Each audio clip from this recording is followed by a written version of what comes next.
Romodro, the AZ Alkmaar goalkeeper. Yeah, it be Ghana guy, but them born now for the Netherlands. Yeah. So I suspect say once we qualify, go the World Cup. Then go move to one because he say them talk to one, but he don't make ready yet. He focus be AZ Alkmaar. Okay. So, me I no go shock. Okay. I no go shock. Say if we qualify, go the World Cup. Yeah, if you go talk to one man, it be very likely say go fit change your mind and can't play for Ghana. Great. I will come back to you because we still there in Parliament where we're going to listen to Honorable Abena Osei-Asare. He be a member of Parliament for Itiwa West. We will come into express some important issues still in relation to the Black Stars. But we'll go for this quick break. We come back on Football Made in Ghana. We'll continue the discussion.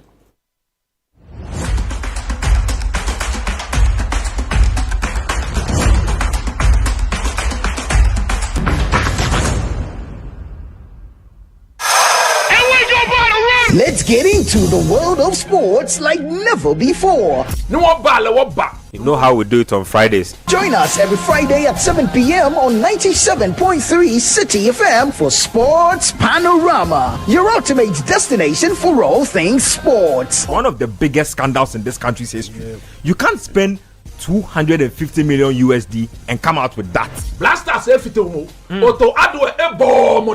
From the thrill of association football to the excitement of basketball, tennis, athletics, and even emerging sports, we cover it all. Whether it's the Premier League or the latest NBA showdown, we bring you the stories behind the stars. Getting an opportunity to become a national team coach, you should understand the politics around football. And don't miss the prayer of the rabbi.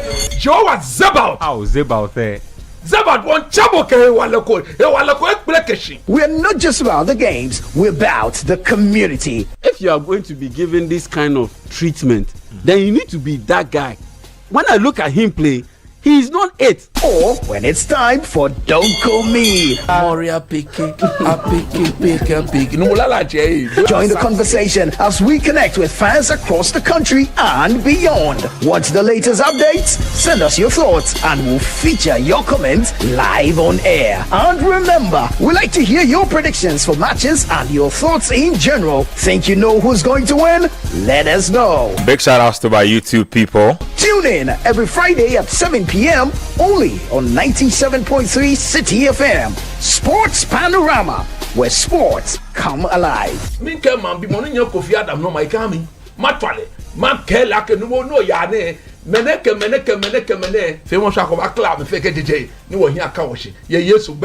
Amen. Sports Panorama, your weekly sports fix. Don't miss out on the action. Sports Panorama. Catch the excitement every Friday.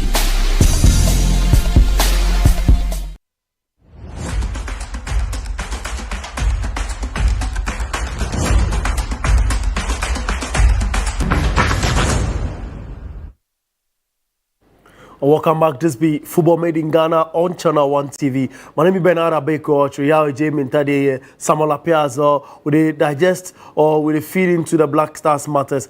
And of course, the parliamentarians speak about important issues where we delve into. What be your take on that? Join us with a number on your screen. You go send your messages through on our WhatsApp console. We go pick them and read all for you. So now, Moku go listen to Member of Parliament for Itiwa West, Honorable Abena Osei-Asare. He talk about the issue how they won't elaborate. For the Honorable Minister, if you say, for the Member of Parliament, if you say, we for put more local players in the Black Stars. We have Mediama defender go into the Black Stars. First one, we have Nations player also go. We have a class of folk player go. So these boys where them go, them 3 local boys from the Ghana. They talk local boys, the Ghana boys, but they play for the one league inside. They have opportunity go the Black Stars inside. He say we for add more. We'll go watch this.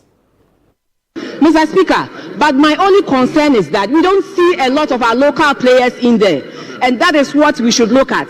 We don't see a lot of our local players, but here we are every day saying that Adie will fear Oye to wait. We should, grow our own things. We should handle our local. We should appreciate what we have at home. But we don't see our local players. Most of the time, it's the foreign players we call. But yet we have teams, the Kotoko, the Samatex, and all those other teams who have very good players. So, Mr. Speaker, we are calling on the National Sports Authority, we are calling on GFA, and we are calling on the Minister for Sports to make sure they do everything possible for us to see the local people in the Black Stars as well. Interesting point we the Member of Parliament raised. I mean, brilliant one. But you see, this is why in time past I call for a quota for the local. It be controversial is too small. Yeah, I agree. No, yeah. But if we have a quota where we know say the players from on a local league they go get Black Stars 23-man squad they go get space for inside based on performance. Then again we say 5. Then we know say he did there 5. So the boys he go charge them, psych them. You know, make them play higher because you say they are very good players in the league, but majority of them, and we go feel justify. Yeah. Chawate, for example, first time Chawate. Last week, I bet you guys remember. I tell you guys say the Christopher Banway them bring him, you know go play. Give that slot to Chawate. The guy he can't play. I didn't tell you that. So what some of these things where they talk. Sorry, we are catch you short. No, but I recall what I talked on the show last week. Fine. And the guy come there the squad inside. He no play. So if you know say the guy he no go play, give that slot to a local player. So you agree with? Yes. But you see what the honorable minister talk, it be true. But you see, we no go. Like I talked last week, you no go talk say you the sideline all the foreign-based players, then they build around that one there, one there. But like you talk. You see, the local players down here forget a quota in the national team. You agree on that? I agree on that. I agree. Because, see, as Harry talk something, I listened to an interview where they talk, say, as he go there, like Kamara Dean and the nations Razak Simpson, together in himself in body, the conversation where them have among them about, you know, they realize, hey, Charlie, the local players didn't give them the opportunity. They could compete fearlessly. Then go Ivory Coast. Yeah, then give Samson opportunity for one of our games. I don't really recall the game exactly, but it be against Angola then. Yeah, Angola. He play against Angola and Niger. Yes. Yeah, and I want to tell you some story. We go there AFCON in Ivory Coast 2023. The players, the Black Stars among themselves, the Crusade say the Kotoko midfielder, the former Kotoko midfielder. Richmond Lamptey. They go give them opportunity because then all the players are around the team. They know say Charlie, this guy be good. Make we give him the opportunity. So as for the players in the Ghana Premier League, we get proper talent. Babe, you know be worried say the former Ash goal striker. We go naturalize give Togo. What be name? He win the Ghana Premier League. This morning, I read an interview where Richie Buedo Agadas. He nearly naturalized give Libya. And that guy be where he naturalized give Qatar. We go Qatar. Yeah, Mohammed something. Yeah. So as for the players, we get good players. Because imagine these local Black Stars and the Black Galaxies and all these people. If them go tournaments where that be one a problem. They go tournaments where they not do well now, and then they disband all these players. You know the president go. Sorry to me to cut you. The president go the training meets the boys. No, he talk about important matter. How we go grow on a junior team players. Yeah. You know, transition them into the very because that be what the likes of that be what I think that be what help Nyanteji's administration. Of course. Because he come the likes of Nyaho and those guys, them lay down the foundation already. Yeah. So them not say if these people move from the under 17, them put them in the 20s, and the 20s that will them when them graduate from the 20s after the 2009 World Cup in Egypt. Most of them graduated come the Black Stars, and that was sustain the Black Stars for about 5 or 6 years. True. You know, so for me, I think say the quota. I mean, we forget that quota for the local because see, we get very very good players in this country. I mean, look at Hearts of Oak. Of course, they're in the struggle, but look at some of them are players. Them are striker. Them get another defender. I forget his name. Even Kotoko. If you go medium, look at even Samatex. You know, so I think say. I mean, as Asari come back, I should say, the local players now, them sit in the match and myself and they watch Asari. Actually, all of them, we go ginger them. So make we get quota for the local players. And then moving forward, I think, say, I mean, these local players, them go step up in every opportunity where them get. So for me, I think, say, the quota there, it will be very, very important. Enough for be every day we go rely on this bogus. No, all the time. Give opportunity to these local players. Point made. We could go into some few messages, then I will come to whether they support the member of parliament or not. Then we will divert into the coach, then talk about important matter about them. I like the Black Stars' current formation 3-4-3 with the wings playing the role of wing backs as well. It gives dominance in defense and attack, ensuring the midfield is well dominated with 3 attackers as well as cover all the spaces. Kojo, we said this from Takwa. Well, this one too says, the female MP is absolutely right, but the problem is local players know Asadodo. Okay, add the name. So I take 2, I'll go here in there, and then I will take the rest. So keep sending the messages in. When the numbers go roll on the screen, then you go share your thoughts. This be Football Made in Ghana on Channel 1 TV. Yeah, you support the Member of Parliament in call? When she say more, how many should they mean? Like, because the last qualifiers, we get 3. Yeah. So if you say more, how many should they mean? If we get maybe 4, 4. Yeah, I think 4 will be okay. Max maybe 5. Okay. 5 will be okay. Wait, that 5 will be very good, or no? Be saying yeah, they will be very good. Because like me, I talk, the Ghana Premier League, they on the low, the quality they on the low. Sure. Talent-wise, then they high. Don't get me wrong. Yeah. 2 things will be different, but it mean the same thing. Yeah. Talent-wise, the Ghana Premier League will be very high. That's why every year we are on our players they move. Yeah. But in terms of the quality, because of the conditions they play in, because of the training methods, because of even the pitch, all of it, the food and the eat, all of those things, they affect the overall product. So they make you give you cost, make you make strong case, give them make them make more players enter the Black Stars inside. They fit chop rice. The boy don't tire. The boy don't tire. So they fit eat no yeah. Make you so people don't go here this matter. But like see every day rice and stew. The boys will be rice and stew. You make a Kaiser out for. Yeah, you make you not forget. You make you not forget to. One Kotoko official the time I think last season or something like that. The time you say Kotoko get some very poor run be. Yeah. You go sit for a radio talk. He talk say Kotoko boys no more now. Almost sorry, I'm like you watch the still be too much. So they are some fair chicken be. They affect them performance. True.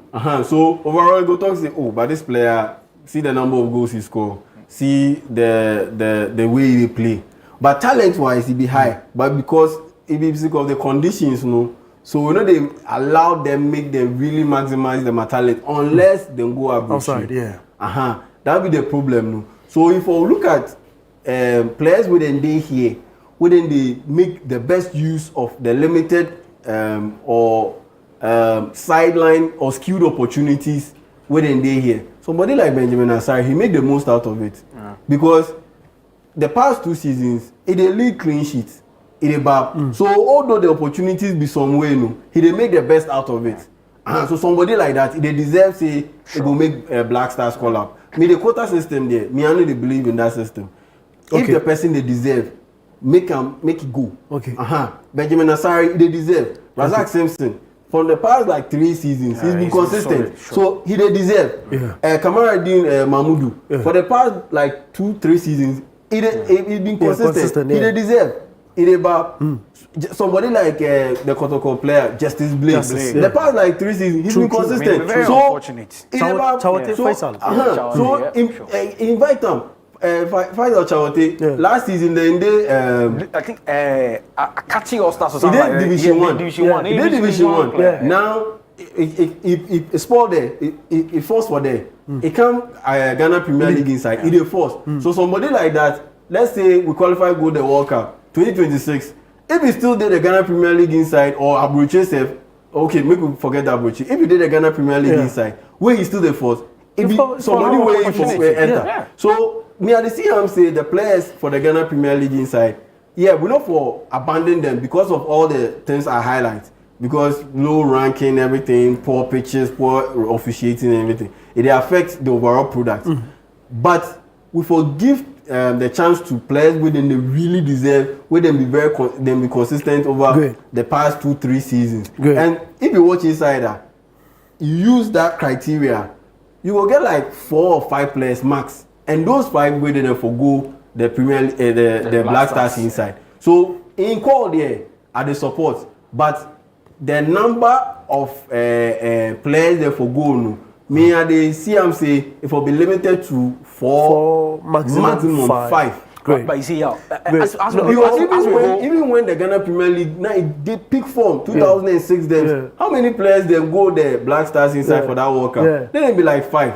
Sami J, Dankwe, Sheila Iliasu. Then there's another one. Then there was another player. Then it be like 4. And so if you get Habib Mohamed, yes, King Faisal. Habib Mohamed Al Hassan. Habib Mohamed. No, Habib Mohamed. So then it be like 4. Sure. And so 4 be decent number. Just a very quick one. What you talk in those days, because now we get a template for that. We get more players outside. When they break into teams, then they dominate the European leagues, even though they're not be that top like that. But these days, we get the players for Abuja, but then they compete somebody like Wallacott. You see somebody like that, if you bench, if you GM for insider, me and no ball. Oh, sure, for that one there. I just say people say no be champion. He bench Atisigi. Wait, some bench. Joe. But you see, Abe, you see that one. What you are talking on? But you see, I will give you just 3 quick examples. Manchester United at the time where Ten Hag figure say the game will be good. You do what? You change them. No, hold on. No, hold on. I beg you. Make I give you my second example. That example make you no good. Okay, no problem. The second example will be Pep Guardiola as he left. So this be your first example. No, okay. The first one be Pep Guardiola when he come take the City job. If you say he bring in Bravo to replace Joe Hart, but at the point first say Joe Hart too no be good. Then he brought in Edison. The Manchester situation there, you know be say the keeper they no good, if the coach they no good. Okay, make I give you the Chelsea example. The time where Lampard come take over the team. If you say Charlie Kepa they concede too much, you go bring Edouard Mendy, where he lead them go will leave the Champions League trophy. So for me, I think say sometimes the decisions some of these technical team people they go take, it not go be popular, but then they take them in benefit of the team. But we go to Sakordie. The member of Parliament, Samson, they talk about the minister. They say for they pray for the minister, guys. Who watches? Mr. Speaker, we also want to commend the Minister of Youth and Recreation. Just two months.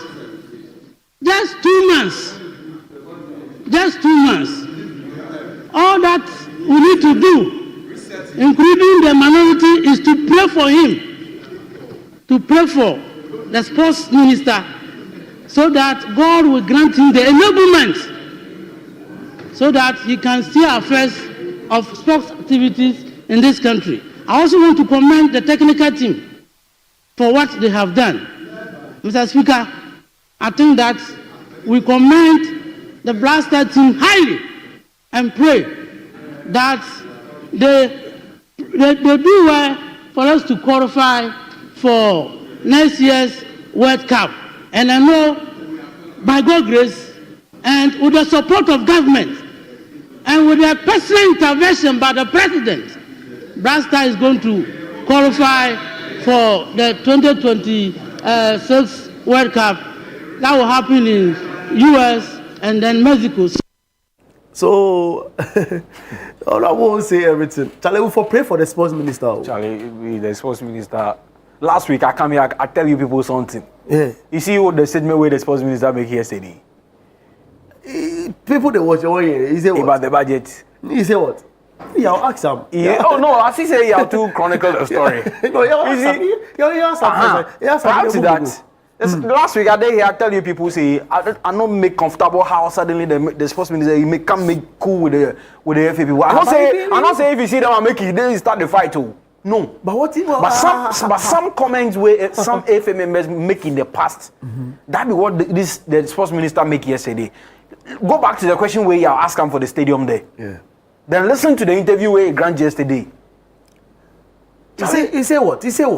Yeah, what be the question where you ask him? Then make I tell me. No, hold on. Now I won't make you out. No, listen. You bring the thing for office. Okay. So you know the question where you ask him? Yeah, they want to know the budget ahead of 1 or 2 games against Madagascar. What be in response where he give? He say that time, they need that time. We for finish the the 2 games before? I don't be responsible for that. The time he come to the training, we ask him that question. Say, what be the update on the budget? He tell me say, initially he tell me say, what budget? Well, I say the budget for the Black Stars. Where he tell me say, then the budget the government go make available. It go make what?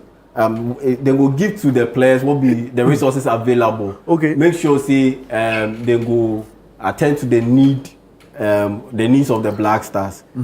So they go use what is available, attend to the needs of the Black Stars. That's what he talk.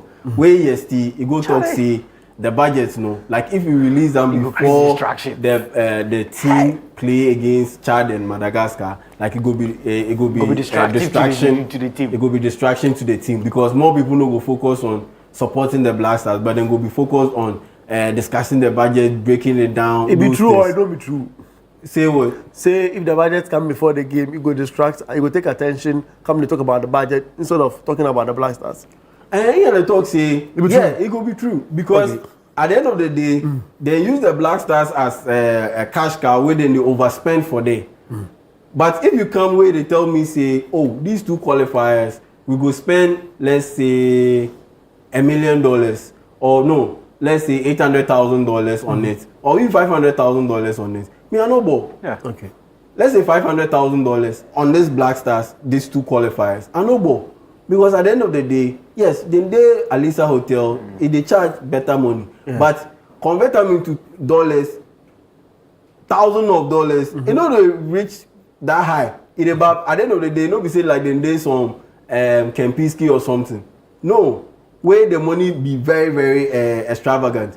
So if we play 1 home game, 1 away game, and the away game we spend like 3 days pay for day.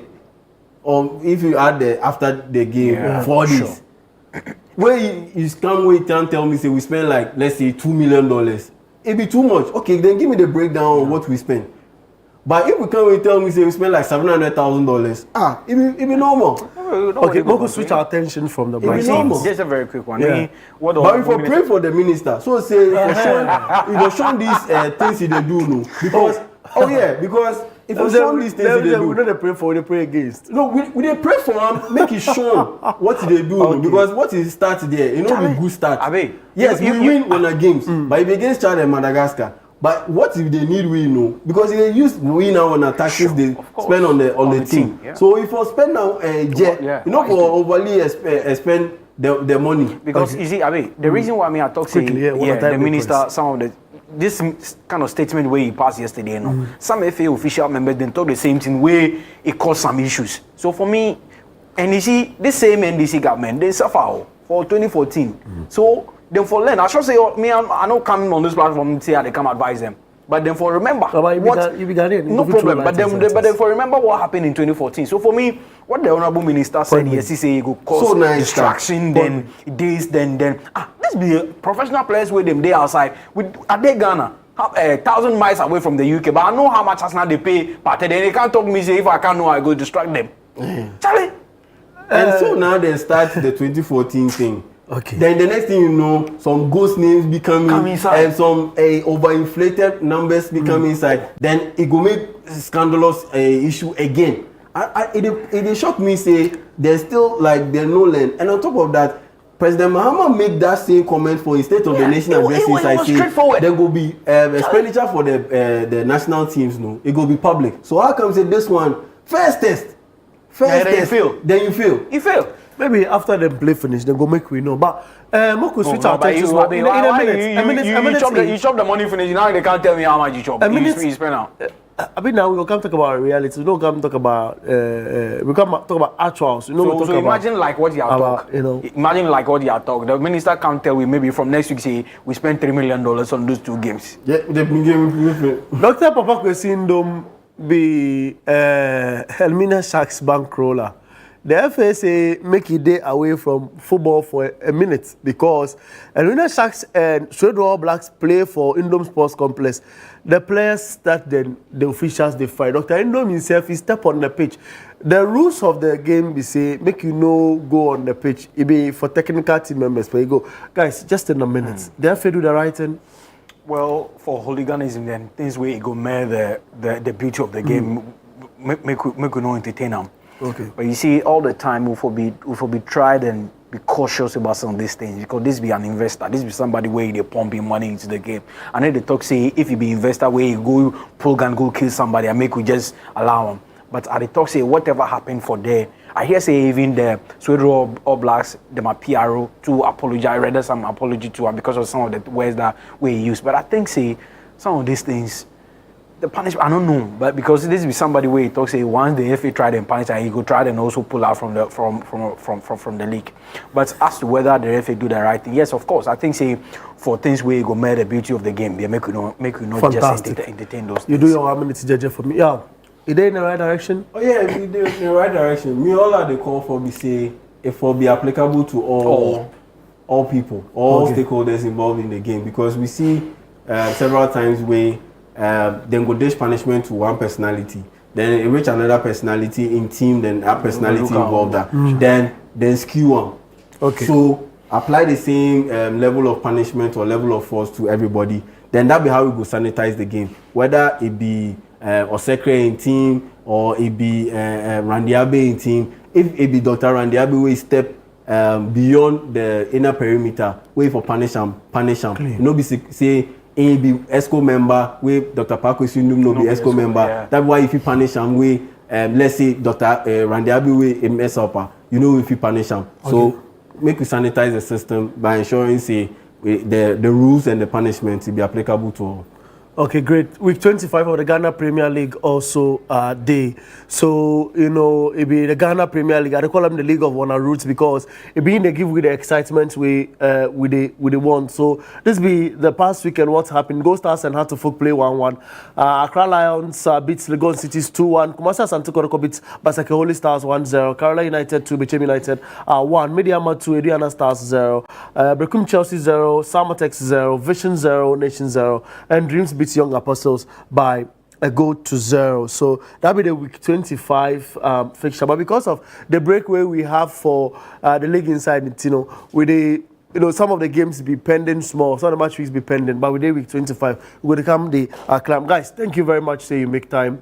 Come expand issues. Jamie, thank you very much. Thank you. Sure. Samuel Apia. So my name is Bernard Abeko. The show in MB Football Made in Ghana, and they come your way every other Wednesday, and of course we got repeats for you as well. So stick and stay with us, and Moku enjoy. Next time, try drop your comment early. Then we go have time. We go break them down for you. Thanks to the guys that they behind set too, where they make the show possible. The name is Bernard Abeko. Football Made in Ghana on Channel 1 TV.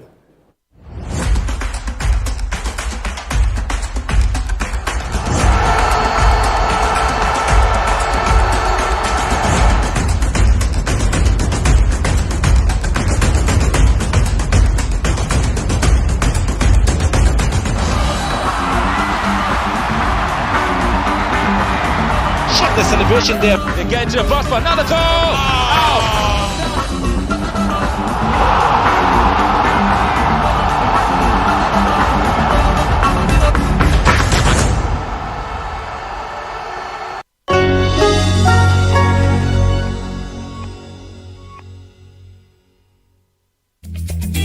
Paying for your Showmax is easy.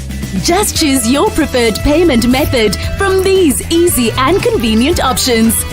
MTN Momo, Visa or MasterCard, Showmax vouchers at DSTV or GoTV sales agents, or use a promo code. Enter your payment details and hit submit. Showmax. Pay easy, stream easy.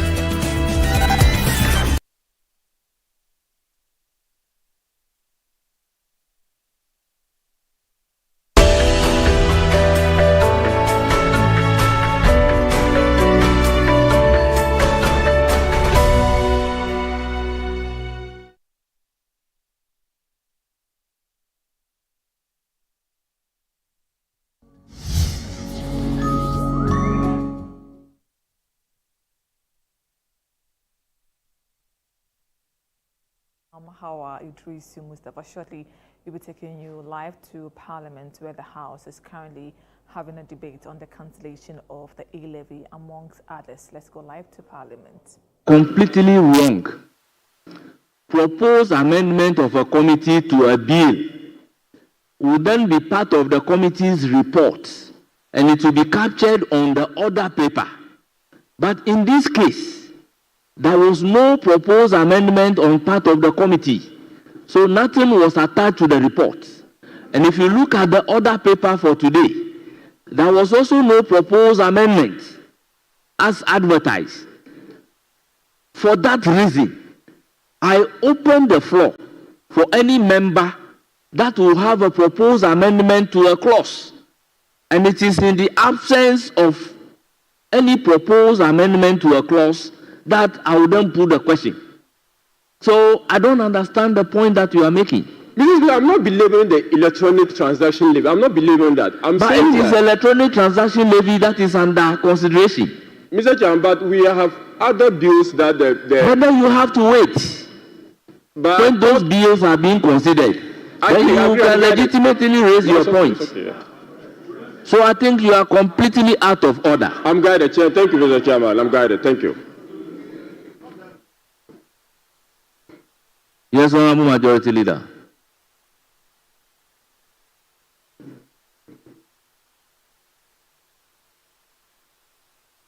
Mr. Speaker, with your indulgence, if the Minister for Finance can take item 50, motion for the third reading of the bill. Yes, Honourable Minister, motion number 50.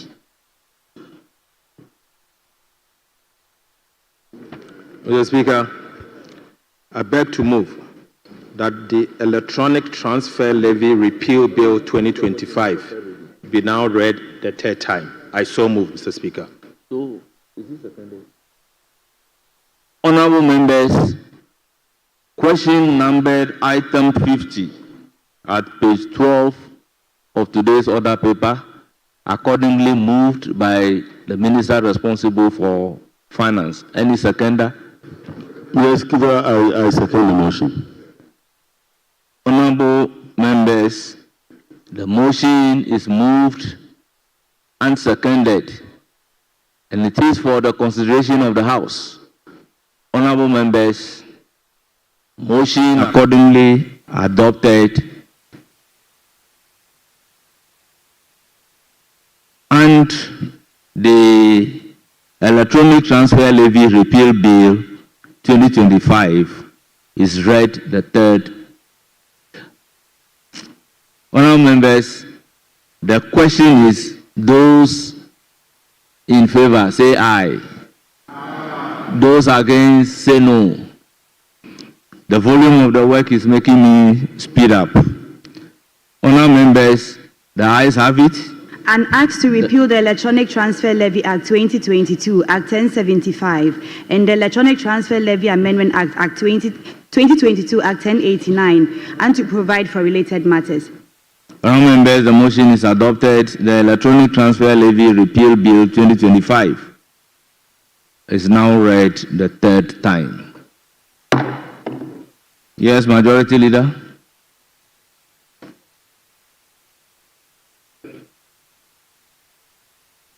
We'll take the revenue. Oh, which item is it? Revenue is which item? That's motion number 52. 52. Motion number 52.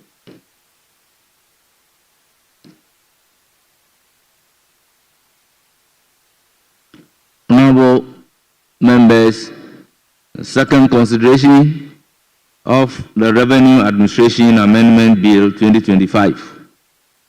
Second reading. Yes, Honourable Minister for Finance. Mr. Speaker, I beg to move that the Revenue Administration Amendment Bill 2025 be now read the second time. Right Honourable Speaker, the object of the Revenue Administration Amendment Bill 2025 is to amend the Revenue Administration Act 2016, Act 915, to reduce the percentage of the total revenue that is set aside by the minister responsible for finance in the Ghana Revenue Authority General Refund Account. Mr. Speaker, on the use of tax refund in the last 8 years reveals that 29.11 billion Ghana cedis has accrued to the account, with only 12.5 billion Ghana cedis, representing 43%, has been used for tax refund purposes. The Speaker, government therefore seeks to reduce the current ceiling on tax to the Ghana Revenue Authority General Refund Account by 2 percentage points, from 6% to 4%. Right, Honourable Speaker, I so move.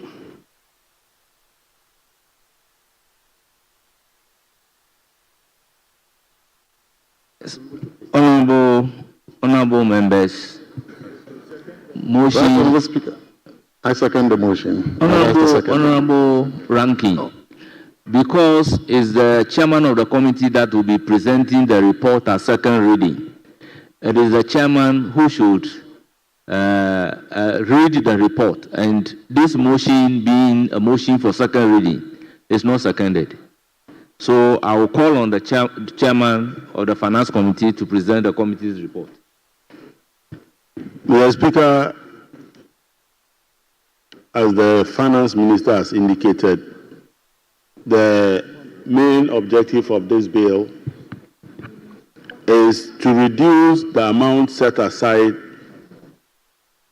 and accruing to the General Refund Account at the Ghana Revenue Authority for purposes of refunding general taxes that are qualified to be refunded. Mr. Speaker, the Finance Minister indicated to the committee that over the years, he's realized that even though we have been accruing 6% or up to 6% in the General Refund Account, the amount that have been disbursed over the years show that we really don't need all that amount of money. And he wants part of that money to be available to be disbursed for other government activities. He indicated that for the last couple of years, there is a total of 28 billion that has accrued to the account, and only 12 billion have been spent so far. Under the circumstances, he wants to reduce the ceiling from up to 6% to from up to 4%. This will make available a room of about 3.8 billion as a fiscal impact of this bill. Having considered the rationale behind this policy, the committee agreed that this bill should be recommended to the House for approval on a unanimous basis. Mr. Speaker, I so submit the committee's report and wish to plead that the entire report should be captured as though same was read to the House. Thank you, Mr. Speaker. Honourable members, the motion for second reading was moved, and the committee's report has also been presented. It is for the consideration of the House under Standing Order 167.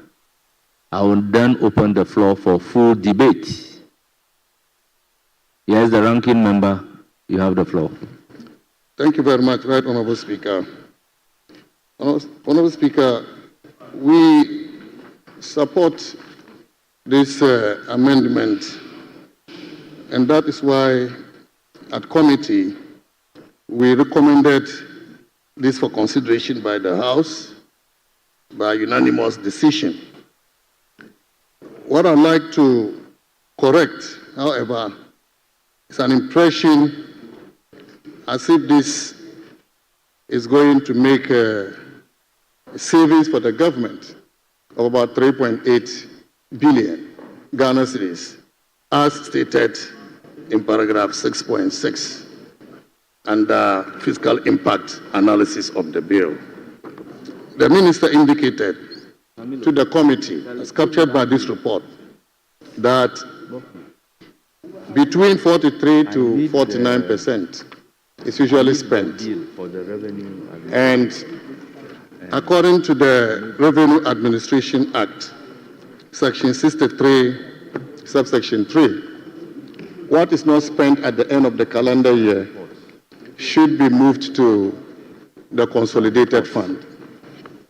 And so if based on that, the minister has reduced the percentage of what should constitute the tax refund from 6 to 4%, the 2%, which is resulting into what the minister calls savings, is already supposed to go to the consolidated fund. It's already part of government revenue.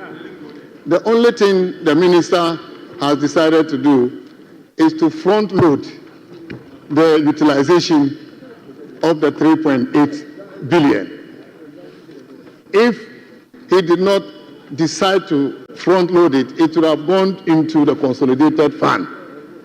And that is articulated very well in the Revenue Administration Act. And therefore, to suggest that this is a saving as a result of the new policy, and therefore suggesting that something great has happened, because of this policy, Mr. Speaker, I beg to differ. And I thank you for the opportunity to contribute to the discussion. Yes, Honorable Deputy Finance Minister. Thank you, Mr. Speaker. Mr. Speaker, I just listened to the immediate past Finance Minister, and I want to quickly respond by saying that, yes, he rightly said that the excess amount that is not utilized for tax refund purposes is to be refunded into the consolidated fund. The question is that over the last 8 years, was it ever done? Did you ever refund the excess amount into the consolidated fund? The answer is no. And it is because of this that the finance minister says that looking at the trend, we don't need so much into the tax refund account. And the most important point is that the excess amount bypasses appropriation. It is spent on things that are not appropriated by this House. And so the minister wants to be disciplined about expenditure and says that, look, let us put everything back into the consolidated fund so all of you here will get the opportunity to appropriate it. That is the difference. So that is the amount that is now available for us to spend. And as they all said, look, Mr. Speaker, another important point that must be made is that some suggested that the law is clear, that it is up to 6%, a ceiling of 6%. So we don't necessarily have to transfer 6%. Administratively, we could have decided to do less. But the finance minister wants to be disciplined and resist the temptation of doing what is wrong. And that is why this is being brought here for all of us to set the ceiling at 4%, which is consistent with the amount that has been utilized over the years. Thank you, Mr. Speaker. Yes, Honorable Ranking Member. Thank you, Right Honorable Speaker. Mr. Speaker, I'm questioning the statement that this is savings. Honorable Member, he's talking about something else. Honorable Member, point of order does not allow you to question. Well, Mr. Speaker, point of information. Because I was talking about the fact that it is not any savings. The law says that what is not spent should go to the consolidated fund. So that is part of government revenue already. What the minister is seeking to do is to front load the spending of the 3.8, but it is not savings, Mr. Speaker, unless they have a different definition of savings. Thank you, Mr. Speaker. Honorable Finance Minister.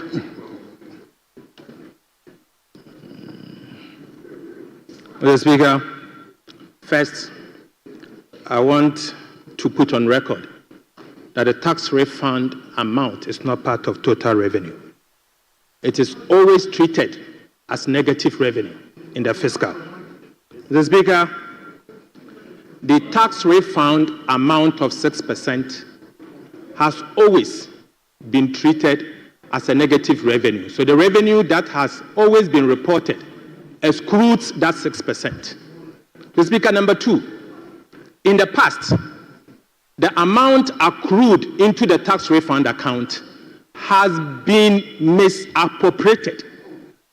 Misappropriated in the sense that the Revenue Administration Act is so clear as to what you can use the tax refund account money for. So, Speaker, by failing to spend, and the Speaker, most importantly, by sticking to the law alone, what you have done is that you have saved the taxpayer some money. So, Mr. Speaker, I don't understand what the former Minister of Finance is trying to say. Mr. Speaker, definition of savings. Savings is savings. We do not have different definitions for savings.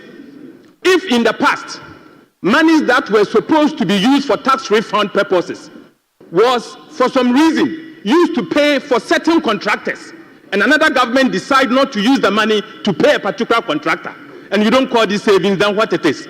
Mr. Speaker, what it is? The difference is that we have decided as a government not to spend the money on things that has not been appropriated. We have decided to spend the money for the purposes of tax refund. And so, Mr. Speaker, we have made money available, additional money available for appropriations.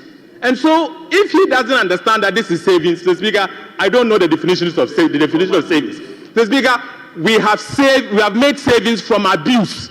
We have stopped the bleeding. That's what we have done. And that is savings. And if you want us to go on that road, we'll go on that road to define what savings are. Mr. Speaker, in the past, some of these resources was used to pay for services that we do not have contract for. For services that we do not have contract for. Going forward, we are saying we are not spending on that. And so going forward, that expenditure that we have cancelled, we have saved it. That is savings. That is savings. That is the definition of savings. And so for me to put it in proper context, for you to understand, that is savings. So if you don't understand that is savings, it's up to you. But we have made savings. Going forward, we will not use the taxpayers' money for these purposes. Simple. Honorable Brana Champon, with reference to Standing Order 115, why do I give you the floor where you are? Mr. Speaker, a point of information. It's quite simple on what... Why Speaker, should I permit you to speak? That's why I'm making reference to Standing Order 115. Mr. Speaker, I'm craving your indulgence to provide information. 112... Honorable member, read Standing Order 115. Mr. Speaker, I come on 112. In his place. Honorable member, read Standing Order 115. Yes, Mr. Speaker, I'm supporting leadership on this very important matter of E-Levy. Honorable member, in the presence of the minority chief whip, you cannot be available leader. It was at my call. Honorable member, let the member speak from his place, in line with our own standing order. Thank you, Mr. Speaker, for the opportunity. Mr. Speaker, this is a matter of savings. And all we're saying, we don't disagree with the finance minister what he wants to use the revenue for. It's at his discretion and it's a matter of policy. But the statement that savings is being made is what we are dealing with. And these are the facts. Mr. Speaker, when we pass appropriations, we don't include the tax refund because it is not, at the time, revenue of government. It is refunds that are supposed to be paid back to service providers or companies. So we don't add it or we don't appropriate it. But at the end of the period, that amount of money, whatever is left, is added back to the cost. Mr. Speaker, what we do with it going forward is a matter of policy. But it is not, whatever is left is revenue that is now clawed back into the consolidated fund. So it is, if the previous government, if the money goes into the consolidated fund, Mr. Speaker, that money will be spent on roads, will be spent on health, will be spent on whatever.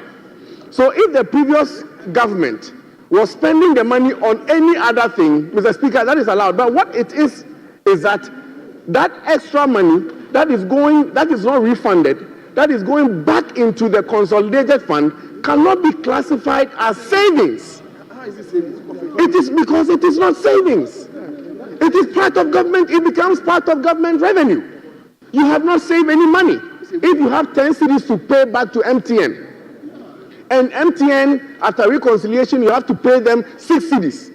The 4 cities remaining, Mr. Speaker, can never be classified as savings.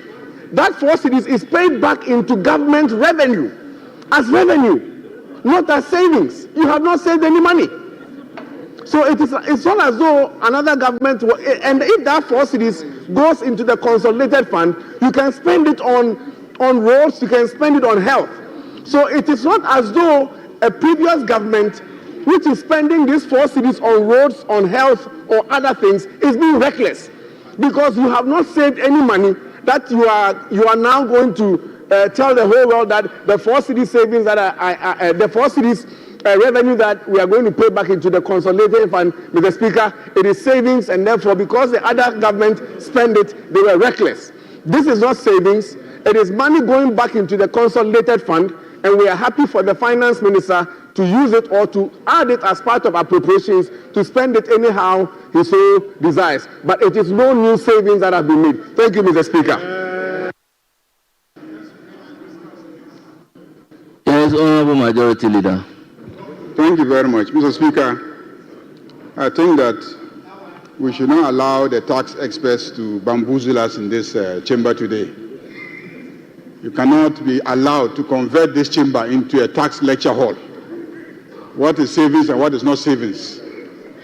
Mr. Speaker, I have listened with my primary school common sense.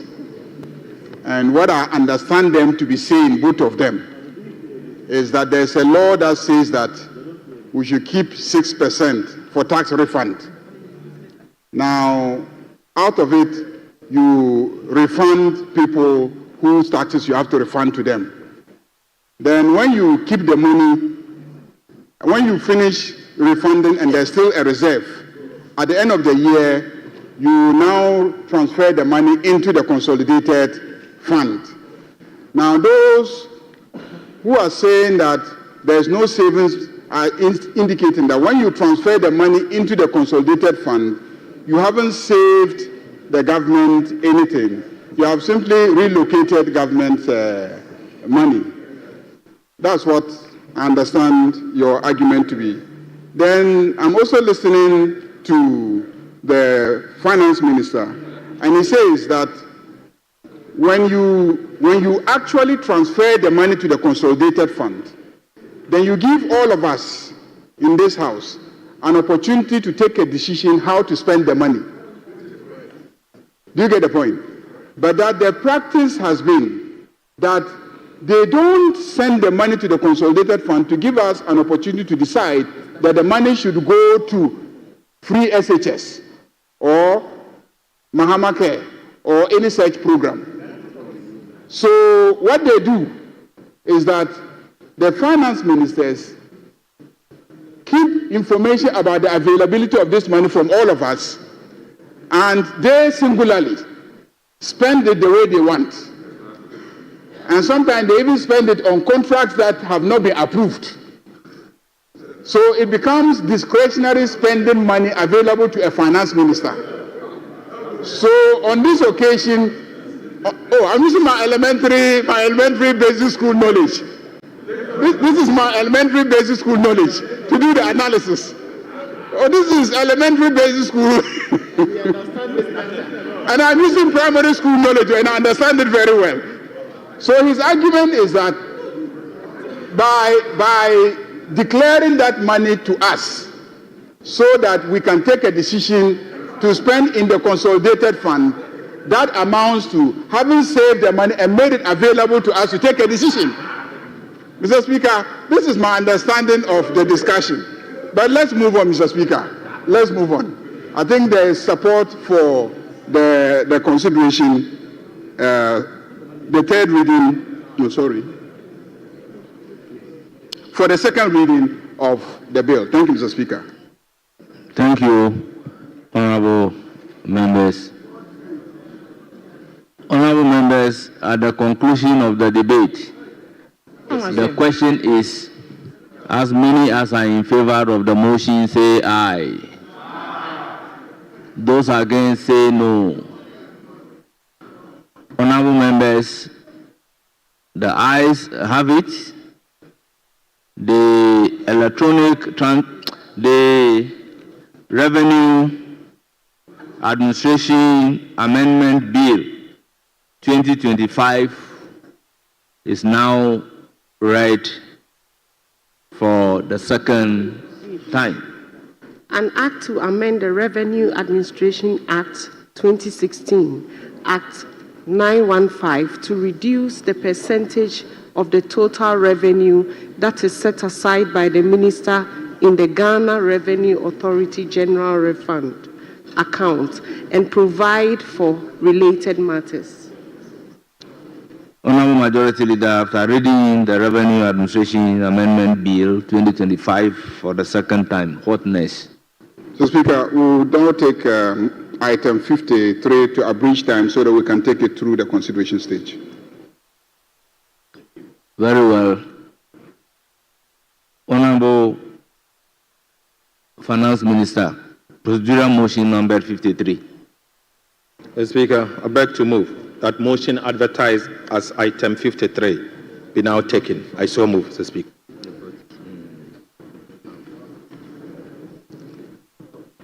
Honorable members, motion duly moved. Any seconder? Mr. Speaker, I rise to second the motion advertised in paragraph 53. Thank you. Honorable members, this is a procedural motion. As many as are in favor say aye. Those against say no. The ayes have it. The motion is adopted. Yes, Majority Leader. So, Speaker, we'll take item 54. Honorable members, Revenue Administration Amendment Bill 2025 under consideration.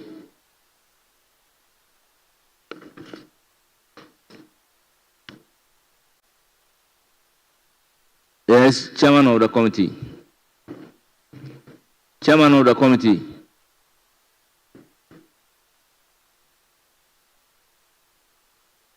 Yes, we'll do, but I want to find out from him whether he has amended. Yes. Honorable members, clause 1 of the bill, Chairman of the Committee. Section 69 and Act 915 amended.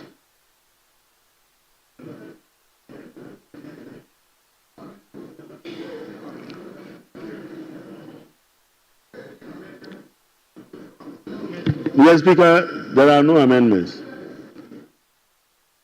Honorable members, there is no amendment.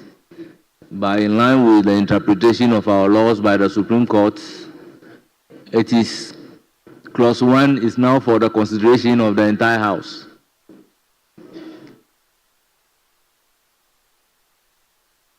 Yes? Mr. Speaker, how can members make amendments if you are now being given the copies of the All members at consideration stage, the rules are relaxed. So with my leave, you can propose an amendment to the bill. That is the practice.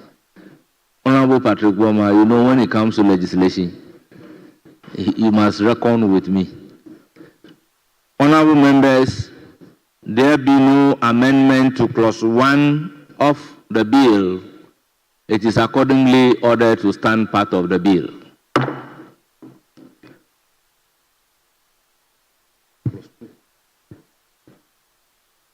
Honorable members, clause 2.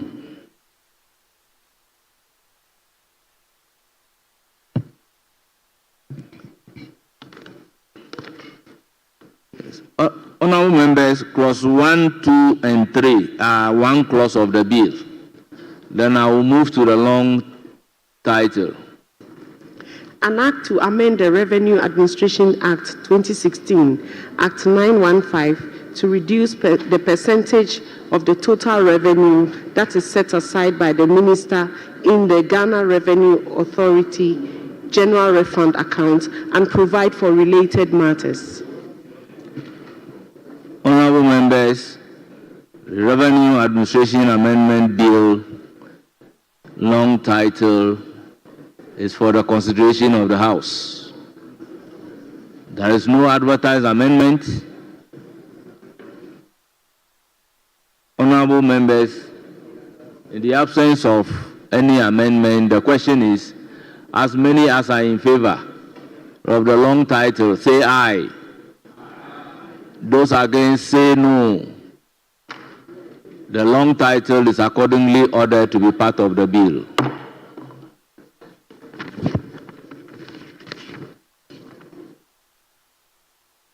Honorable members, we have come to the end of consideration stage of the Revenue Administration Amendment Bill 2025.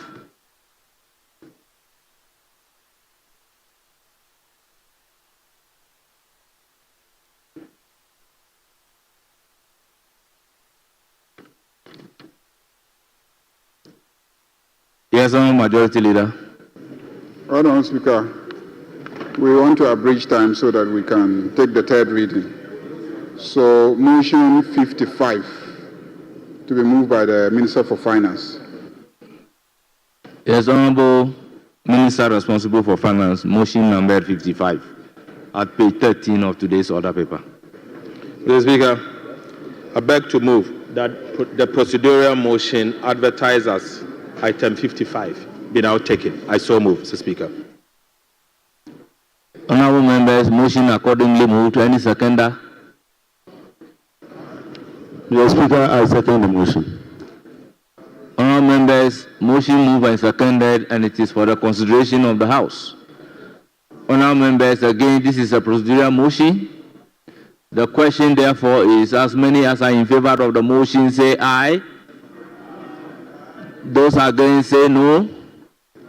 The ayes have it. The motion is accordingly adopted. Yes, Majority Leader. Mr. Speaker, we will now take it through the third reading. Item 56.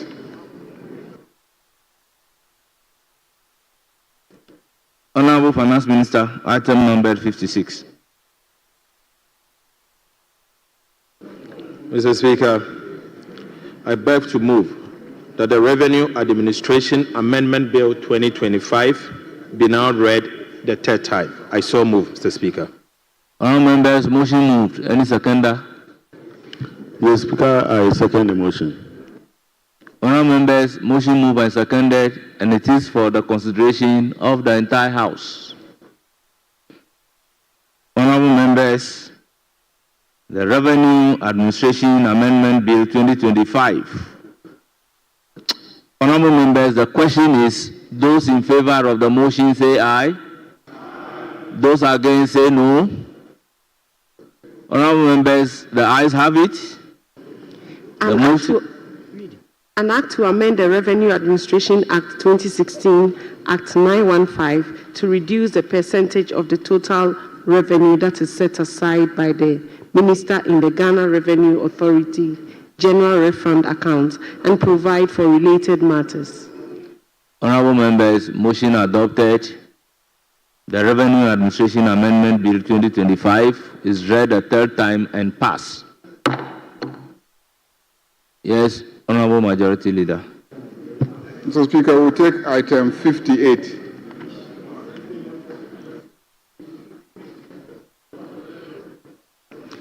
Yes, Honorable Finance Minister.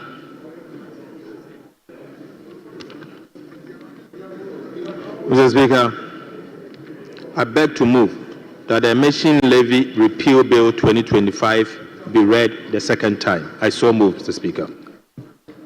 Honorable members, the motion for the second reading of the Emission Levy Repeal Bill 2025 now read the second time. I would call on the chairman of the committee to present the committee's report.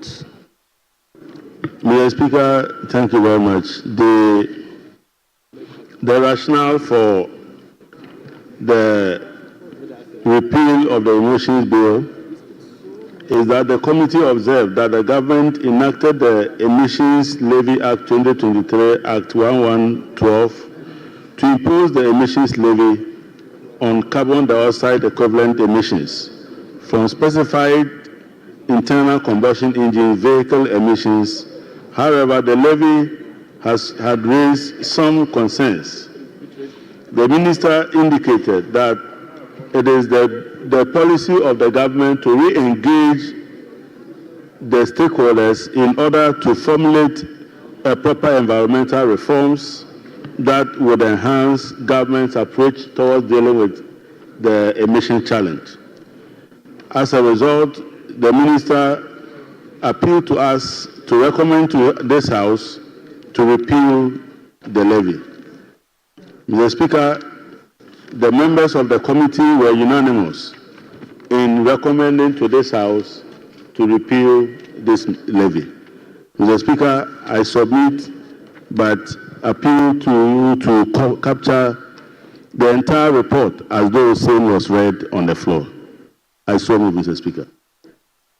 Thank you very much, Honorable Member. Honorable members, the reports consequential to the motion duly presented by the chairman of the committee and under Order 167, full debate shall arise on the principle as well as on the report. So the floor is now open.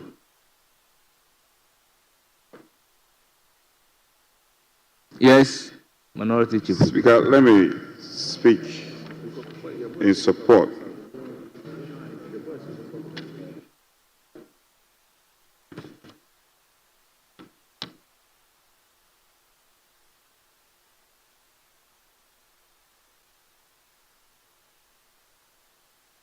Mr. Speaker,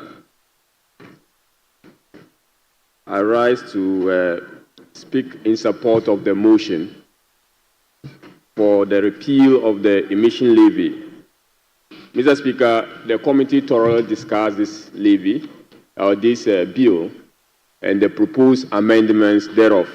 We recall that this Parliament passed the emission levy, but the implementation of which was put on ice. In other words, we did not have the opportunity to implement this policy, and the report rightly captures it when in analyzing the fiscal impact of the policy stated that it was not implemented, but if this bill or this act was implemented, it would have resulted in a revenue loss of 386.36 million Ghana cedis.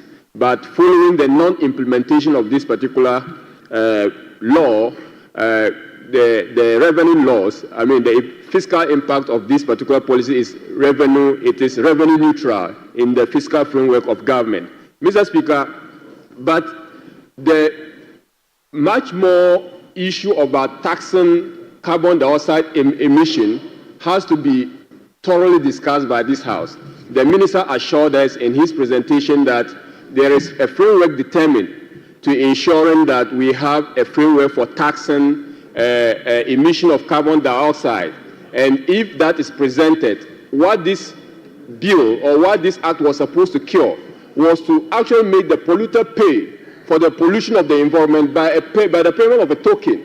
But with the abolishment of this particular act, it means that the polluter will not have to pay for the pollution of the environment. And that is something that this House will have to look at. And that is something that the Minister actually promised the committee, that he's going to come up with a framework where internal combustion engines would have to be paying the requisite fine or requisite levy to cater for the pollution of the environment. That said, Mr. Speaker, the committee was unanimous on this particular matter, and we fully support the repeal of this particular law. Thank you very much, Mr. Speaker.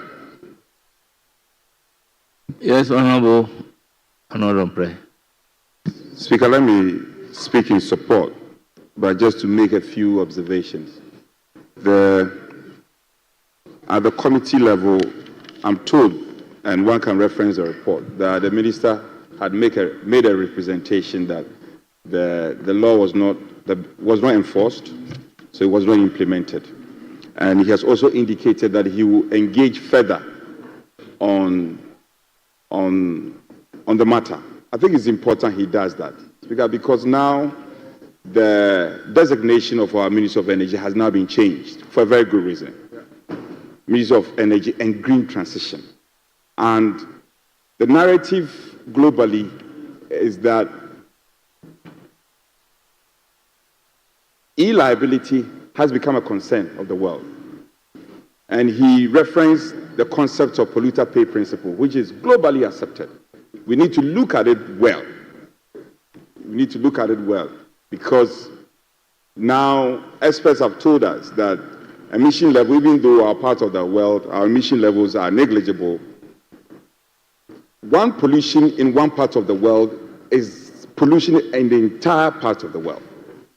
So it cannot be the case that we are comfortable in our comfortable zone, so to speak, and say that our emission levels are low, and therefore we should compound the situation of emission. We need to look at it again, because there is a flip side of the coin where, Mr. Speaker, if we are able to control emission, we stand to benefit and rake in a lot of grants at the international level. So in the context of the carbon trade and control of emission. So, Minister, I'm happy you indicated that you are going to consult further. There are cross-cutting issues. The Ministry of Environment, the Energy Ministry, and the Finance Ministry should find a common place and the best approach. I recall the majority leader earlier on has said that we should buy into this and rake in some revenue to support the, if I'm not far from right, the insurance intervention we had want to stage in lieu of members of parliament. So this is important, but we have to get it right. And Ghana cannot be different amongst the Committee of Nations. The world is gravitating towards a certain end, and we should be careful in our approach towards emissions. When we talk about emission, we have to be very careful. Because I'm very passionate about this because of my background, and we cannot sit in this room as members of parliament and allow these things to go without making comments. So, Finance Minister, pay particular attention to this matter, because the positive aspect is more if it is implemented in a way. We see a tax. It's very positive. So we should find a fine balance to what did you just say? Who see what? That didn't come from me. He was leading me. He was texting me, but I didn't respond. You spoke into the microphone. He was saying initiate tax. It came from the finance minister, but who say means what? I don't know, Speaker. He said it. Probably he can explain. Honorable Minister for Finance, what's the meaning of Owusie? Mr. Speaker, this particular tax is known by most Ghanaians as Owusie tax. Owusie means smoke, carbon dioxide, smoke. Okay. So it's a tax targeting smoke. That's why some Ghanaians decided to refer to this particular tax as Owusie tax. Okay. Thank you very much, Majority Leader. Mr. Speaker, if I understand this tax, Owusie tax, it is obvious that my very good friend, Honorable Abena, who was at the Finance Ministry, was looking for money everywhere. She was looking for money everywhere, to a point where, even when I smoke, she wants to tax me for smoking. Honorable Majority Leader, don't invite the former minister into this. But Mr. Speaker, on a serious note, we really need to look at the issue of pollution and figure out how to deal with that by finding creative ways of implementing the polluter pays principle so that others don't pollute and others pay the price of pollution. I believe that the time was not right to consider implementing a tax like that, and clearly that informed the decision not to implement it when it was passed. So, Speaker, even though it wasn't implemented, I'm told that if we are to implement it, we will be taking away 386 million Ghana cedis from the pockets of ordinary Ghanaians. If we are to implement it, we'll be taking away 386 million Ghana cedis from Ghanaians who may pollute the environment. Mr. Speaker, we don't want to encourage pollution of the environment, but at the same time, we don't want to impoverish Ghanaians, because this tax would have caught the Aboboya riders, it would have caught the Mahama Kantu riders, it would have caught the Okada riders. All these, after toiling in the day to haul us from one location of the city to the other, would have ended up having to part with some of the money to us by way of payment of this tax. By repealing this legislation and not even creating a platform for it to be implemented, we are leaving 386 million Ghana cedis every year in their pockets. Mr. Speaker, this is the physical impact of this legislation, and I support that we repeal it and we do not consider taxing Oboboya riders, Okada riders, and those who end up, emitting. Mr. Speaker, I think there's support for the second reading, and I urge colleagues to vote for the second reading. Thank you, Mr. Speaker.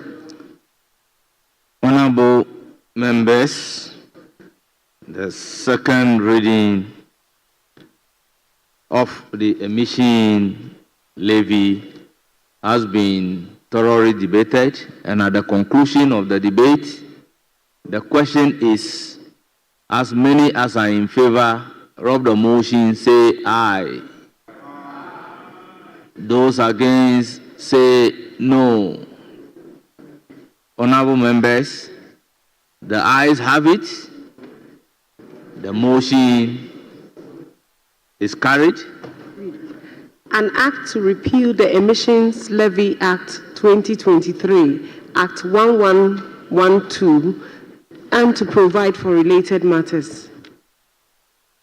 Honorable members, the Emission Levy Repeal Bill 2025 is now read the second time.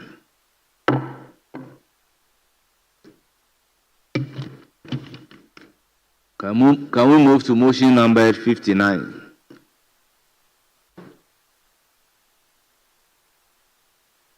Before then, honorable members, permit me to acknowledge the presence of our dear students sitting in the public gallery from various institutions. Honorable members, first on my list is St. Paul's Catholic Basic School, led by Susanna Jenny Kofi, headmistress of the school. They are from Mfansimai. They numbered 61. Second institution, Mount Sinai Senior High School, led by Mercy Amu Dakwa, headmistress. They are from Ekwapim North Constituency, 60 in numbers. Students are also from Kibi MA Experimental Basic School, led by Joseph Owusu Boating, Josephine Owusu Boating, headmistress. They are from Abuakwa South, 64 in numbers. Last on my list is Akenton RC Basic School, led by Jima Ba Joseph, teacher. They are from West Akim constituency, 120 in numbers. West Akim.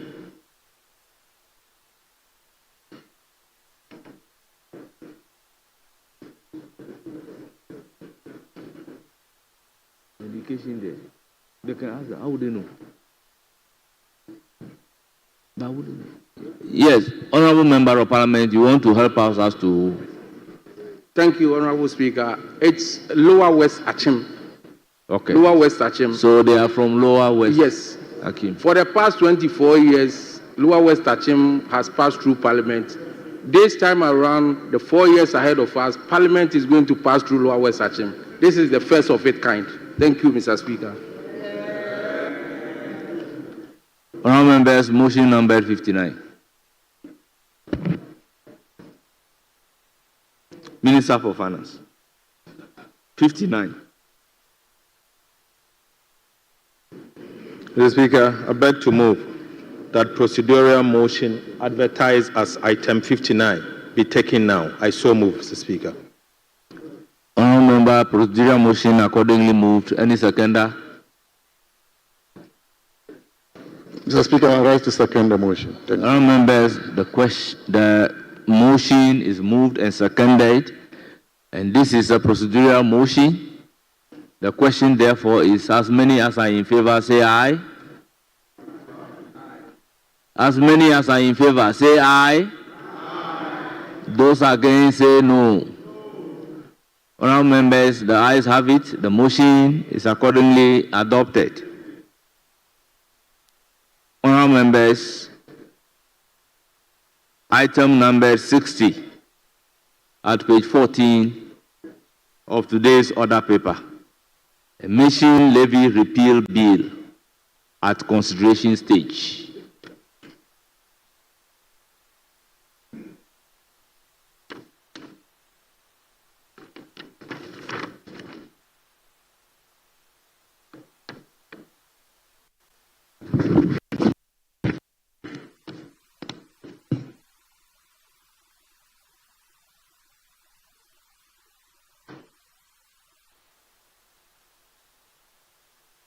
Members, clause 1 of emission levy repeal bill 2025. The Emission Levy Act 1112 repealed. Honourable Members, clause 1 of emission levy repeal bill 2025 is under consideration. Yes, Chairman of the Committee. Mr. Speaker, we have no amendment.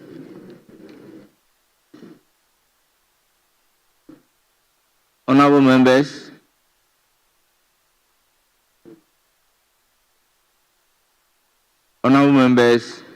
clause 2. Savings. Honourable Members, clause 1 and 2 of the emission levy repeal bill is under consideration. Any advertised amendment?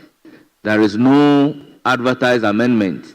Any proposed amendment? No proposed amendment. The question, therefore, is... Yes, Honourable Haruna Idrisu. Speaker, since yourself you belong to the modern drafted, clause 2 says a right. Is it any right or a right? Says a right. Says a right. That's why the repeal of Honourable Member, it's right. for the chairman to answer, but once I am invited, the principle is that we draft in singular. Okay. So a right is correct.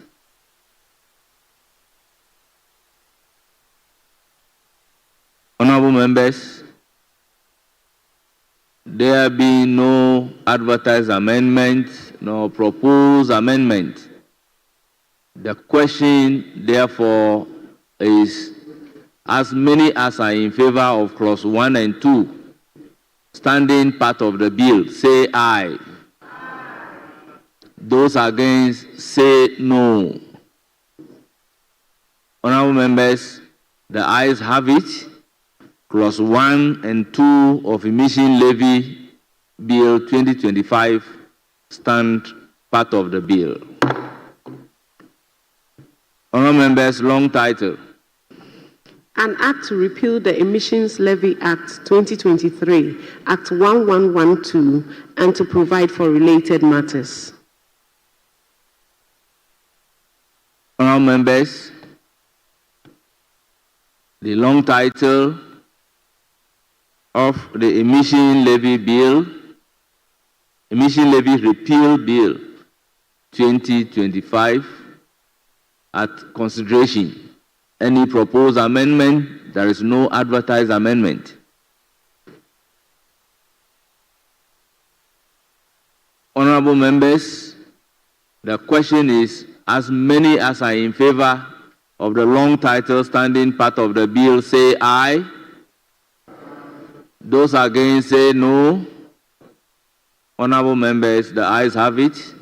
The long title of Emission Levy Repeal Bill 2025 is ordered to stand part of the bill.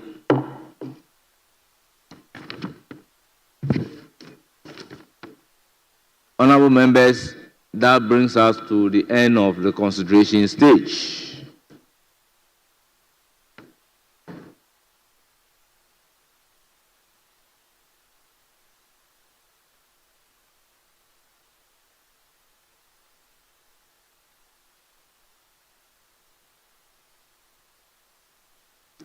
Honourable members, motion number 61. Honourable Finance Minister.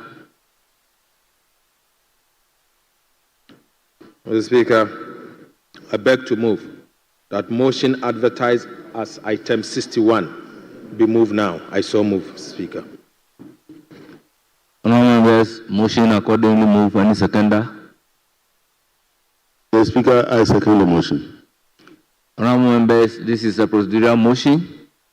The question, therefore, is as many as are in favour of the motion, say aye. Those against, say no. Honourable members, the ayes have it.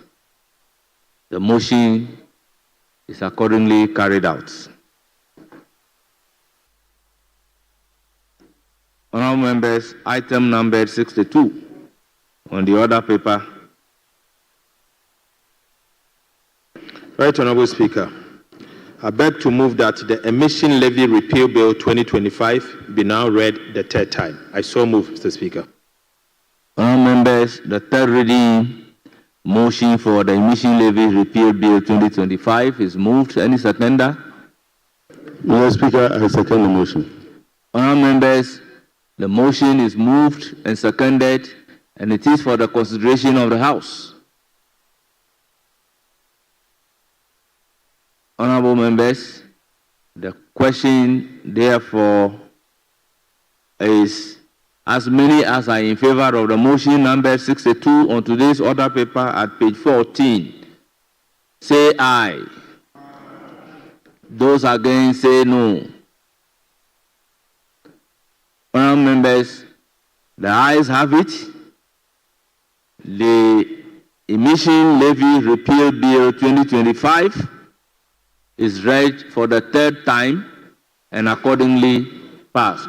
An act to repeal the Emissions Levy Act 2023, Act 1112, and to provide for related matters.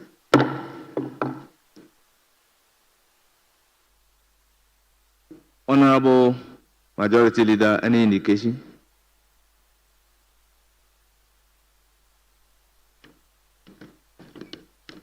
So, Speaker, we will take the income tax amendment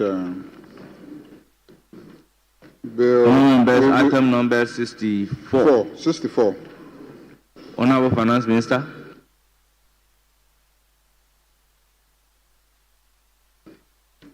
Right, Honourable Speaker, I beg to move that the Income Tax Bill, Amendment Bill 2025, be now read the second time. So, Speaker, the object of the bill is to amend the Income Tax Act 2025, Act 896, to remove withholding on winnings from lottery and on purchase of unprocessed gold. Mr. Speaker, government, as part of the reforms of the tax system, is instituting measures that would improve disposable income of persons by reducing the tax burden. Right, Honourable Speaker, the removal of withholdings on winnings from lottery will result in additional income to individuals who benefit from winning from lottery. Also, the removal of withholding on purchase of unprocessed gold is expected to free up the market and encourage small-scale miners to sell their gold to the government so that the government can help to curtail smuggling. So, Speaker, it is also important that for the record, I state for the record that, Mr. Speaker, lotteries in the income tax amendment bill has been defined as follows. Mr. Speaker, if you are to look at the income tax amendment bill, lotteries means a scheme where rights are sold to take part in a draw by lot for prize including betting, gaming, and any game of chance. Right, Honorable Speaker, it is important that I make this point. Speaker, I make this point to clarify that lottery in the instance of the income tax amendment bill includes betting, gaming, and any game of chance. So lottery does not only relate to lotteries, it relates to gaming and betting. The Speaker, this amendment is far more than what the NDC party promised in our manifesto. The Speaker, in our manifesto, we promised to remove betting tax, which is a subcomponent of the lottery tax, withholding tax on the lottery. The Speaker, what we have done is that we have not only exempted or removed the tax on betting, but we have also removed the tax on gaming and also on lotteries, the everyday lotto. So, Mr. Speaker, it's 3 in 1 and should not be construed that this tax is only removing taxes on betting.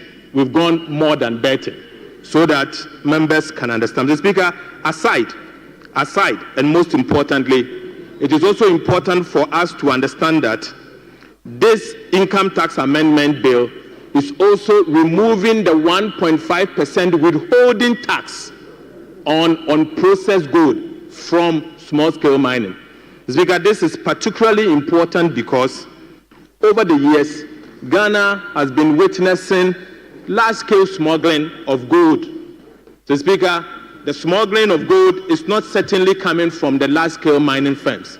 It is coming from the small-scale mining. So, Speaker, some of the reasons that account for the smuggling of gold include the withholding tax. What we are saying is that, just like we've done in the past for cocoa, we can use this tax measure to remove the export tax, withholding tax on export of gold, and for government to target the forex flow. And we believe that this removal will allow the Ghana Gold Board, when incorporated, when Parliament approved, to be able to attract the gold, purchase the gold, sell the gold, and bring the forex to support the economic development of Ghana. I so move, Mr. Speaker. All members' motion accordingly moved. I will therefore call on the chairman of the Finance Committee to present the committee's report. Mr. Speaker, I present aspects of the committee's report and request that the whole report should be captured as though same was read to the House. Mr. Speaker, the rationale for the bill, the committee observed that in 2023, Section 6 of the Income Tax Act, as amended, imposed withholding tax on winnings from lottery.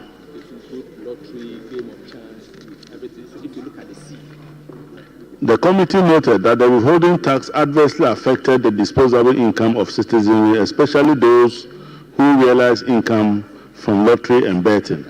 In order to improve the disposable income by reducing the tax burden, government has introduced the bill to repeal the tax on winnings from lottery.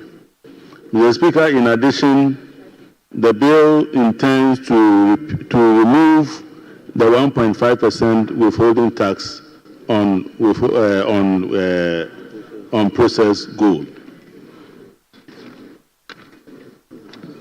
Mr. Speaker, the aspect on the gold is meant to ensure that we reduce smuggling of gold and also to facilitate the establishment of an independent Ghana Gold Board.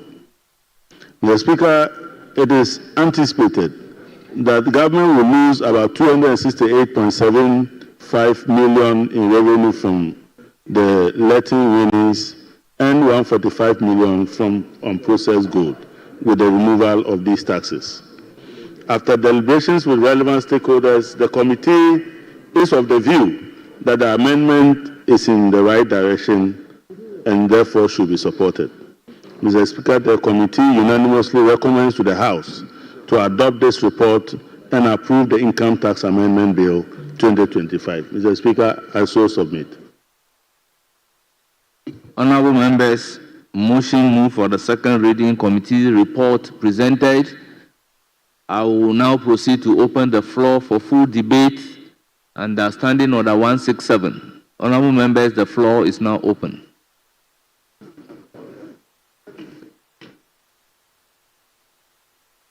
Yes, Honorable Ranking Member.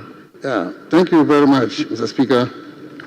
Mr. Speaker, I'm very happy that the Minister has provided enough explanation on this, because there have been some somersaulting, one after another, since the budget was presented. In the budget, the Minister said government was abolishing with a withholding tax on the lottery win. Then when he came to present, to lay the bill, he said government was abolishing the tax on bet wins. Today, he's telling us that it is not just bet wins, but also the other games of chance, including Lotto. And that clarification, I think, is very useful. Because in laying the bill, if you said you were going to abolish the withholding tax on bet winnings, which is just one of the winnings from lottery, then that, in my view, is different from what the Minister was talking about today. And so, because we know that bet winnings is just one of the winnings from lottery, but I remember very well in presenting the bill, in laying the bill, he said bet wins, which is what the NDC promised in their manifesto. Today we have heard from the Minister that it is not only bet wins, but wins from other lotteries, games of chance, and I think that clarification is important.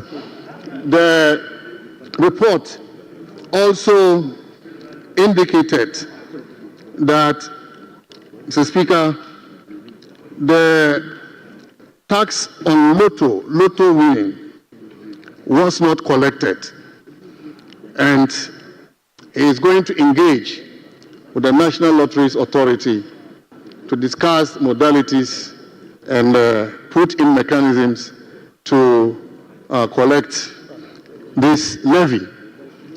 That's also significant, but I will want him to go beyond this to tell us what modalities, because it's been a long-standing issue. And I was hoping that the Minister will provide some details on the modalities for implementing the wins from the tax from wins from Lotto. And to that extent, Minister, if you cannot do it now, we can discuss it later, how to ensure that that is also collected. But since you are abolishing it, then I'm wondering why that statement in the report. I may want to read, Mr. Speaker, the part of the report talking about this. Paragraph 7.6. First of all, 7.5. The committee was informed that though the law was in force, it was not applied to the winnings from Lotto, giving rise to outstanding tax obligations in existence. 7.6. The Minister agreed with the committee and stated that there was the need for further consultations on the matter. He indicated that he will hold discussions with the National Lottery Authority on the way forward, and the appropriate decision will be made. This is in the report.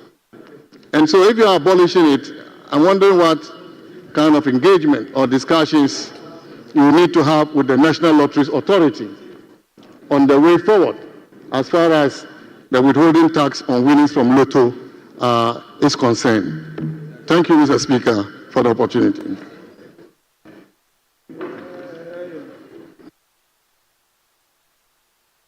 Majority Leader. Mr. Speaker, the report says that the committee was informed that though the law was in force, it was not applied to the winnings from Lotto, giving rise to outstanding tax obligations in existence. Outstanding tax obligations in existence. So that is to say that presumably there should be tax obligations that are outstanding, some money that we paid and etc., which still has to be paid because it has accrued. And so the discussion about engaging National Lottery Authority to see the way forward is in relation to the outstanding tax obligations. So I think that is the context in which the report should be read. Mr. Speaker, once again, we continue today a very blessed day in the month of Ramadan, the last 10 days. There are many people who prayed last night that going forward, God should bless their pockets. God should save their revenues. So, Speaker, today we are passing legislation that is increasing the disposable income of families and individuals. The fiscal impact, the amount of money that the state was going to withhold from these people, the state is allowing them to go away with their money, increasing their disposable income. So, Speaker, we are losing $10 billion to the smuggling of gold. Sometimes you sit here and our institutions capture that we have exported $100 million worth of gold. You go to the receiving countries and they say that they have received $1 billion worth of gold from your country. Clearly there is a discrepancy. How did they receive $1 billion worth of gold when your record here is that you exported $100 million worth of gold? It meant that the $900 million worth of gold must have been smuggled.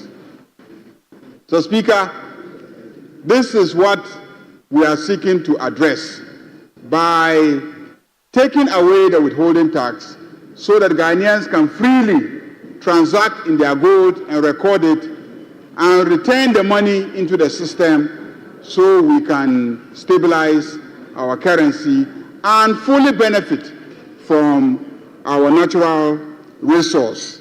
And Mr. Speaker, for those who were exporting it going through the normal channels, they had to pay this tax. So, Speaker, we are leaving more money in the pockets of those people. The state is no longer going to tax small-scale gold miners because we are abolishing the tax and the withholding tax, and they will now have the money in their pockets. This is a government that is giving more money to ordinary people, small-scale miners. We gave money today to Okada riders by abolishing the emission tax levy. All of us who have been paying money in respect of E-Levy, today we are taking that away by approving the legislation. So, Speaker, now we are also making such facilities available to small-scale miners by abolishing the withholding tax. So, Speaker, we continue to implement our promises to ordinary Ghanaians. Mr. Speaker, with those few words, and I believe colleagues support the second reading of the income tax amendment bill. Thank you, Mr. Speaker. Yes, Honorable Minority Leader.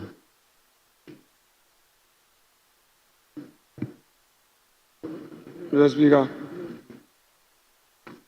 thank you for the opportunity to add my voice to the debate on this bill. Mr. Speaker, it is early days. It is early days.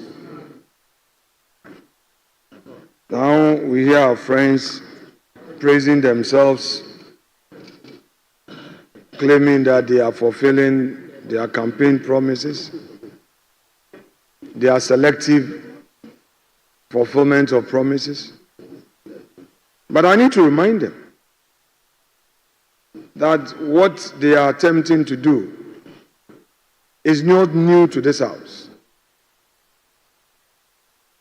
In 2017, when the Akufo-Addo government presented its first budget,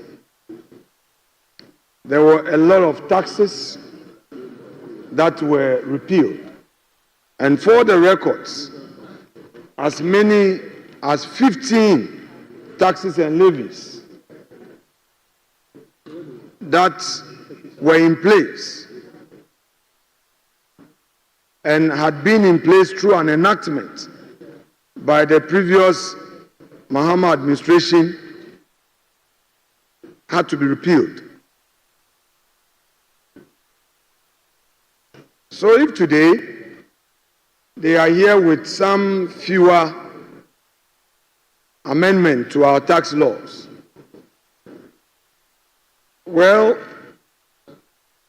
we would want to encourage them to do more.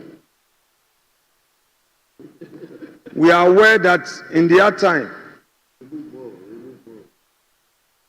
Kayaye was even taxed. We are aware. We are aware. Agro inputs,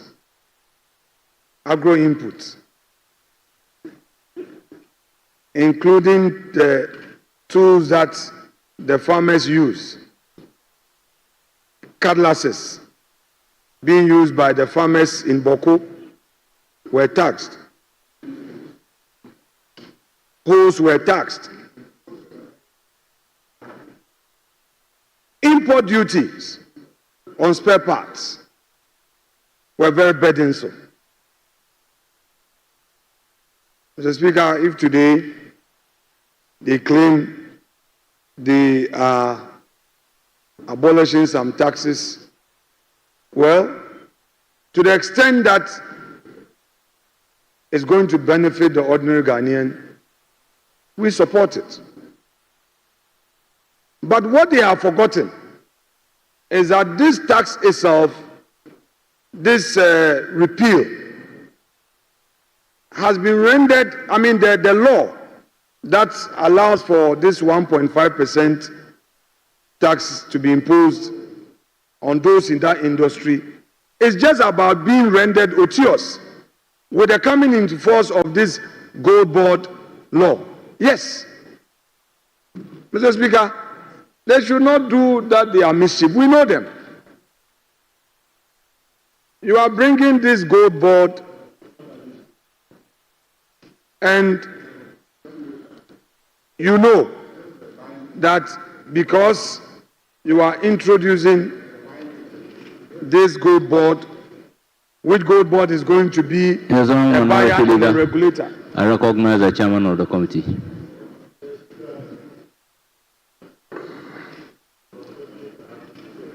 Mr. Speaker, with respect, is it the case that he is supposed to come in? I just want to know. Honourable member, he is the chairman of the committee. He presented the committee's report. Mr. Speaker, with respect, I just needed clarity from you. Yes. Okay, so he's up on a point of order. Yes. Is that the case? Yes, that's why I recognize it. Very well. Yes. Mr. Speaker, I just wanted to correct an anomaly that my leader is stating here. The Gold Board does not impose taxes. This is about a bill that was imposing taxes that we are removing. The Gold Board bill is to set up the Gold Board, but not to impose or remove taxes. I just wanted to make that clarification. Yeah. Thank you very much. Yes, I'm Minority Leader.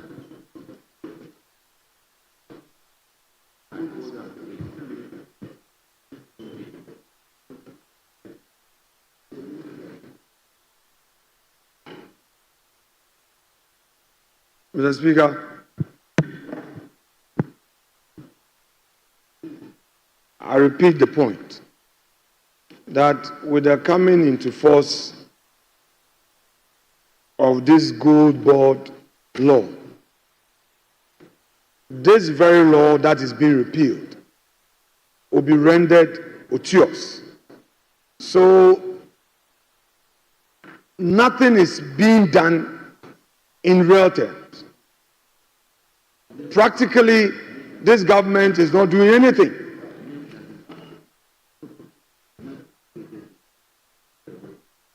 Mr. Speaker, we want to see proper exemptions being granted to the industry players, and we want to see that in the Gold Board law, which is coming. That is what we want to see. But we also are aware that there is this special import levy extension from 2025 to 2028. Yes, we know. So you see this attitude of attempting to give one, take more, give one, take more. Just like the way they do their program. You see, this and the other attitude, we can read in between the lines. I want the finance minister to rise on a point of order against this submission that they are going to extend the special import levy from 2025 to 2028. I want him to deny it for records that he is not going to do that. Because it's very important for importers. I want him to commit that there will be no extension. Honorable Minority Leader, you know the rules. In your comment, you cannot invite any member of parliament to comment on your submission. Mr. Speaker, it is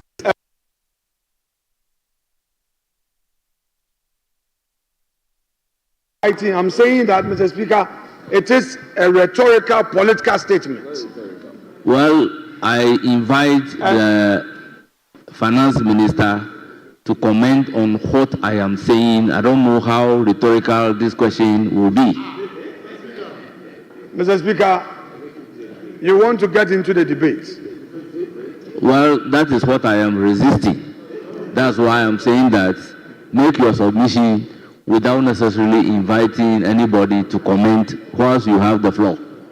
Mr. Speaker, I will be pleased to hear him respond to me on this. I don't mind at all, and I'll willingly yield to him. Because Honourable Member, that is why I am saying that you don't have that responsibility of inviting anybody to take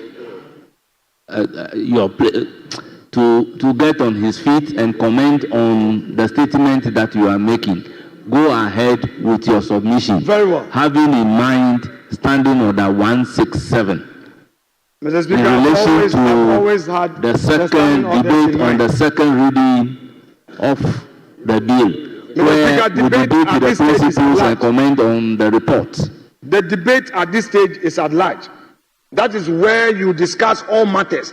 And I'm saying that this is really nothing in real terms. That is my submission. And I further submit that this government is not really a government that cares about the ordinary Ghanaian, because importers who are expecting an end to this special import levy will be disappointed, because the government is going to extend that levy from 2025 to 2028. That is my submission.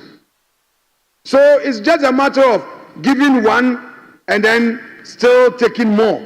Because I heard the submissions of the majority leader.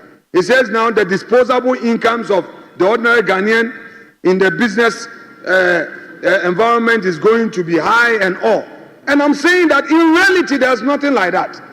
This government is not proposing anything new by way of relief to the private sector. The private sector can only thrive if government is really giving them a breather. We hear they are even cancelling the 1D1F policy, which would allow tax exemption to achieve real growth. To achieve real growth. They are not committing to that.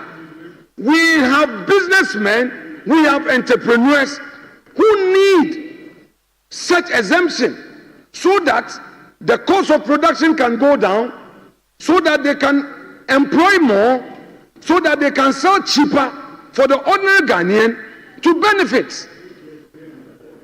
And you are cancelling this initiative.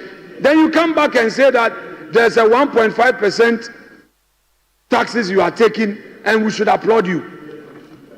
Go to the private sector. Interact with members of the Association of Ghana Industries. Interact with members of the Chamber of Commerce. Interact with the ordinary Ghanaian businessman. What kind of consultations did you do? They are the ones who are suffering. And they are the ones that if indeed you need to provide support to the private sector, you should attend to them. You are not doing that. Have you interacted with the Kantamanto businessmen? Have you interacted with the importers? And then you come here and you say, the government is living up to its promises, its disposable income is going to go high and all and all and all. Mr. Speaker, without more, I shall rest my case and look forward to a proper tax legislations that would benefit the private sector. I am for the private sector, and I don't think that this government is for the private sector. I so submit.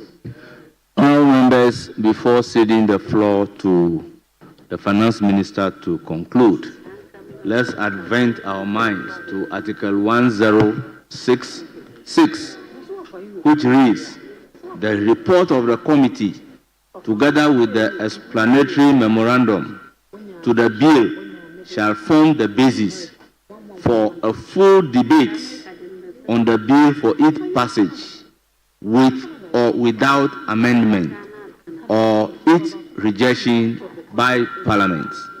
Honourable members, Standing Order 167, premise on Article 1066 that I have just read, states that when a motion is moved that a bill be read a second time, a full debate shall ensue on the basis of the explanatory memorandum and the reports from the relevant committee. So it is the explanatory memorandum and the report from the committee which should be considered at the second reading of a bill. Honourable members, I do not think at second reading the debate should be at large.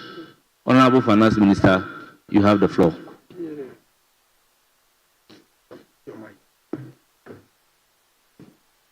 Thank you, Mr. Speaker. Mr. Speaker, it is important for us to put some comment in proper perspective. Right, Honourable Speaker, the emergence of the Ghana Gold Board will not mean that the tax, the withholding, 1.5% withholding tax on processed gold from small-scale miners will be rendered odious.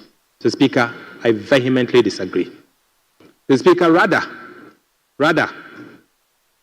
if we fail to amend this particular Income Tax Act,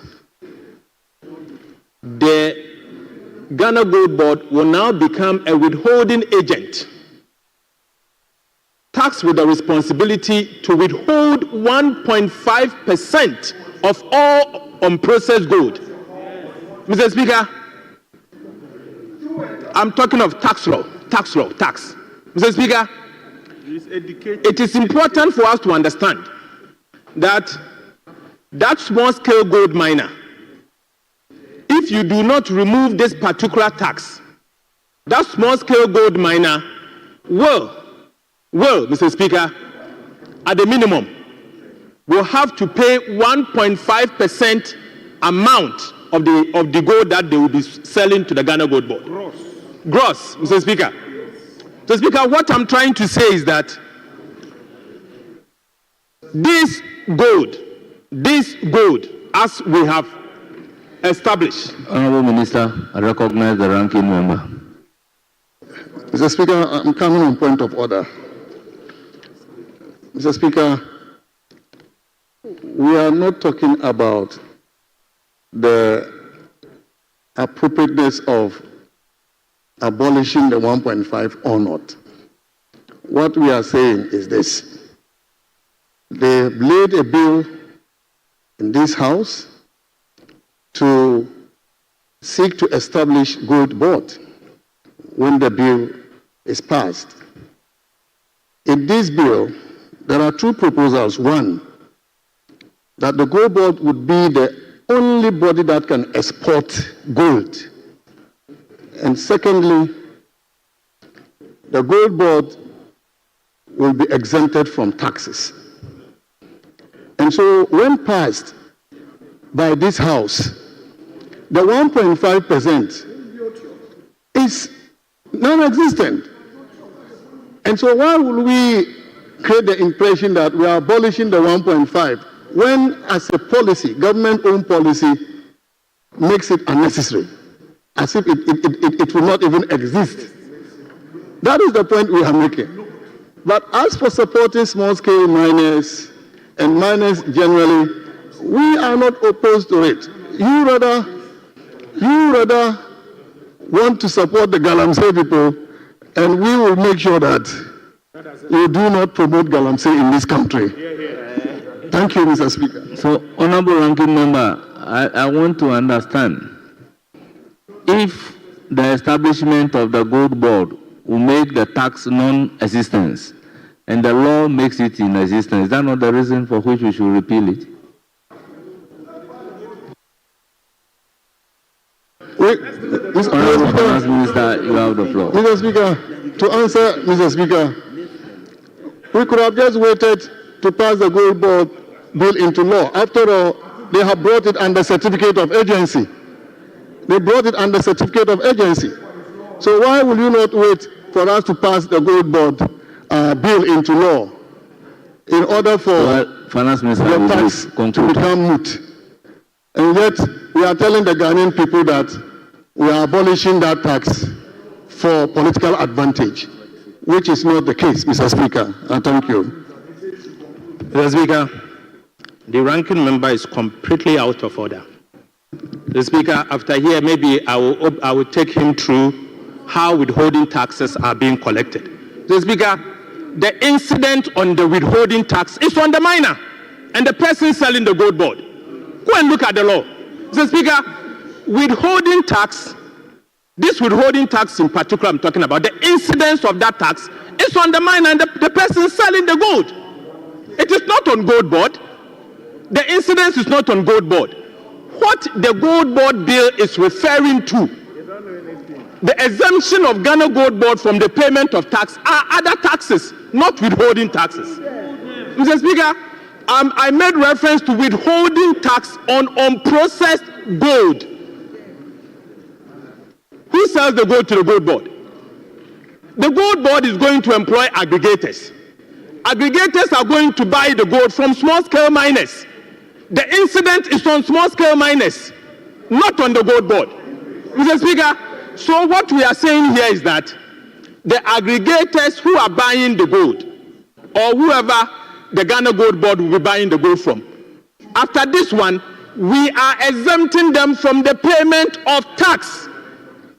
Mr. Speaker, that is what we are trying to say. Mr. Speaker, today, if you are to sell an unprocessed gold, the law is that you have to pay 1.5% withholding tax. Honorable Minister, that is what we are trying to say. Honorable former Regional Minister.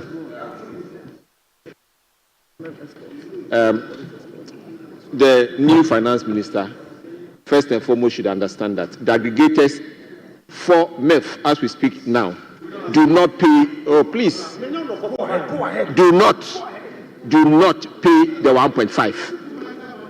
PMMC, that was also aggregating for Bank of Ghana, do not pay the 1.5. So what we are saying is that if you are bringing the gold board into existence and they are going to be exempted from paying it, then there's no point in making it look as if you are doing a favor to any miner. That's all, because under the MPP, we have already done that for the miners. So all the mining companies, the small-scale miners, we're not paying 1.5 through the aggregators. And that's all that we are saying, because we knew that gold was money, all other things are credit. And therefore, there's no point for them to be paying the 1.5. So, Mr. Speaker, that's all that we are trying to get to. Yes, it's not a very important amendment. Mr. Speaker, it is refreshing to know that the aggregators were not paying tax. Mr. Speaker, they have breached the law. Mr. Speaker, it is only Parliament that can exempt someone from the payment of a tax. And so, Mr. Speaker, what was done in the past was an illegality. And so, if you want to continue with illegality, continue with it. Mr. Speaker, it was wrong for a tax law to impose an obligation and for an individual to administratively decide to exempt someone. So, Speaker, that power is with Parliament. And so all what we are trying to do here, Mr. Speaker, is to exempt the small-scale miners. And by doing so, we are improving their disposable income. That is a fact. Mr. Speaker, that is a fact. And Mr. Speaker, for the record, the minority leader in his submission said that he was rather expecting us to allow 1D, 1F, and then the tax exemptions. Mr. Speaker, 1D, 1F, we all know that those tax exemptions were basically abused. Mr. Speaker, the evidence will be before this House in the last Parliament. Mr. Speaker, the last Parliament, I was the ranking member of the Finance Committee. We saw how it was abused. So please don't go there. Mr. Speaker, for the record, as Minister of Finance, I am not going to continue with the 1D, 1F tax exemptions because the evidence before this House suggests that it's been abused badly. And so we don't want to go there. If you want to carry it, you were in office for 8 years. 8 years. You couldn't approve it. You couldn't deal with it. It's been abused, and we don't want to continue. So let that be. Yes, Honorable Minority Leader.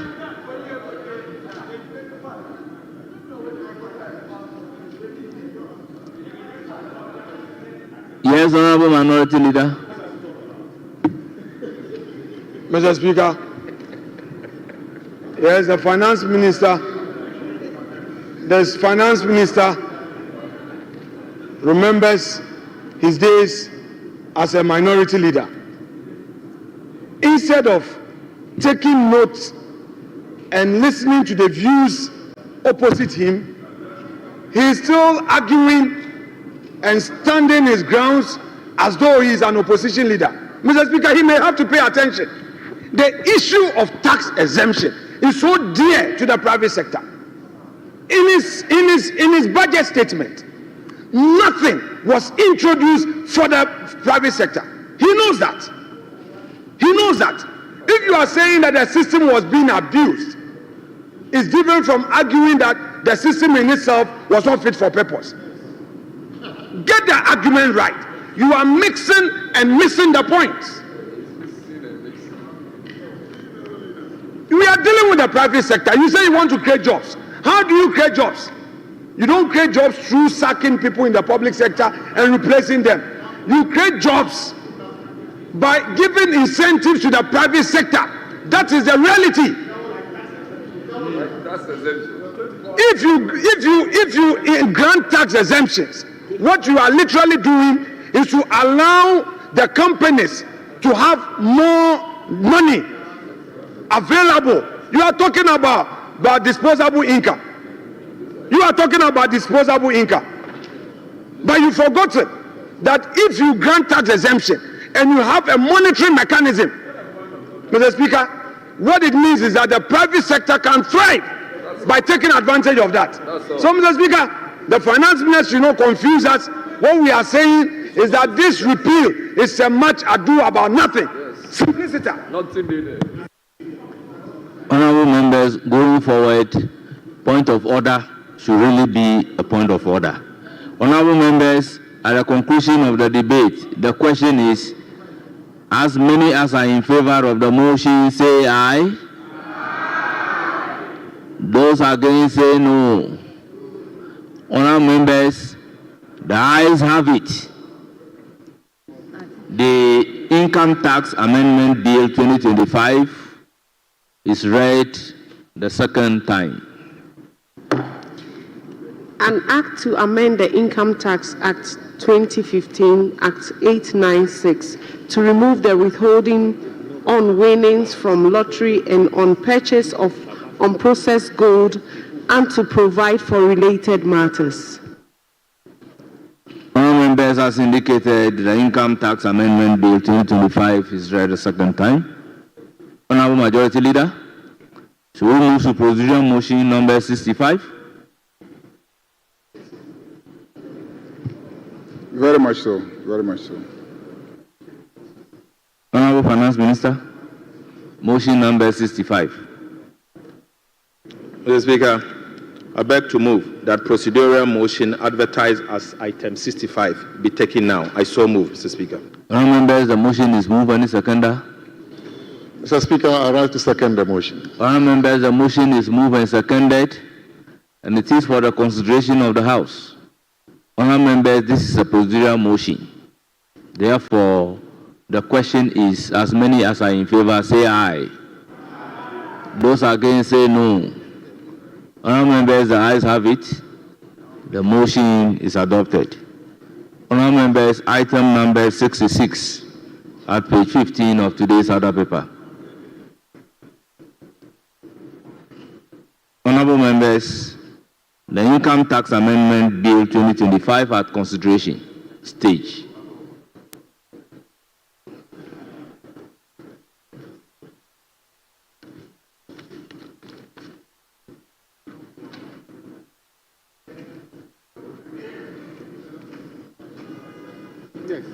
Mr. Speaker, we don't have any amendment.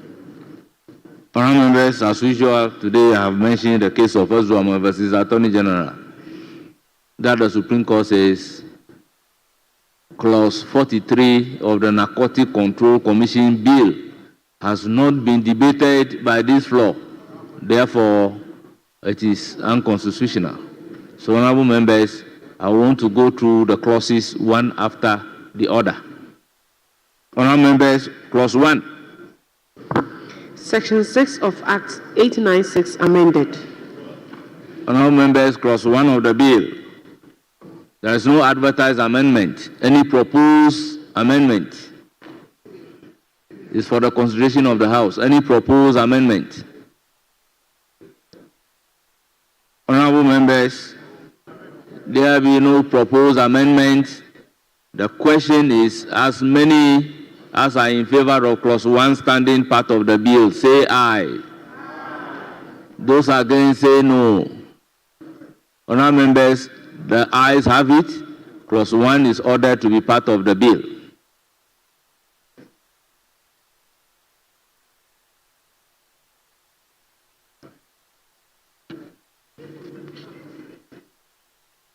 Honourable members, may I have your pleasure to take Clause 2 Section 85 and clause 3 of the bill all together?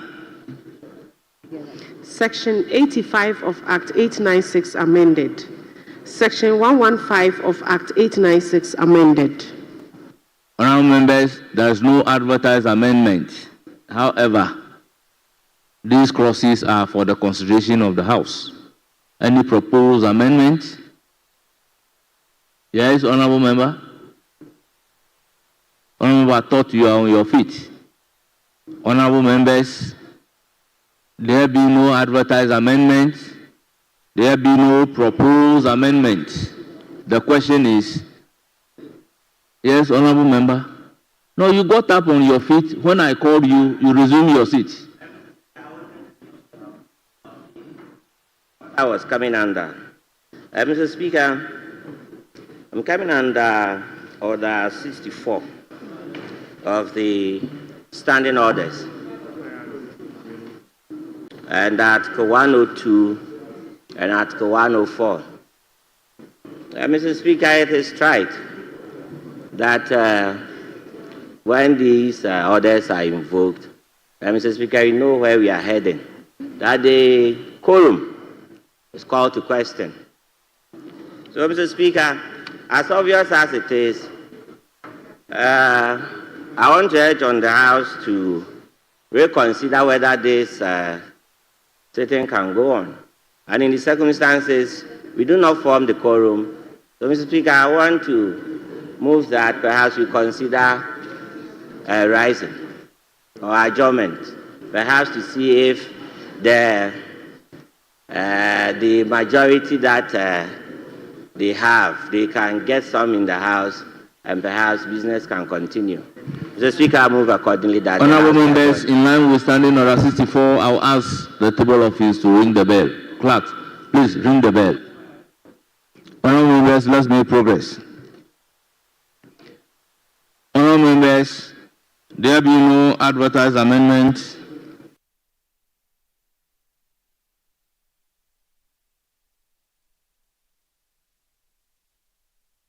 Say aye. Those against say no. Honorable Members, the ayes have it. Clause 2 and 3 shall stand part of the bill. Honorable Members, long title.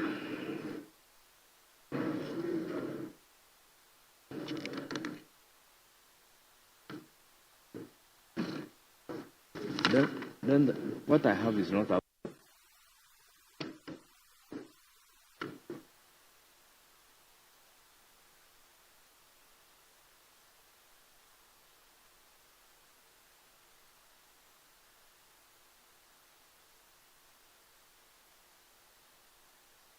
Honorable Members,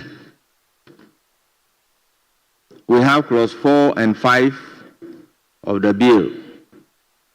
Honorable Members, may I have your pleasure so that we take clause 4 and 5 together. Section 119 of Act 896 amended. First schedule of Act 896 amended. Honorable Members, there is no advertised amendment. However, it is there for the clauses are for the consideration of the House. Honorable Members, there be no proposed amendment.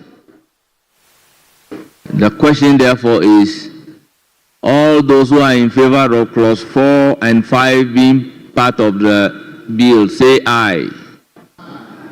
Those against say no. Honorable Members, I think the ayes have it. Clause 4 and 5 shall stand part of the bill. Honorable Members, long title. An act to amend the Income Tax Act 2015, Act 896, to remove the withholding and reignings from lottery and on purchases of unprocessed gold and to provide for related matters. Honorable Members, the long title of the Income Tax Amendment Bill 2025 is for your consideration. Honorable Members, there is no advertised amendment. Is there any proposed amendment? Honorable Members, there be no proposed amendment. The question, therefore, is as many as are in favor of the long title standing part of the bill, say aye. Those against say no. Honorable Members, the ayes have it. The long title is ordered to be part of the bill.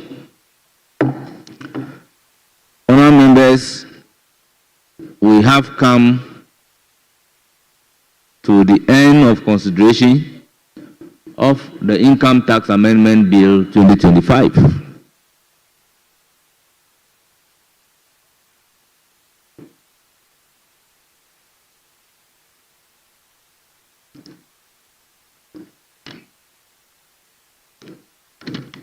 Yes, Honorable Majority Leader. Right, Honorable. Let's take 67. Honorable members, motion number 67. Mr. Speaker, I beg to move that motion advertised as item 57 on today's order paper, page 15, be taken now. I so move. Honorable members, the motion is moved. Any seconder? Yes, Speaker, I second the motion. Honorable members, motion moved and seconded, and it is for the consideration of the House. Honorable members, this is a procedural motion. The question, therefore, is as many as are in favor of the motion say aye. Those against say no. Honorable members, the ayes have it. The motion is adopted. Yes, Majority Leader. Item number 68. 68, Mr. Speaker. Yes, Honorable Finance Minister. Right, Honorable Speaker. I beg to move that the Income Tax Amendment Bill 2025 be now read the third time. I so move, Mr. Speaker. Honorable members, the motion is moved. Any seconder? Yes, Speaker, I second the motion. Honorable members, motion moved and seconded, and it is for the consideration of the House.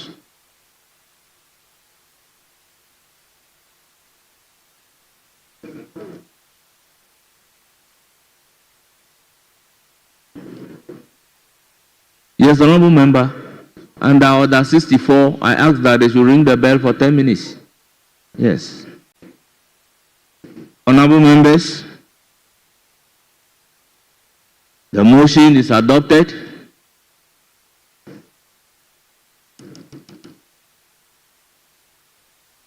Motion number 68. Honorable members, the question is, as many as are in favor of the motion number 68 say aye. Those against say no. Honorable members, the ayes have it. The motion is adopted. An act to amend the Income Tax Act 2015, Act 896, to remove the withholding on winnings from lottery and on purchase of unprocessed gold and to provide for related matters. Honorable members, the Income Tax Amendment Bill 2025 is read a third time and accordingly passed. Yes, Honorable Majority Leader.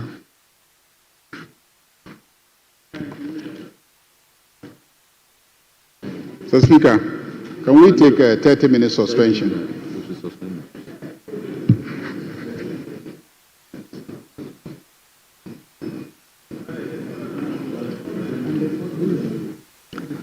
Yes, Honorable Majority. So, Speaker, can we take a 30-minute suspension?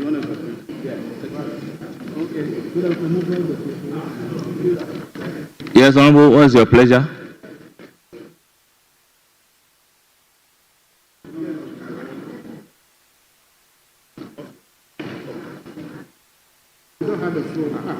I'm asking for a 30-minute suspension, Mr. Speaker. Yes, Minority Leader. Speaker, I'm strongly in opposition to this call.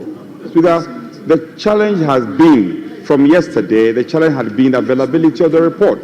We have enough reports. We have, as of the last count, we have about 5 reports ready. We should take them. What's the need for break?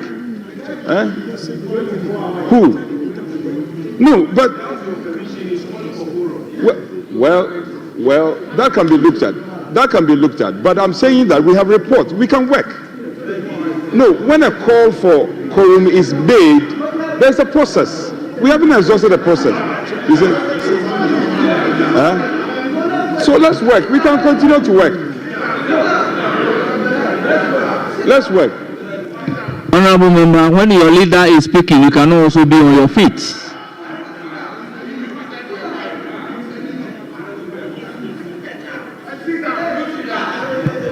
Yes, what is the issue?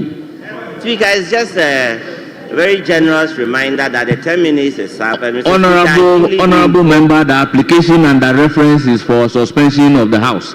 That is the issue under consideration. So please, kindly resume your seat. Yes, leaders, what's the pleasure? Thank you very much, Mr. Speaker. Mr. Speaker, just 30 minutes suspension, and then we'll come back very soon. Honorable members, Honorable Minority Chief Whip, you cannot be giving something with your right hand and then be taking it with your left hand. Honorable members, I am inclined to suspend the House for 30 minutes. The House is accordingly suspended for 30 minutes.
That was a live coverage from Parliament on the repeal of some bills, that is the E-Levy bill, together with some other bills which has been approved by Parliament subsequently. And that'll be it for now. Newsfeed is at 4:30 to bring you more on that particular stories, plus others. Please stay.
I am the general manager of the station, and I'm here representing the managing director, Mr. Samalata Mensah, who unavoidably is absent. He sends his apologies because the confirmation of this meeting happened at a time where he was already out of the country.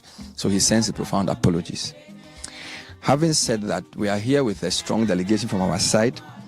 Our board member, your own daughter, Auntie Koko Amatefio, is here with us. Auntie Koko, please. We also came with an 8-member management delegation. I'm very proud to say we are here with our programs manager for television in the person of Mrs. Apioko Ashong Abe. Apioko is a Ga. She's from Pone on Sea. She's very happy to be here as well. We're also very proud to have our events manager. She's in the person of Miss Frima Edunami. Thank you, Frima. Now, we are also here with our sales manager and business development manager, who is in the person of Mr. Omani Mensah Bunsu. Our human resource manager is also a proud daughter of Boom on Sea, in the person of Mrs. Jennifer Nabake Anani Insia. We are also very privileged to have a lady I'm sure you've seen, because I know your interest, Your Majesty, in the media is very keen. She is in the person of Mrs. Vivian Nakai Loko. And of course, our technical director is also a proud son of the soil. He is in charge of all our technical work. Our manager in terms of technical television, Mr. Joseph Bernard Alote. And last but not least is a man I consider the face of the station, who's been with us from the beginning. Also a proud son of the soil, Mr. Richard Mensah. Everybody knows him as OJ, Ochame, with respect. So thank you very much, Ochame. Ovane. Oh, yeah, ma. Kema, iya no pe, una shwele mo ye mam. Ko una meni bong ope. Bobana ka ulele ma eyem ni wonyeme ni ji City FM ke chanawa aloje na ka ji sani amikele ameka ne be ahun ka me wo amike wose amike neke shamike ngmene be fengbe ni abiasumaye ko te bi afade no wulu sani amika mena na ba godembo ami ko ni be agbele ame bona feni ka leno kenukue chata ni yawo sana metashi ni chawana chi sana mbanna che wolele na mechanic bia awon mefe amene agbese biye ko ni che ale amakelele amameye no fe no be lebi jo swande jo gbakeju e amekele iwo kawo wa bi ene me no ka ba beji captain sandra kwani. We are here for 3 reasons. The first reason is that we've been working in Accra for many years. Indeed, our chairman and founder, Nikamatefio, is a son of the soil. And we've been working for Madagascar since 2004. And we also have an office at Tesam since for the past 4 or 5 years.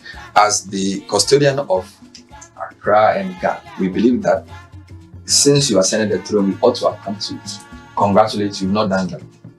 So indeed, one of the reasons why we are here is to say we are sorry for not coming earlier. So our first mission here is to greet you, pay official courtesy call on you, and to thank you for the honor you've brought to the gas state in the way you have managed the affairs of the area. We have brought a few drinks of the very highest stock, Castle Bridge Snaps, and a couple of other vintage alcoholic drinks that we have placed on top of the non-alcoholics, which I'm sure will be very useful to His Majesty and his subjects. And we've also brought a token amount, which we will not disclose, to just say thank you for the opportunity and the access we've been given. So this is what we have brought as a show of respect and our honor of His Majesty's kindness.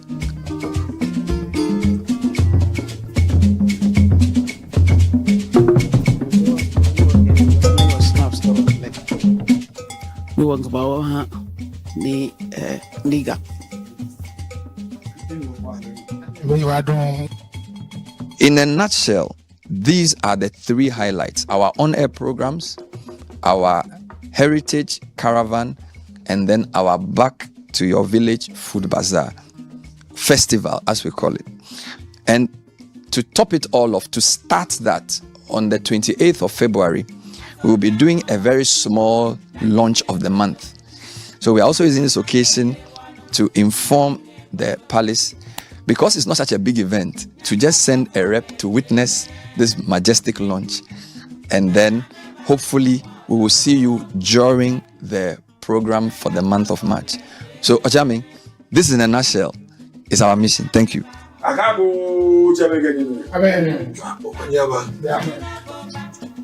Yo Chami again.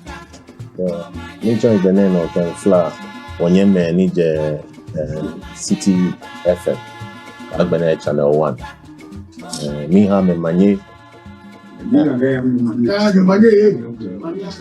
I feel na bote mine. Nimba jomo will look in ham. Ni amenichumo na metwa ashe. Ni ham me manye na me fe mo ni pano anina. Amego na mego na enya fe mu ni kwa na ina ngego na amejibua amejeni ina eke ngejibua eje ameyekwa amenua amekodia no adwa me nkenye die ko me kodia no adwa me pandi na agla afimu na fe e ba hwa amedidona ye bi ka kenye pa mi fe nya agla ya afimu ni fe afo mani ni ba hwa amedidona ameya ameboa ni wonye wokpeda wacha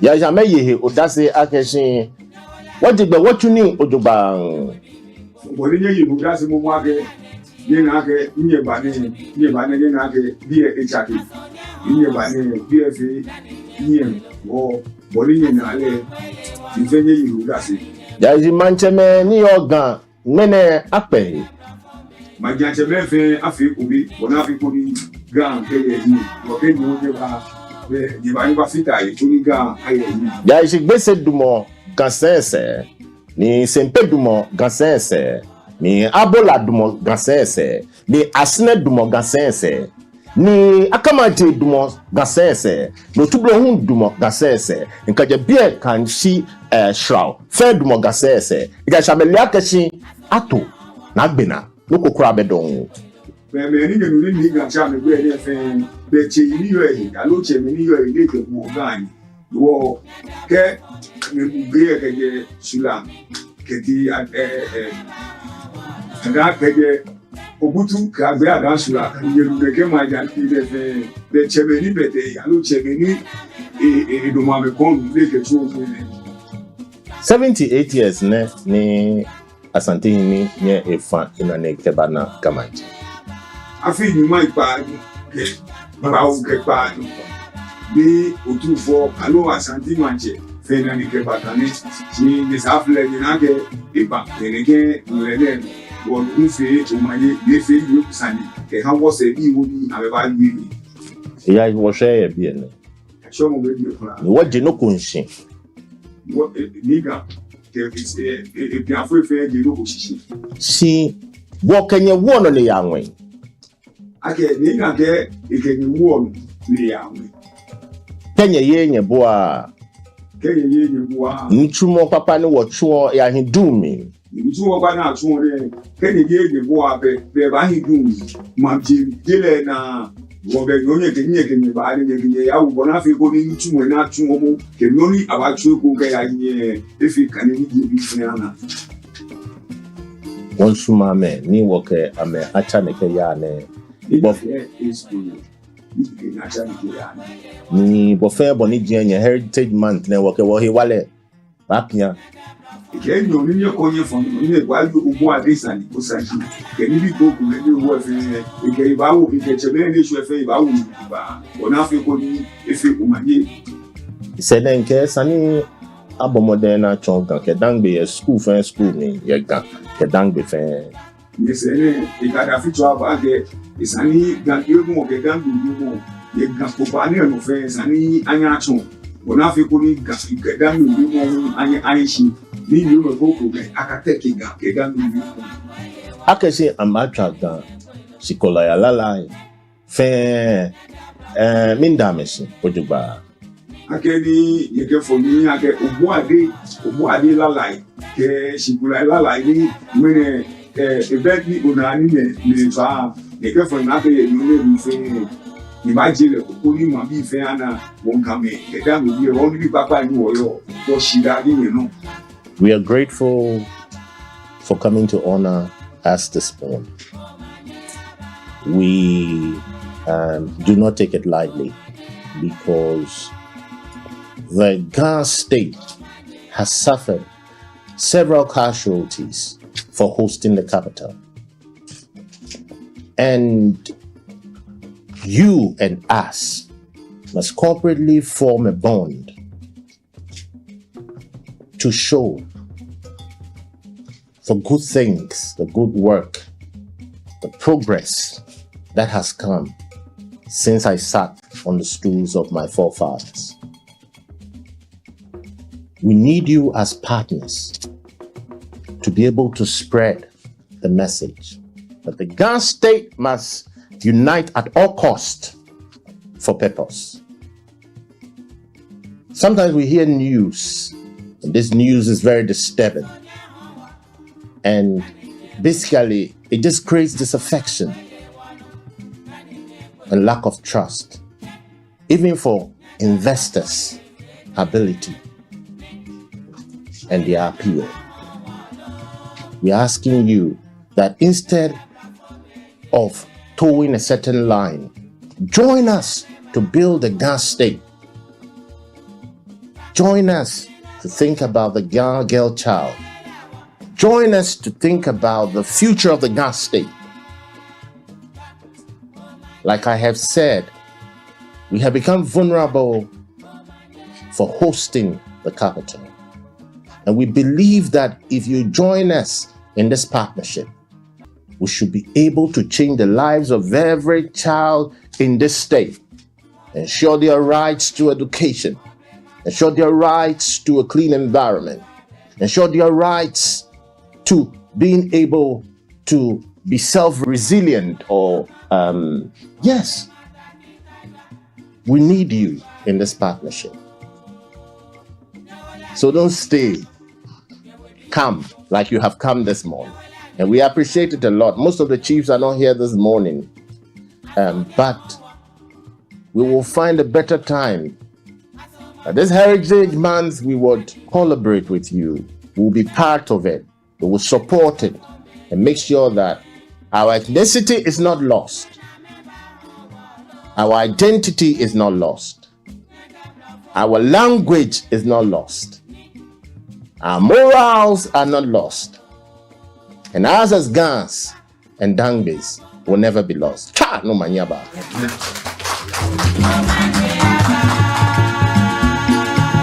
I want to say yes. We are ready. And we do. Thank you for restoring the glory of the state, and we see it in all the things you do. And so we are here to be part of it. And so we use our resources to push the agenda, whether it's the girl child, whether it's culture, music, whatever you want us to do, to partner you to rebuild and restore place of the citizen because of all the effects of bringing the capital here. We hear you and we say it shall be done. Thank you very much.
Ago.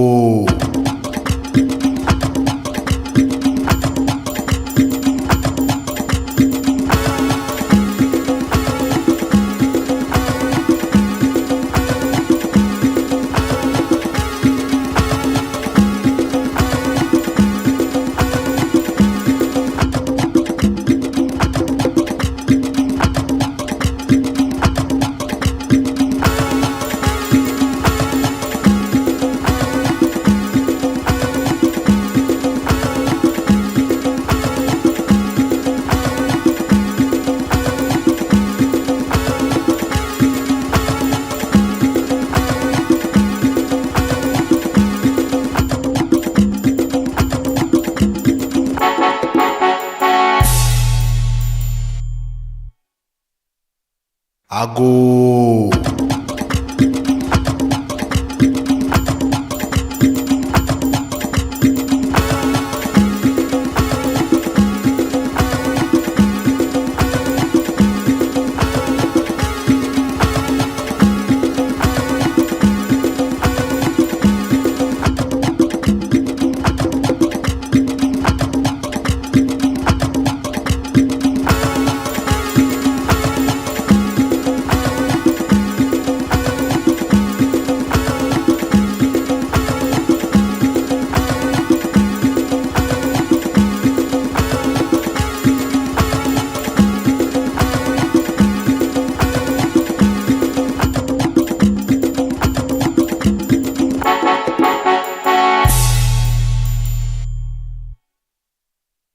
Ago.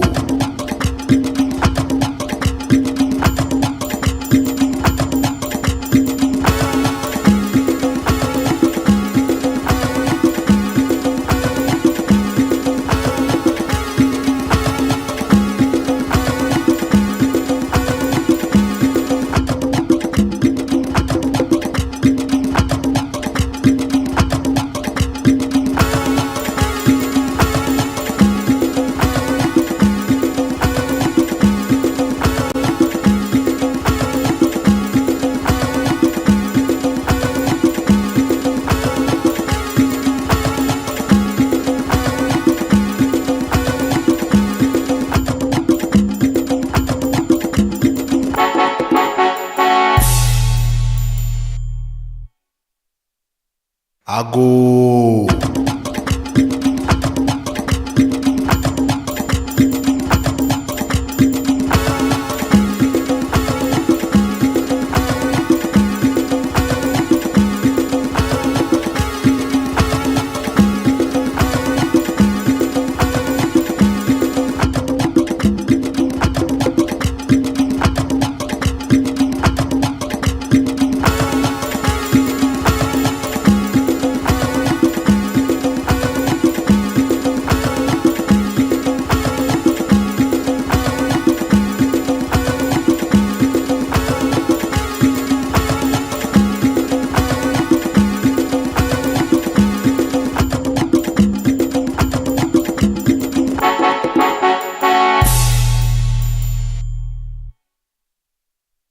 Ago.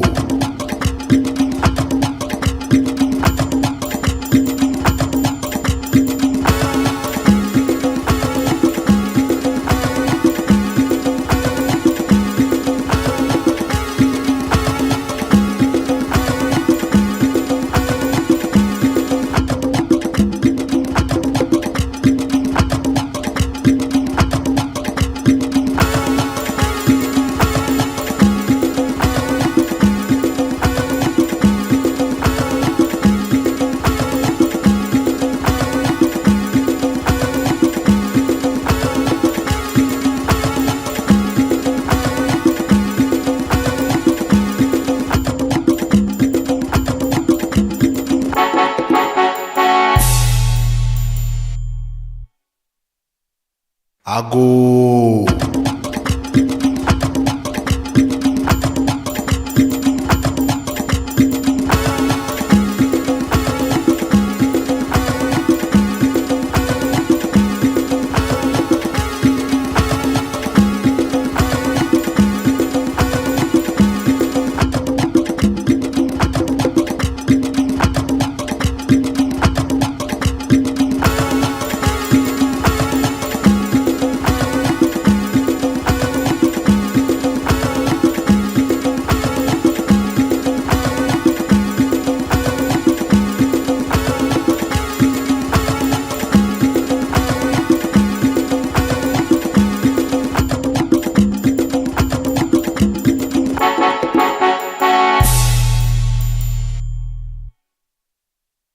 Ago.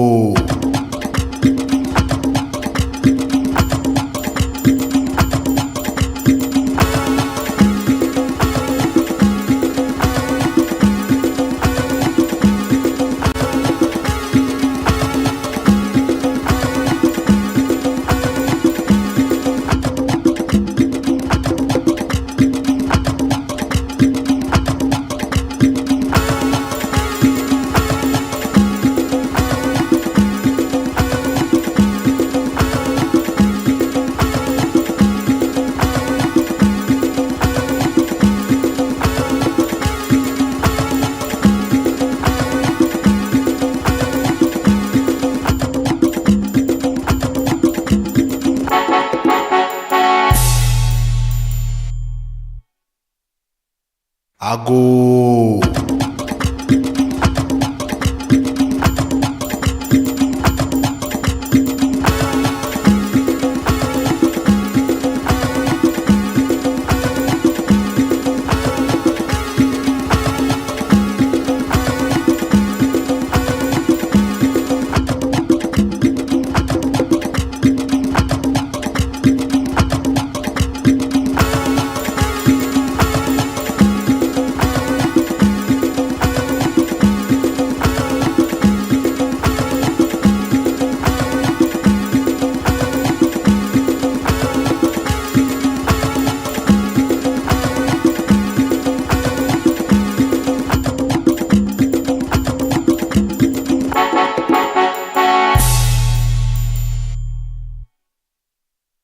Ago.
ready as we take you back to your roots to experience the food, music, dance, games, and many more at the Back to Your Village Food Festival. The dates are 29th and 30th of March 2025. Time is 10 a.m. right through till 6 p.m. each day. The venue, the Accra Metropolitan Assembly, AMA. Follow Channel 1 TV and 97.3 CDFM social media handles for updates with the hashtag Back to Your Village. Entry is free, so see you there.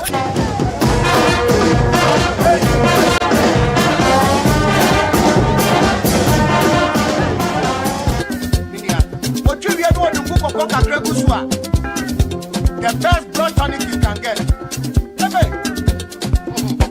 The Back to Your Village Food Festival 2025 is powered by Channel 1 TV with support from 97.3 City FM and is proudly sponsored by Gino, Koa Natural Cocoa Fruit Juice, Pan-African Savings and Loans, Chibu Water, Trillium Industrial Company Limited, and Contract Cleaners Association of Ghana.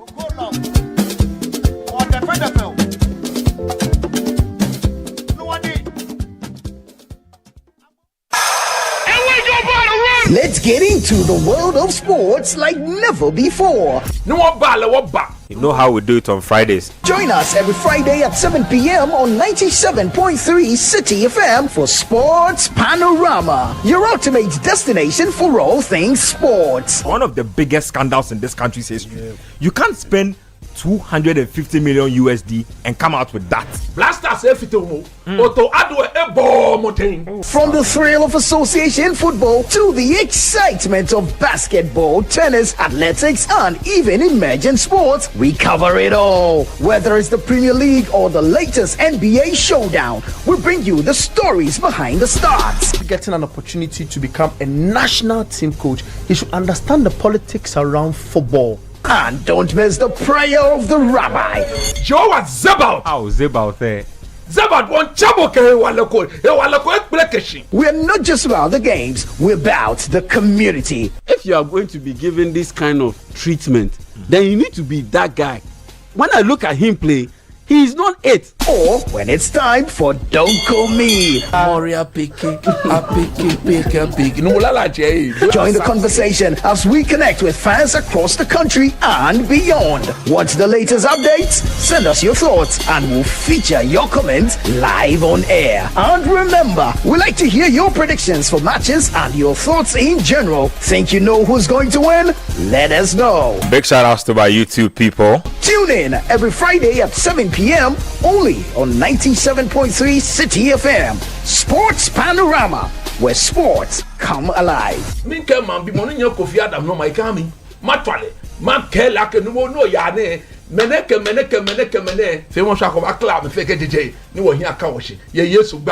Amen. Sports Panorama, your weekly sports fix. Don't miss out on the action. Sports Panorama. Catch the excitement every Friday.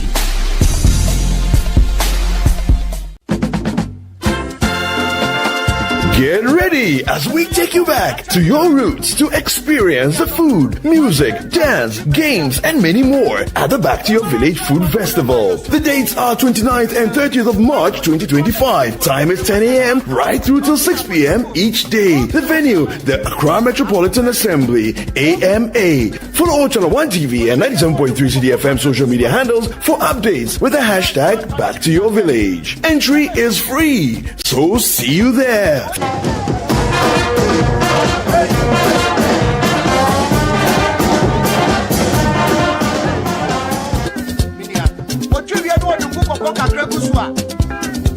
The best blood tonic you can get. The Back to Your Village Food Festival 2025 is powered by Channel 1 TV with support from 97.3 City FM and is proudly sponsored by Gino, Koa Natural Cocoa Fruit Juice, Pan-African Savings and Loans, Chibu Water, Trillium Industrial Company Limited, and Contract Cleaners Association of Ghana.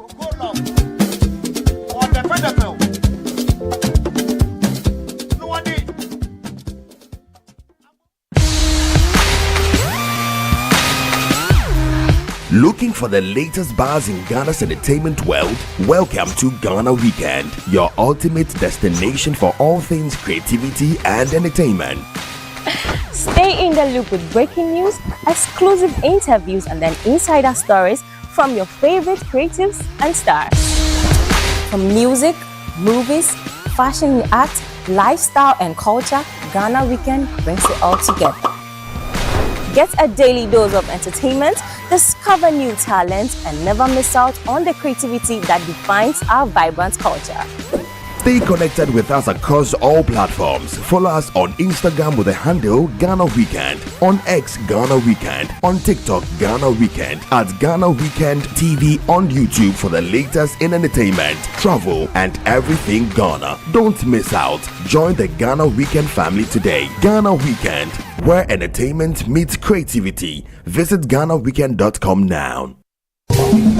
This March, we invite you to splash in the pool of cultural expressivity and soak yourself in the celebration of indigenous authenticity in our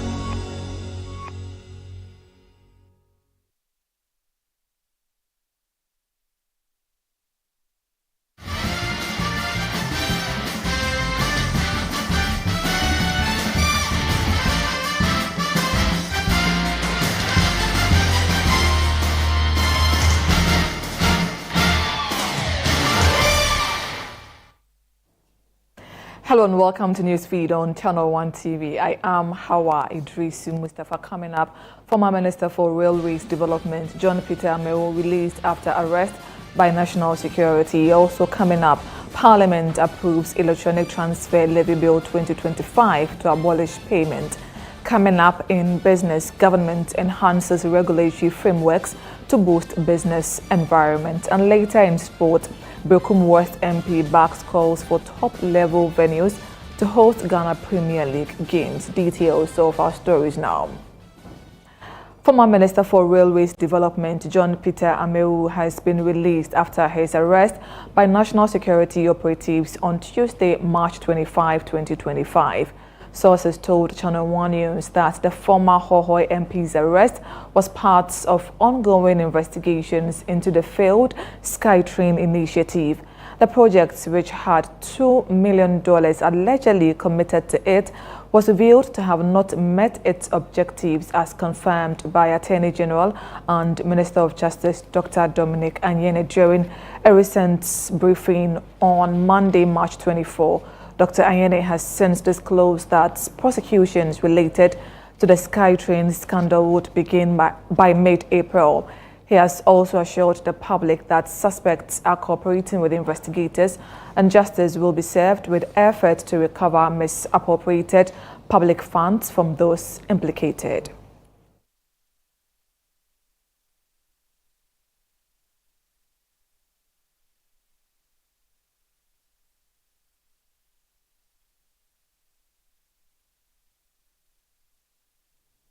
The Supreme Court has adjourned to April 30 to deliver a ruling on an application by Akutia MP Ernest Kumi seeking to quash an interim injunction that was secured on January 6 against his swearing-in.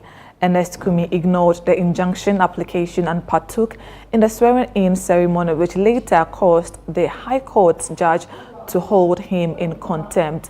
Lawyers for Ernest Kumi argue that the ruling of the High Court judge was based on an error patent on the record, as the interim injunction application was entertained when the court did not have jurisdiction to hear the matter. The bench of 5, chaired by Justice Gabriel Puaman, adjourned the case to April 30 to deliver its ruling on the application.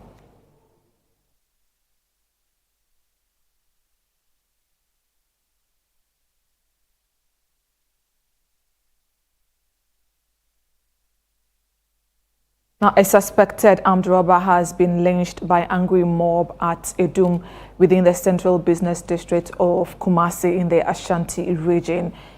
Eyewitnesses say the suspect was apprehended by the mob following his failed attempt to bolt with 2 others after the 3 attacked their victim with a knife and robbed him of his phone and other belongings.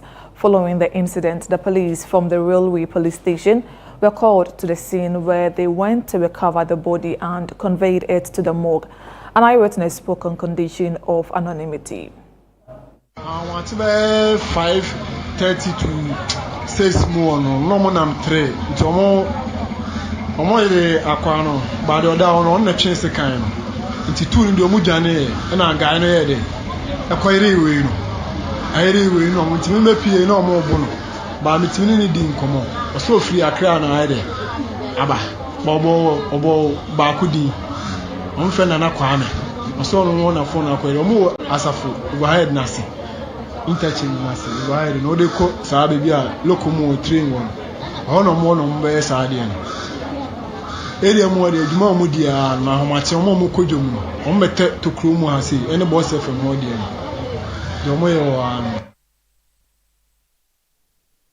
The Member of Parliament for Kwadaso, Professor Kingsley Nyakon, is advising President Mahama to stand firm against pressure from the National Democratic Congress that could tarnish his reputation. This urging comes on the heels of President Mahama's consultations with the Council of States backed by 3 petitions calling for the removal of the Chief Justice Gertrude Saki-Tokonoo. Now, still in Parliament, the House has approved the Electronic Transfer Levy Repeal Bill 2025 to abolish the payment of E-Levy. The levy, which was amended from 1.75% to 1%, placed a tax on electronic transactions, which included mobile money payment, bank transfers, and inward remittances. During a debate on the approval process, the Majority Leader Mahama Ayaraga says the abolishment of the E-Levy has offered an amount of 2 billion cedis to Ghanaians to help improve livelihoods. The deduction will no longer take place and government will lose close to 2 billion Ghana cedis. But the 2 billion Ghana cedis that government is going to lose will now come to Ghanaians. So in effect, individual Ghanaians who ordinarily would have lost 2 billion Ghana cedis will now retain their 2 billion Ghana cedis. And government that would have gained 2 billion Ghana cedis by way of deductions from Momo transfers, government will lose the 2 billion Ghana cedis. So this single legislative measure is going to pass on 2 billion Ghana cedis to Ghanaians. 2 billion Ghana cedis. An act to repeal the Electronic Transfer Levy Act 2022, Act 1075, and the Electronic Transfer Levy Amendment Act 2022, Act 1089, and to provide for related matters. Honourable members, the motion is adopted. The Electronic Transfer Levy Repeal Bill 2025 is now read the 3rd time.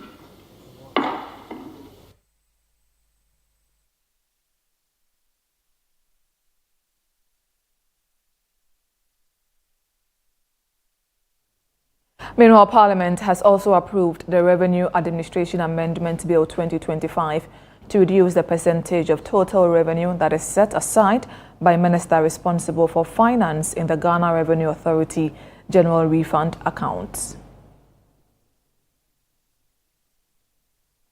Now, owners of vehicles damaged by the solar panel at ANC Mall have flocked to the mall to access and retrieve their vehicles. This comes after the clearance of the solar panel canopy, which had served as a shelter at the car park and collapsed following a downpour on Tuesday. My colleague Samuel Akom was at the ANC Mall yesterday. He joins us today after his visit. Sami, thank you for your time. Now, you were there yesterday, yes, and you are there again today. Right. What is the situation today as we speak? Right, as we are all aware, yesterday, after the downpour, the solar panel collapsed onto some vehicles. And so today we visited the scene to ascertain what really was happening. And luckily, when we got there, we noticed that all the panel that collapsed on the vehicles have been taken away successfully. And so we also noticed that some owners of the vehicles were present to assess the extent of the damage that was caused due to the collapse of the solar panels. And shortly after we arrived, we noticed that NADMO officials also came to the scene to also assess the situation, and they had conversations with management And they questioned as to whether there were casualties, and it was confirmed that indeed there was no casualties recorded. Well, let's hear from the Deputy Director of NADMO. Okay, so the head of the unfortunate incident that happened yesterday due to the rain as NADMO and the lives and properties are very much of importance to us. We were directed by the Director General to come here this morning to come and see the situation and see if NADMO can be of assistance. But thankfully, thanks to God, I think the situation is open. Thank God, no lives were lost. Thank God, the situation is under control at this moment. So going forward, what are the plans? Yeah, so I have my technical, the Director General of Technical is here with us. Really, I've been wanting to get to the office, he's going to advise us on what exactly to do so that going forward, we wouldn't encounter such disasters in Ghana. So, Sami, this is the NADMO director who was, deputy director who was at the scene when you went over there. Now, for the victims, persons who had their cars destroyed, what was the situation? The situation was quite normal. It was expected that, of course, after the incident, they will throng in their numbers to assess the situation. So they came, assessed their vehicles, and then management allowed those who can move their vehicles to move them. But then they have also assured that the insurer of A&C Company Limited will cover the full cost of the damage caused to the vehicles. And so in as much as all the vehicles that were involved? Were involved, exactly. Okay. So they are allowed to move the vehicles, go and do an assessment to the extent of the damage, bring the cost, and then the insurer for A&C Company Limited will cover the cost. And the mall have released a statement to that effect as well. But we spoke to the victims and they expressed, you know, how it all happened. They were in the mall shopping, and then they heard the noise, they came out and then saw what has happened. But they are calm because, of course, management have addressed the issue of cost, because that was the question that was in the mouth of most of the victims. Very well, let's hear from one of the people you spoke to. Things come because authorities came in yesterday to rescue us, and then today we are on the field checking the damages, and then they said they will definitely repair everything is okay. So the ANC Mall is going to cover the entire cost of both the damage? Insurance and ANC. So for you specifically, what was the damage? Windscreen. The windscreen? Yes. So you can move your car now? Of course, yes. And then you repair, and then what happens next? They'll pay for the cost. Okay.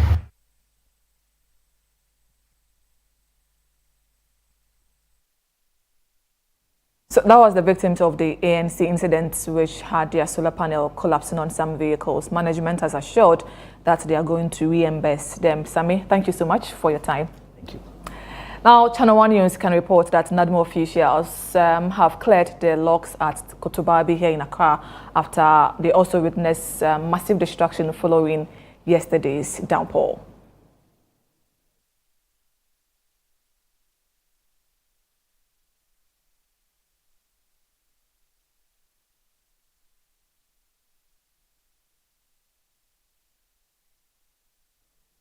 You're still watching Newsfeed on Channel 1 TV. I am Hawa Idrisu Mustafa. Still ahead, Youth Ministry launches nationwide campaign against opioid abuse. We have details coming up shortly. Please don't go away.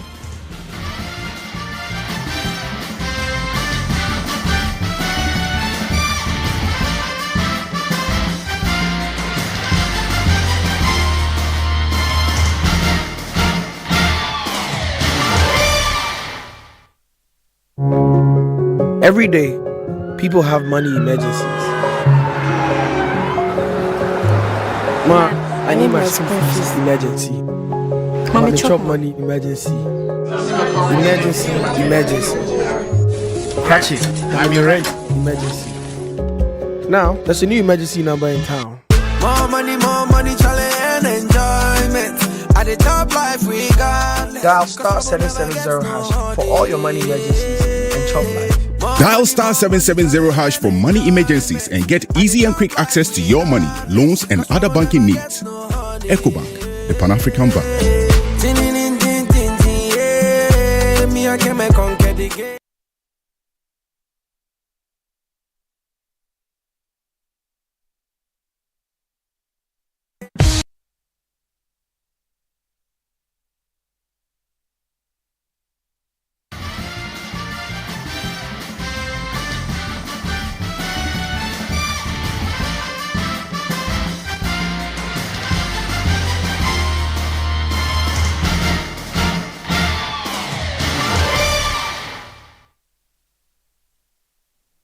You're welcome back. This is Newsfeed on Channel 1 TV. Let's do some other stories now. The Advertisers Association of Ghana has revealed that over 60% of billboards in the country are unlawfully erected, with their ownership largely unknown. This follows the increasing trend of billboards being mounted at inappropriate locations such as pedestrian walkways and intersections, posing potential hazards to the public. Speaking to Channel 1 News, the president of the association, Andrews Aka, expressed concern over the situation, noting that many billboards installations do not go through the proper legal channels. He warned that failure to regulate these structures could lead to future disasters. In recent times, our investigations show that most people do not comply by these, and makes it very difficult for anyone to monitor how these things are, how these illicit billboards are being placed. From our own investigation, we can place on record that there are about 50 to 60% of billboards that we do not know who owns those billboards, which is a question mark that should be a question mark on the conscience of all of us, both the authorities and ourselves who are in the industry, that we can't identify. We strongly believe there are persons who, because of the illicit way of mounting billboards, do not go through the right channels, do not go through the right system to receive the right permit to mount the billboard the right way, so that it can prevent any accident in the future. The Media Foundation for West Africa has revealed that the 2024 general elections were heavily characterized by misinformation and disinformation. This was disclosed during the launch of the foundation's recent research report, The State of Misinformation, Disinformation, Polarization and State Threats to Ghana on Wednesday, March 26. The Media Foundation for West Africa report showed that allegations of electoral malpractice and violence were the most common forms of election-related misinformation and disinformation during the 2024 elections. Here is the Executive Secretary of the National Media Commission, George Sapple. It is particularly useful, seminal in the sense that this is the very first time that we have detailed analysis of the phenomenon of disinformation, not only from an anecdotal analysis, but proper research into the phenomenon. So we at the National Media Commission are really taking to the report with a lot of seriousness. Going forward, our expectation is that we'll be able to bring all stakeholders together to implement the recommendations. My advice to media is that journalism survives on its head. So at all times, let us strive to tell the truth. And that also includes fact-checking those who seek to convey disinformation to destabilize the society.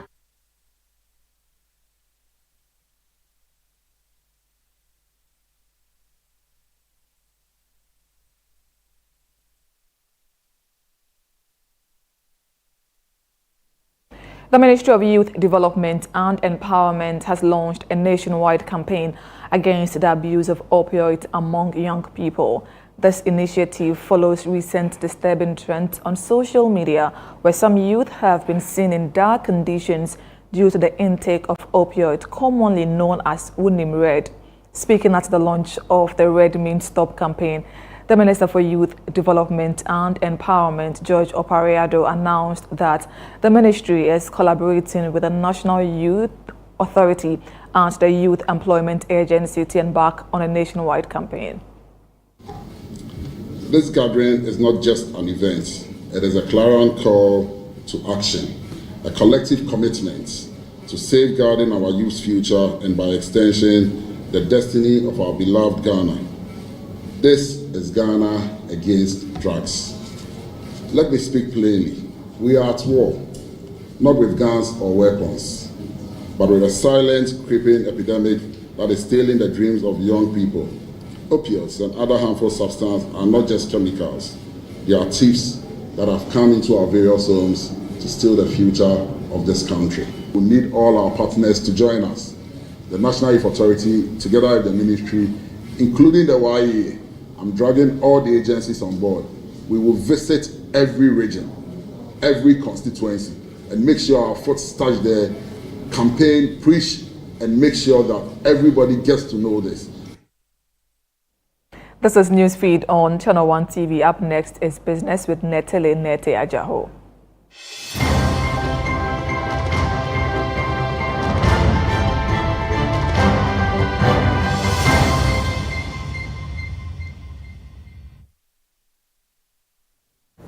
Good evening, Netele. Good evening. What's the latest in the world of business? Okay, the government says it is taking steps to enhance regulatory frameworks to create a more conducive business environment as part of business regulatory reform programs. According to the Ministry of Trade, Agribusiness and Industry, the initiative aims to simplify business operations and drive private sector growth by eliminating bottlenecks and improving efficiency. Speaking at a World Bank event in Accra on the theme New Insights on the Business Environment in Ghana, exploring the World Bank's Business Ready report, Minister of Trade, Agribusiness and Industry Elizabeth Ofosu-Ejari reaffirmed the government's commitment to fostering a business-friendly economy. The Ministry of Trade, Agribusiness and Industry is implementing a comprehensive business regulatory reform program, BRR. The initiative is designed to tackle systemic challenges, streamline existing business regulation, and ensure the quality and coherence of new regulations. This reflects the government's unwavering commitment to removing long-standing barriers that have hindered businesses in Ghana from realizing its full potential.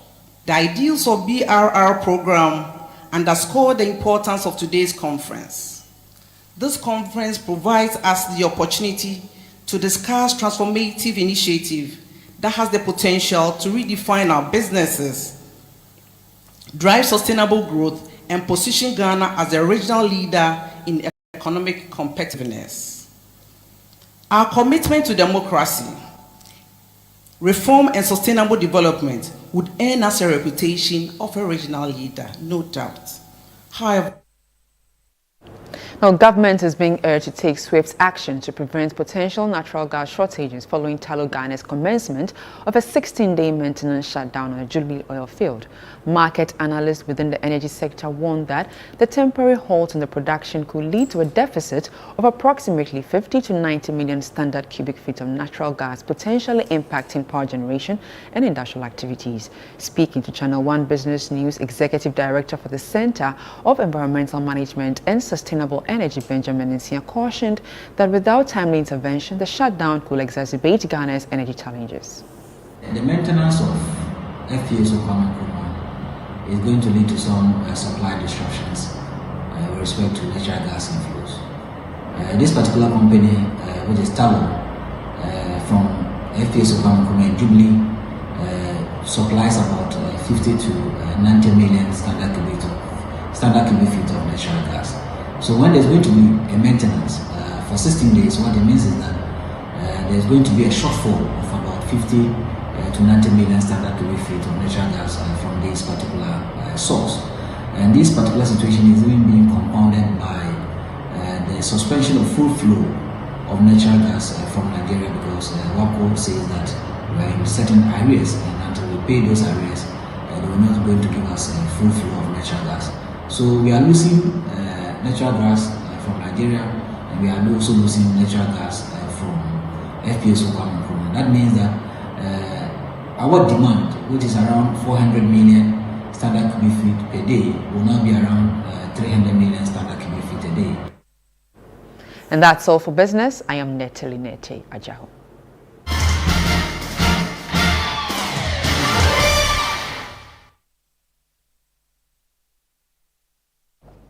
Next is sports with Bernard Abeyuku-Oche.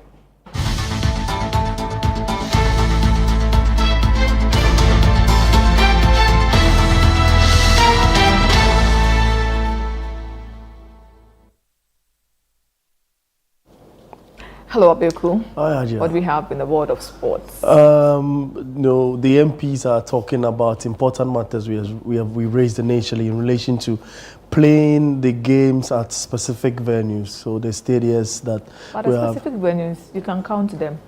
Accra, Kumasi, Cape Coast. Yeah. Esipon is not working. So absolutely. We have limited stadium. Yeah, so I mean, if we should categorize clubs in regional basis and play, I think it would be better. Please give us the details. Shall we now? The Member of Parliament for Brekum West constituency, Dixon Shredia, is back in calls for top-level venues to host Ghana Premier League games. And he said the scene an exclusive interview with Channel 1 Sport in the aftermath of the Ghana Premier League's return following multiple weeks of suspension stemming from the death of Asante Kotoko supporter Francis Pole Frimpong at Instratraman's league venue. Honorable Tredia believes that only infrastructure that ensures safety are the only ones that should host league games. Exactly so. I've been saying that over and over, that we should implement the club licensing regime to the letter. Facilities that are not fit for purpose should not be allowed to host matches. You know, when you're talking about security, the stadium architecture, the structure also contributes to security on its own. So if we have steadier facilities that are not fit for purpose, the rules should not be bent. Let us apply the rules.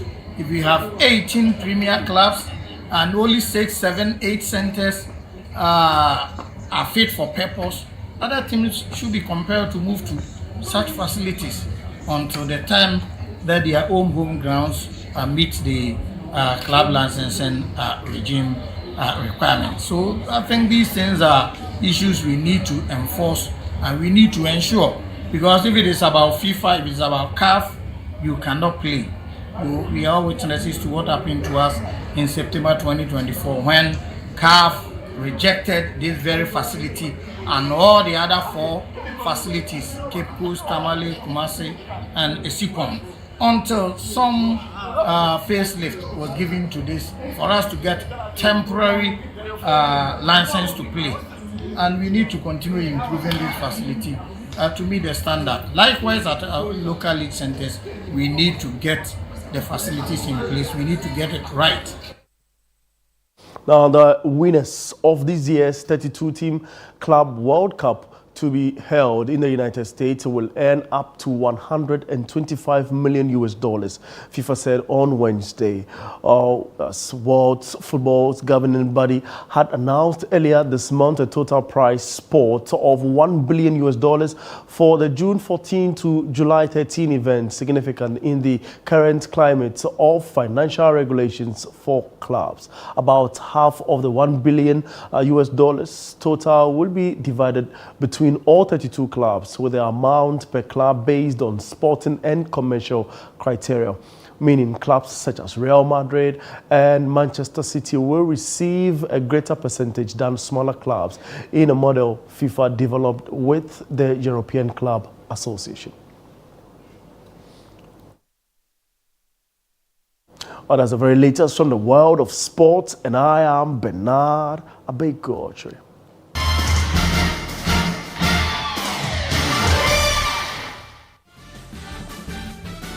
And that's it for Newsfeed on Channel 1 TV. I am Hawa Idrisu Mustafa. Pleasure coming your way always.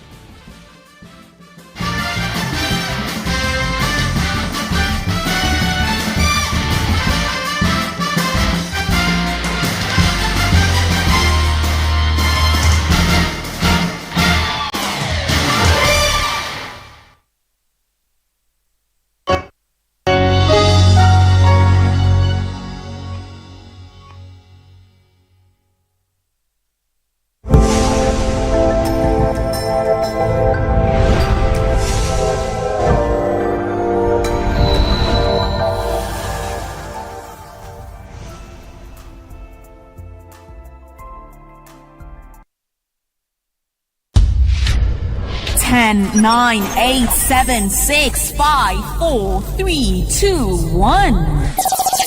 This is the Channel 1 Countdown.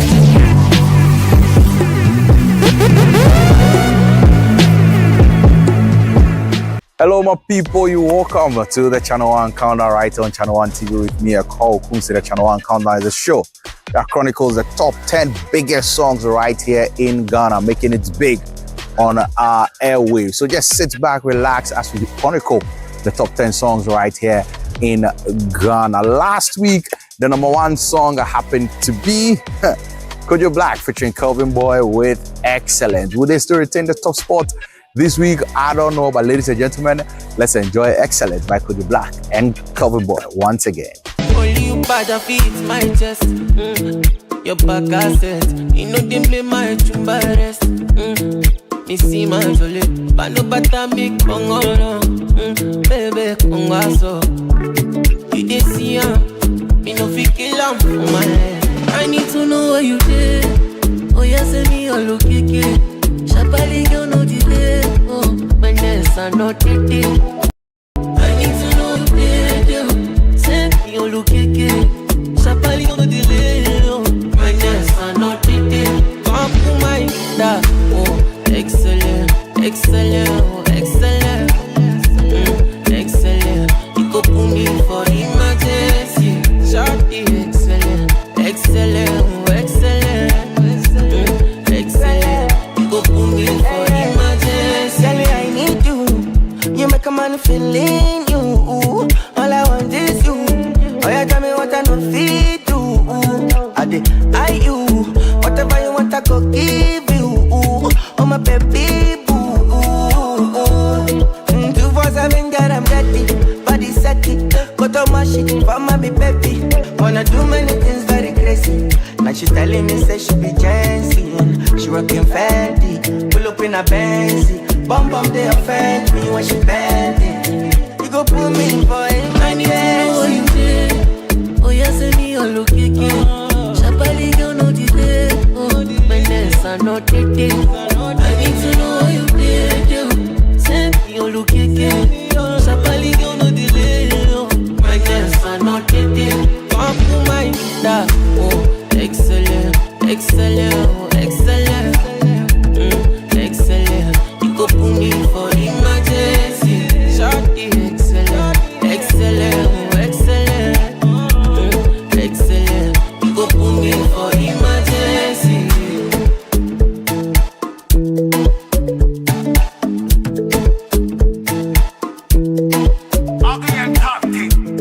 This is the Channel One Countdown.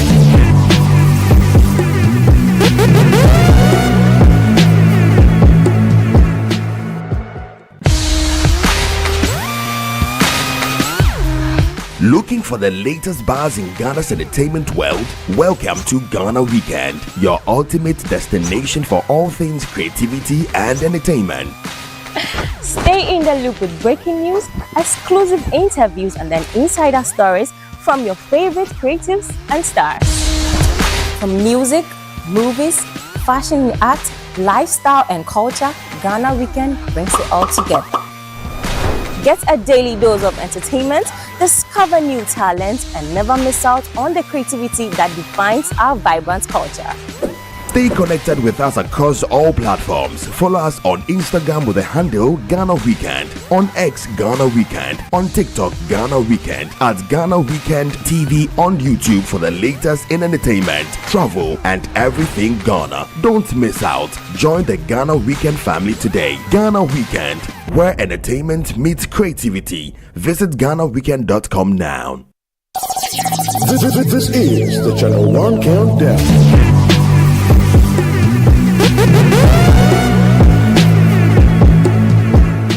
Welcome back to the Channel One Countdown. Good song there by Kojo Black featuring Kelvin Boy with Excellent. It was at number one. Will he retain the spot this week on the Channel One Countdown? We get to find out. But let's start it off at number 10. And at number 10 this week, we have a very strong female.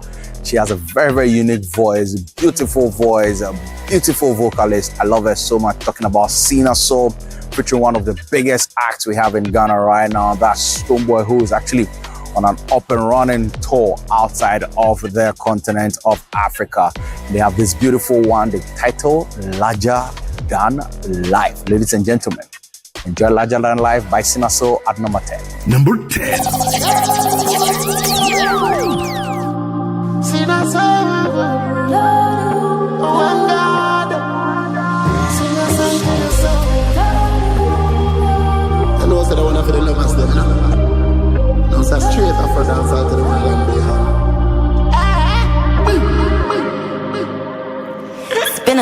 time I let somebody rule my body. Though I feel too big, I know I need somebody. The night's getting colder, we're not getting younger. No, I need that back, oh. I know I feel too larger than life. It's never like me, never type. You are my type. I know I need somebody who will get me out my head. They got me feel too larger than life. Closer, closer, your body closer.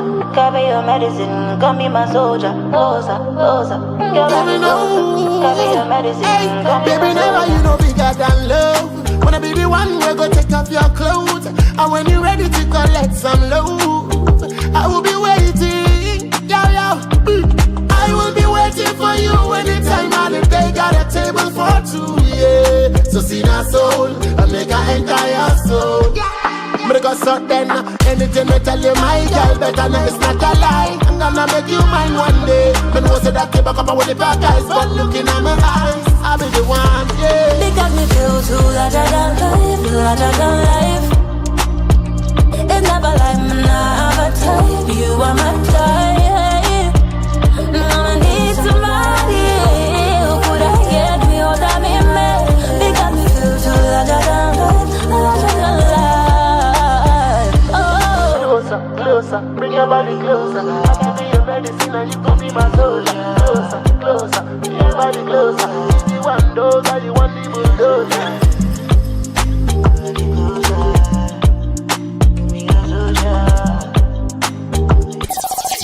This is the Channel 1 Countdown.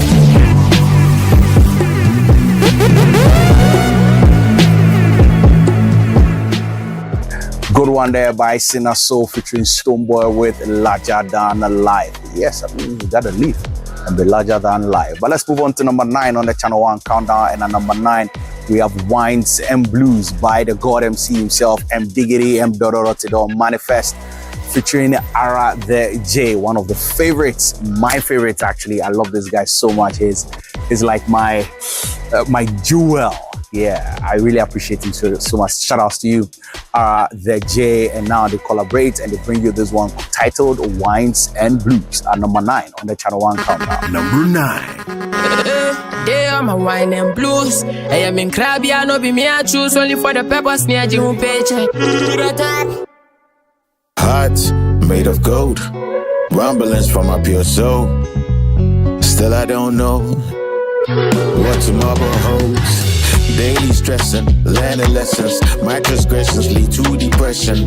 Every day I'm asking many questions. Every day I'm asking. I'm not guessing, no I'm destined. So many sittings day with the brethren. Deeper lay, underlay, make we go. These shoulders they carry heavy load. A day on my ones and twos. Sipping on some things with a cool. If it's money, everything's brand new. So how we could do? A day on my wine and blues. I am in crabby, I know be me, I choose only for the peppers near you paycheck. Yes, I make the best of me, so I say, I don't mind to a board and into me corner. Wherever near pimp, so I now see a book anywhere we going farther. To the top with the holy fire. Everybody sets motion. Between dead and alive, there's an ocean. See, the notion is that momentum will actually propel you. In fact, and I slip through the cracks. It's why you need cash and assets to get a loan. Like, damn, if I had cash, why would I want a loan? Make I left the wine alone. Sometimes I even wish I had me a clone to do this long. I know come so far just to feel my nigga. Daily motion in tea, I can drown in liquor. The figures say they know me, but still an enigma. I thank God I don't have to dance for my dinner. What the block of the log stars in a roof night with the 90. For the pain and the night in a bookie band. My mother alone, for so the job is 790. My cup alone, it's down, and me go super. Country, but they want me in tea, jana. In the flow, they want close to the top. In the price, in the crime, you want grace with the father, man. We go rise to the top, I hope my one. They are my wine and blues. I am in crabby, I know be me, I choose only for the peppers near you paycheck. Yes, I make the best of me, so I say, I don't mind to a board and into me corner. Wherever near pimp, so I now see a cook anywhere we going farther. To the top with the holy father. To the top with the holy father. To the top with the see uncertainties, certainly anomalies, wine and blues. Life on a new lease, wanna turn a new leaf. I'm raising the newbies, extending the family. Nephew and moonies, I study my reflection. Not the same person I was while in uni. Well, if you knew me, you can know say same true, more loony. Funny as Mooney, rich as Clooney. Or at least heard through the vine that be where man for reach. Sell on my blues, buy wine in the beach. I'm aligned with the niche, thinking I believe abundance for each. I am an artist. When it gets sketchy, draw from the fountain of youth. You get me? Let's not be redundant to speech. That be food for thought. Welcome to my feast. Yeah, I'm a wine and blues. I am in crabby, I know be me I choose only for the purpose near you paycheck. Yes, I'm a kind, the best I'm so I say. I don't mind to what I need to make one now. With a vibe near Pim so now.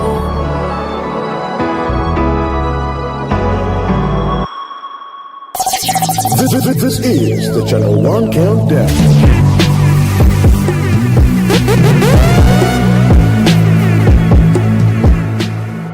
What a great collaboration there between Ara the J and Manifest featuring Ara the J. Now let's move on to number 8 on the Channel 1 Countdown. And at number 8 we have Famille Peter with 45. He's fortifying himself after he has lived and popped some champagne and had a good time. Let's enjoy it. Number 8.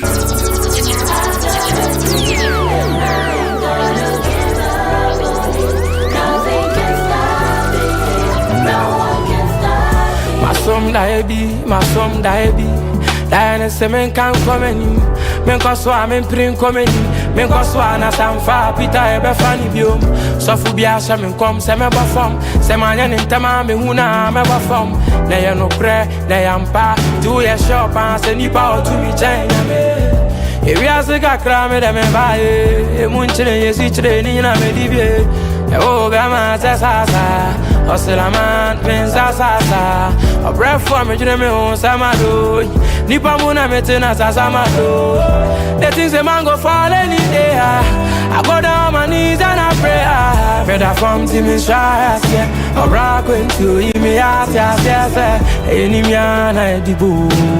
And Timmy man I be cool. I've got a dream and I ain't gonna give up on it. Nothing can stop me. No one can stop me. I've got a dream and I ain't gonna give up on it. Nothing can stop me. No one can stop me. And I'm for far, many almost shots, yeah. I say by Obia for me, Pape, Ajoa. Because that's why I'm into Minda. It's a town for the so Pape, Ajoa. Seek out for Nasa. We need a soul in us. Famous answer. Seek out for Nasa. We need a soul in us. A famous answer. And you be Biana, a Kenti. I told the Bia, walk outside, Rodana, I'm a switchy. Makume, a fitenti. Nipa bonne for a family one day, no more penti. Peter has you. Peter has you. Peter has you. Peter has you. I've got a dream and I ain't gonna give up on it. Nothing can stop me. No one can stop me. I've got a dream and I ain't gonna give up on it. Nothing can stop me. No one can stop me. Jasu na me amasem. Ejuma we se me janka me jade da me amasem. Better from to shine. Yeah. Rock to me out. This is the Channel 1 Countdown.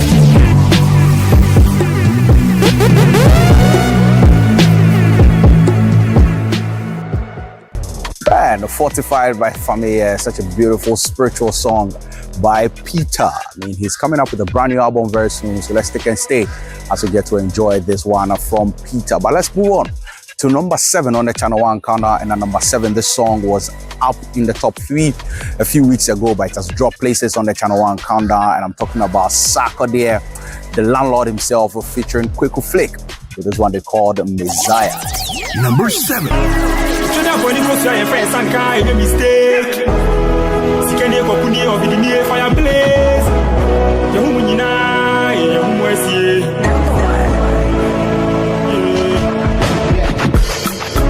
Fuchini ne vidi di bieci e babe je moi you. In Sanko Komuti Humbo, will be Paya Juana G. The palm of fire, when you're much sharing in Yahu.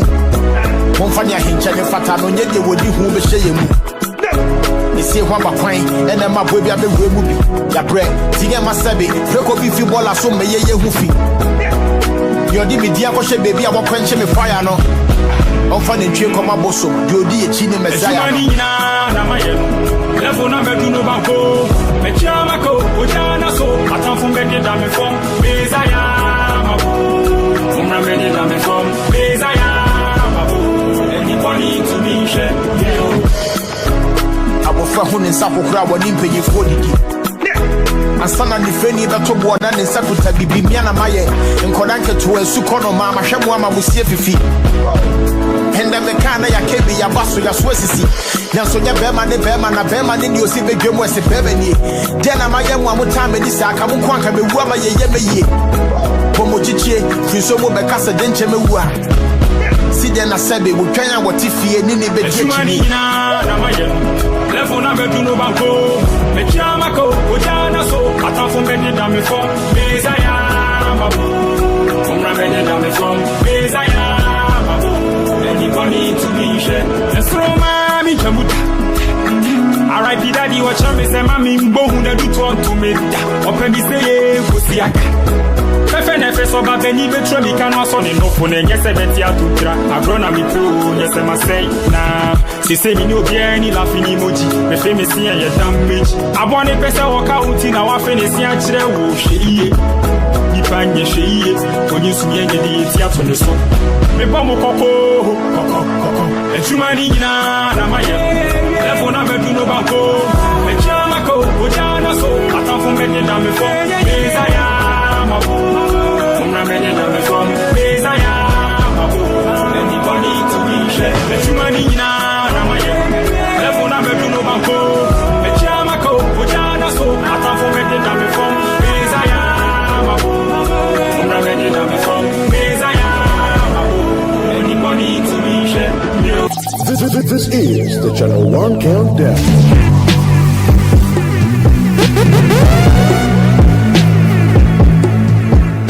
This song is dropping places, but still a very, very beautiful song. I'm talking about Messiah by Sakordie featuring Kwaku Flick. I love it so much. But ladies and gentlemen, like we always do, is right here on the Channel 1 Countdown. We have Discovery of the Week. And this week on our Discovery of the Week segment, we have one of Ghana's finest rappers. He's such a fine talent.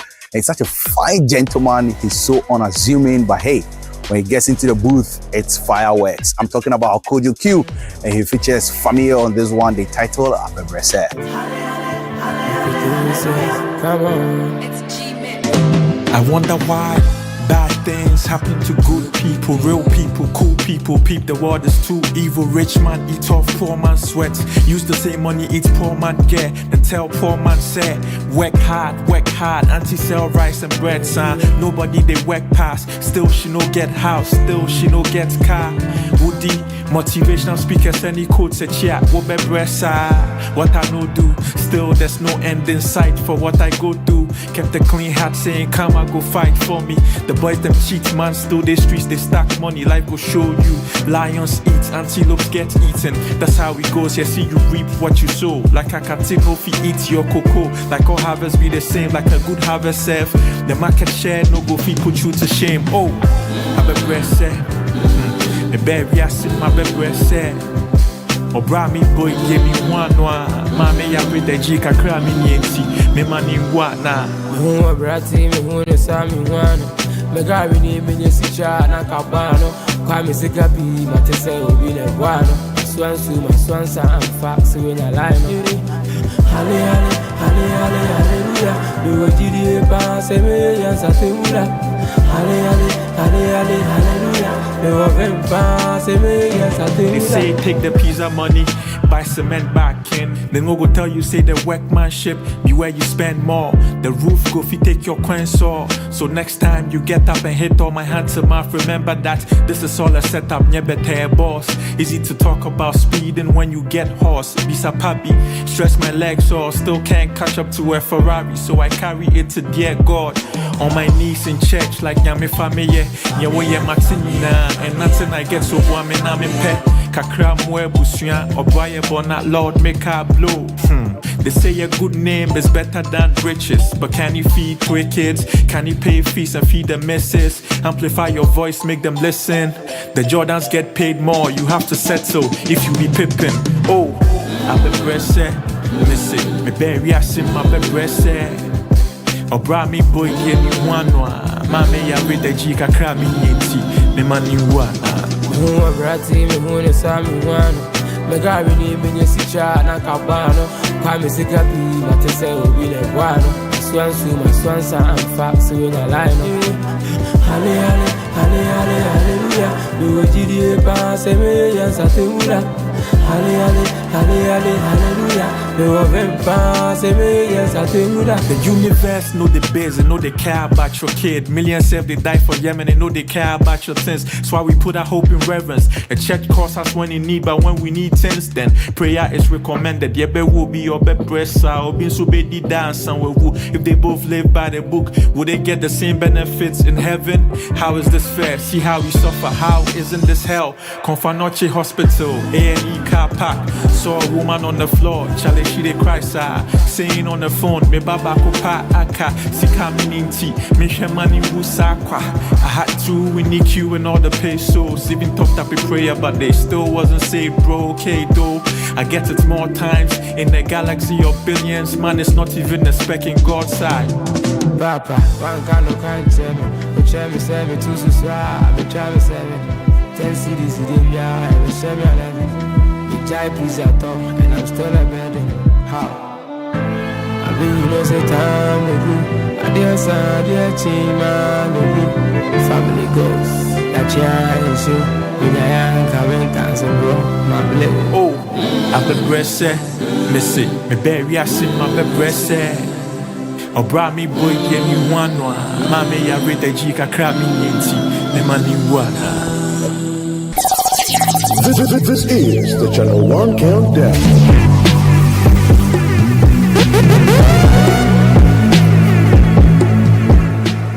You're still watching the Channel 1 Countdown right here on Channel 1 TV with me, Eko. So we'll go for a quick break and return. We get to find out other songs on the Channel 1 Countdown right here on Channel 1 TV. Stick and stay, grab a drink as we enjoy more of music. This is the Channel 1 Countdown.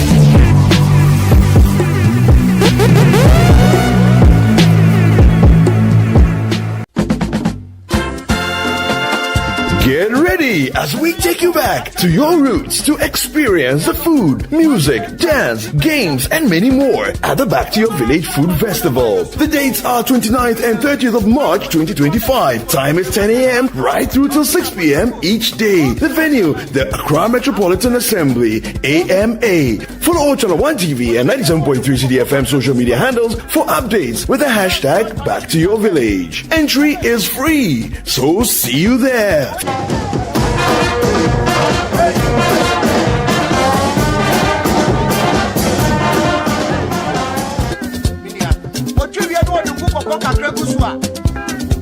The best blood tonic you can get.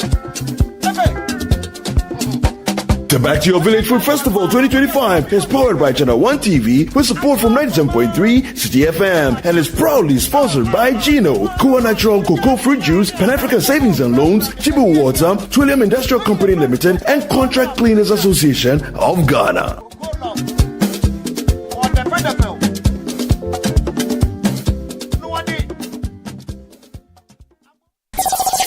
This is the Channel 1 Countdown.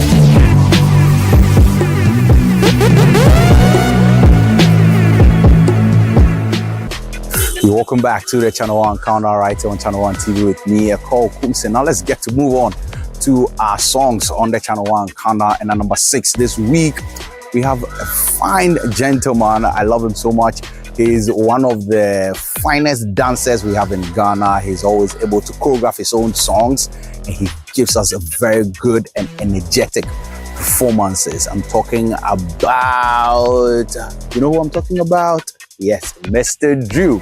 He has a brand new one called OMG, and he features Olive the Boy on this one. Ladies and gentlemen, enjoy it as he gives us his good one. from Mr. Drew. Number 6.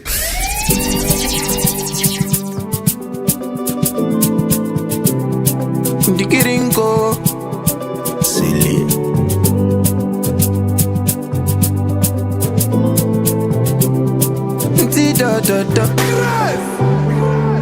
Yes, I'll be single, forever single. No go mingle. The one I don't want is not single. Oh, single. Another love and lost on this side. She was an angel, more than an angel. I no go on you, heaven knows the girl I did tell you. But spoon some holding, so she's not my days. Somebody steal my baby. You know make I carry your love. Cause mama go back up, no. Oh my days. I never want to share my girl. You know make I carry your love. You never me say love, say love. Them don't carry my crossbow, crossbow, crossbow. Them don't carry my somebody, oh somebody. My body they pay me. Oh my God, God, God. Them don't carry my somebody, oh somebody. My body they pay me. They don't carry I'm going, they pay in my heart, in my mind, baby down to my liver. I told them many things where I figure if anybody go tell them, she not go believe him. She no feel look me in my eye lately. I no feel reason on my mind to fail me. Me drink the wine, they drive me crazy. Cause it really pay me. Oh my days. Somebody steal my baby. You know make I carry your love. Cause mama go back up, oh no. Oh my days. I never want to share my girl. You know make I carry your love. You never me say love, say love. Them don't carry my crossbow, crossbow, crossbow. Them don't carry my somebody, oh somebody. My body they pay me. Oh my God, God, God. Them don't carry my somebody, oh somebody. My body they pay me. Silly.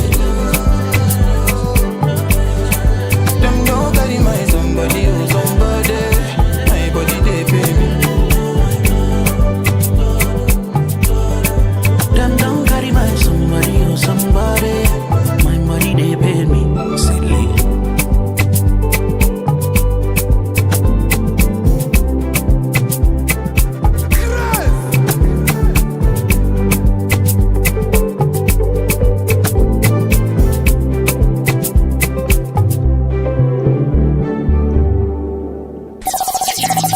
This is the Channel 1 Countdown.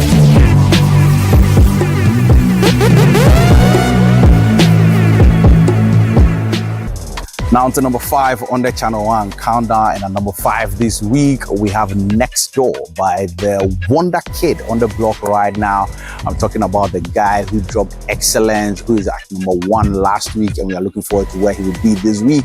Kojo Black featuring the rap god. Yes, the landlord himself, Sakordie. And if you have the older generation, the younger generation coming together, collaborating to give us good music, it tells you that, hey, Ghana music has a very, very long way to go and has a brighter future in this country. So yes, Kojo Black featuring Sakordie with Next Door at number 5 on the Channel 1 Countdown. Number 5. Anytime you turn in around, I don't want to see your back to it. The way you dey move, I know fit to decompose it. Boss, my dragon. Make I give you fire, no stop. You hold me like you said, yo. Let the way you dey rough me all night long. I know you do. I'm my talent to share your mind, then go here next door and every door. I'm my talent to then go here next door. This kind of physique you get, they make me throw away. One mommy to me tonight, give you standing ovation. Cut into pieces like say this is us, yeah. One mommy to me tonight, I'm stuck on your yes. And I drink him and I'm a yawo some of baby she na wash me ni dampem. But the same shada ya me hose me beda. So go push ya me and I me make a cancel. O see baby are you okay? Me say I'm a me who. When my dream born ko aba me tirimu. So for bana wa mama dream nyina ye bataza. Nenso empade me wo yesu di mu me nya me tiase. Suje. Danny with you no mami pussy. Me de be yo no be tuche. Odo fife mano na me kunu se me ni wo bi endin se. Se go bo me dia mama town fronte. Riding me here na me son sante. Wo de me ka atopa na me mfante. Anadwi ma me fa me tin nante. What else? Na my talent to say your mind it. Then go here next door and every door. Na my talent to next door. This kind of physique you get, they make me throw it.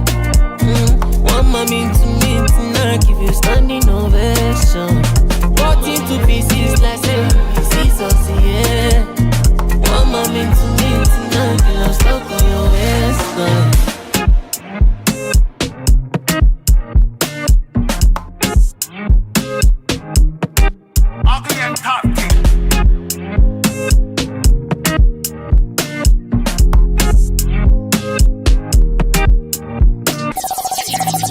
This is the Channel 1 Countdown.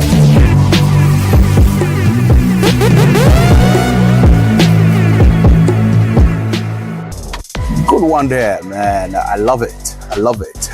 Kojo Black, keep moving, keep blazing the trail. Don't listen to anyone, just do you. And that's a beautiful one. And thanks to Sakordie for always jumping on for the younger generation to actually give them the weight and the leverage to actually move on in their music career. It's good. And also Sakordie, don't listen to what anybody says.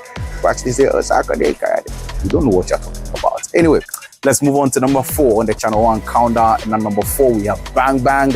That's by B-Strap KOTM, King of the Moment. He'll be dropping an EP very, very soon. So make sure you're on the lookout for that. And I'll be hosting him also very soon on their chat. He features Sakordie and Kwesi Arthur. Yes, Kwesi Arthur has been off the grid for a very long time, but he just returned with the song FIFA FM. Make sure you go listen to it. But yes, Bang Bang by B-Strap KOTM, Sakordie and Kwesi Arthur. Number 4.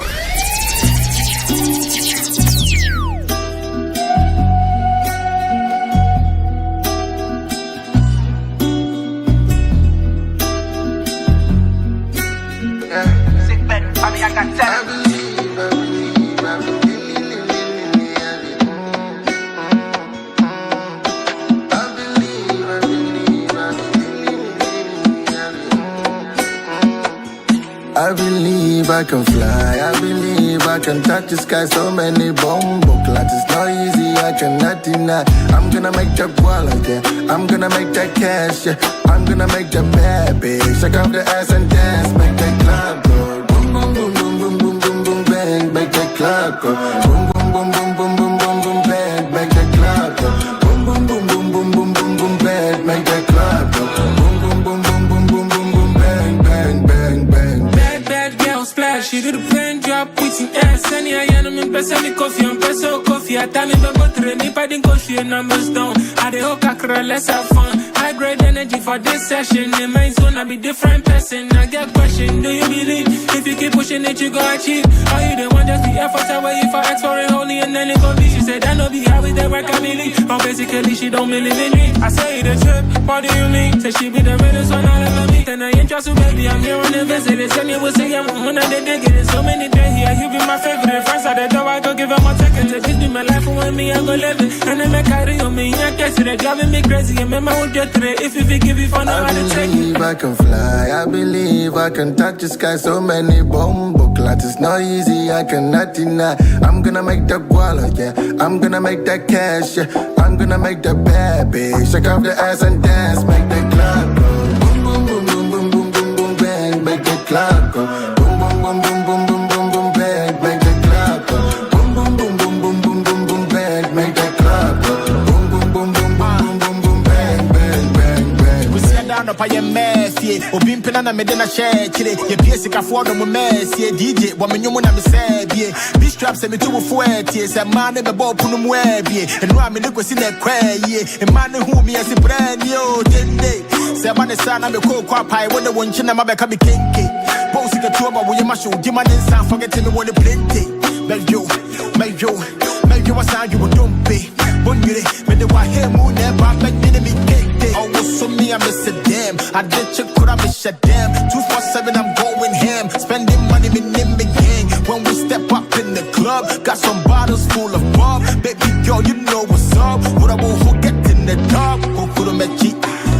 will follow my seat. Dog in a me wabeti. For the me kwame catchy. Come the wabeji factory. That cheat till you set it. Style no set mo check it. Where your beach strap sack ne quissy. Boom boom boom boom boom boom boom boom bang, make it clap. Boom boom boom boom boom boom boom boom bang, make it clap. Boom boom boom boom boom boom boom boom bang, make it clap. Boom boom boom boom boom boom boom boom bang bang bang bang bang.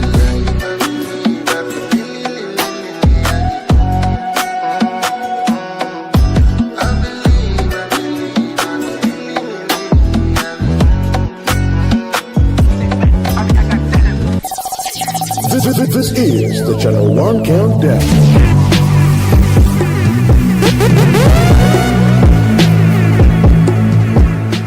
You're still watching the Channel 1 Countdown right here on Channel 1 TV with me, Eko Kumsim. You can find me on all social media platforms at PK_Kumsim. Kumsim spelled with a double N. And as we do it every week on the Channel 1 Countdown, we take you to an African country every week and bring you the song from that country. And this week we are headed to Lusaka, Zambia, where Killer and Legend Sing has this one they call To Be Free. Ladies and gentlemen, enjoy it on our African music segment.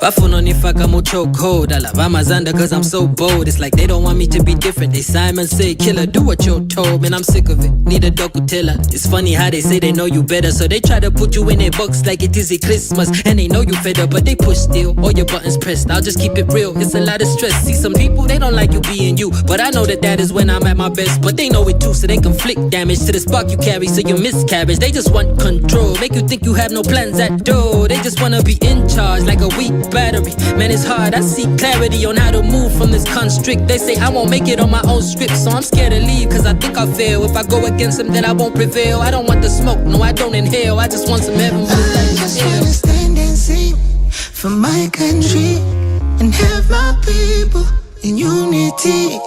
But they don't wanna let me be. I'm tired of the hate. I know it's gonna be great, but they don't want me to be free. They don't want me to be free.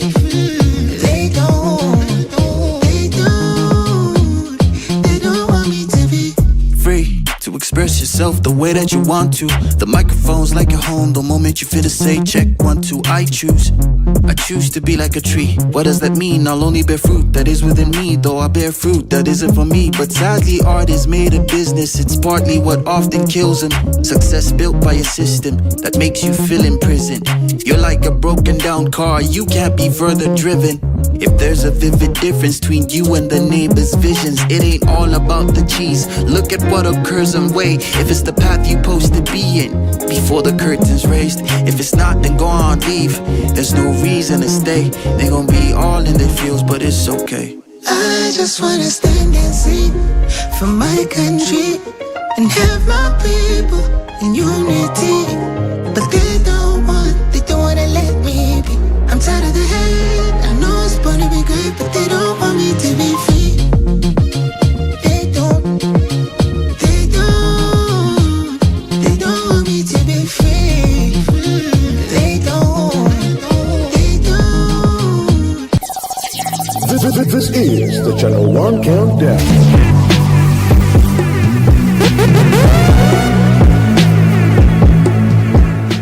Good one, man. You're still watching the Channel 1 Countdown right here on Channel 1 TV with me, Eko Kumsim. So we'll go for a quick break and return. We get to know our top 3 songs right here on the Channel 1 Countdown. This is the Channel 1 Countdown.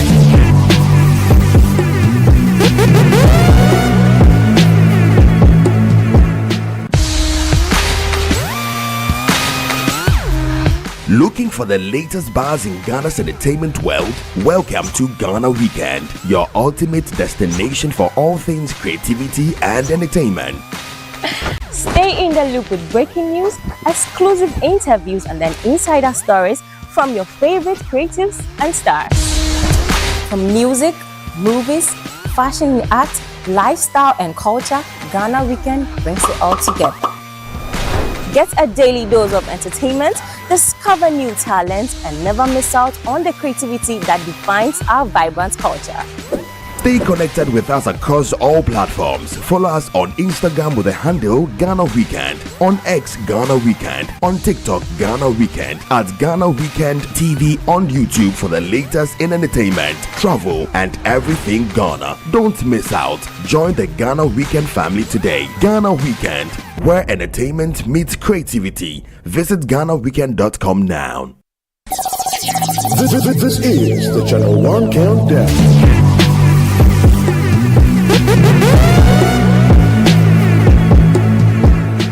Welcome back to the Channel 1 Countdown right here on Channel 1 TV with me, Eko Kumsin. You can find me on all social media platforms at PK_Kumsin. Kumsin spelled with a double N. Now, ladies and gentlemen, let's get to know our top 3 songs for this week on the Channel 1 Countdown. And at number 3, we have Black Sheriff. Yes, an Iron Boy who will be on the tour very soon in a country closer to you. So make sure you're on the lookout for him. But he will start it off in America. But hey, he has a brand new one which was released a few weeks ago. But ladies and gentlemen, let's enjoy this pretty old one, slightly old one by Black Sheriff. He says, Lord, I'm amazed. Ladies and gentlemen, it's at number 3 on the Channel 1 Countdown. Number 3.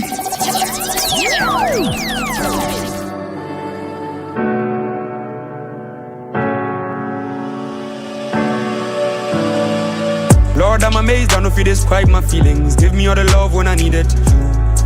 Oh, your name is one more, could I ask for? That's the way that you make me feel. I'll be lying if I say I'm not patient enough. Tell me one more, could I ask for? Blessings flow like a river, freezing cold in Medina. Neverland Peter, for me saying cool na majija. Took some potion dinner, I'm a my sister. Might be hosting a dinner. Seafood a granted your loaf and dessert. Vegetarian sebe yemu stir fry. Veggies of course no calamari. I'm full of love, can see on your telly. Son of the sun, I'm never unlucky. It's written and bound to happen necessary. Why worry? Keep going, man, Polyjack. I say some grace for you. Pick yourself off the floor. You design, God ensures. Keep going, man, Polyjack. I say some grace for you. Pick yourself off the floor. You design, God ensures. Lord, I'm amazed, I don't know if you describe my feelings. Give me all the love when I need it. Oh, your name is one more, could I ask for? That's the way that you make me feel. I'll be lying if I say I'm not patient enough. Tell me one more, could I ask for? Lord, I'm amazed, I don't know if you describe my feelings. Give me all the love when I need it. Oh, your name is one more, could I ask for? That's the way that you make me feel. I'll be lying if I say I'm not patient enough. Tell me one more, could I ask for?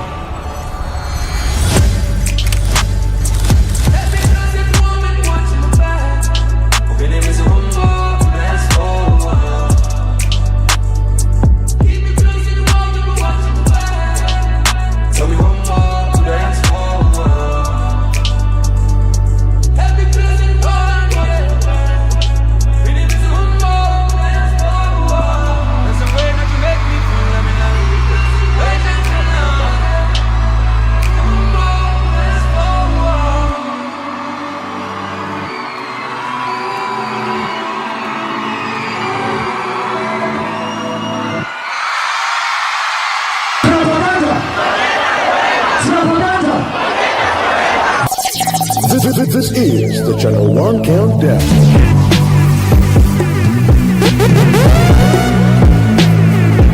Hey man, Iron Boy. This guy, he has been a hottest sensation from when he dropped his very first song that we got to hear. That's First Sermon, and from there on, it's been hit after hit after hit after hit. So looking forward to the brand new album he has coming out very, very soon, somewhere, I think next month or next 2 months. We're still looking forward to it. But hey, it's so rare that you have 2 songs from the same act in the top 3. And Black Sheriff has done it once again. Now, at number 2 is still Black Sheriff featuring Fireboy DML with So It Goes. Ladies and gentlemen, Black Sheriff at number 2 on the Channel 1 Countdown. Number 2.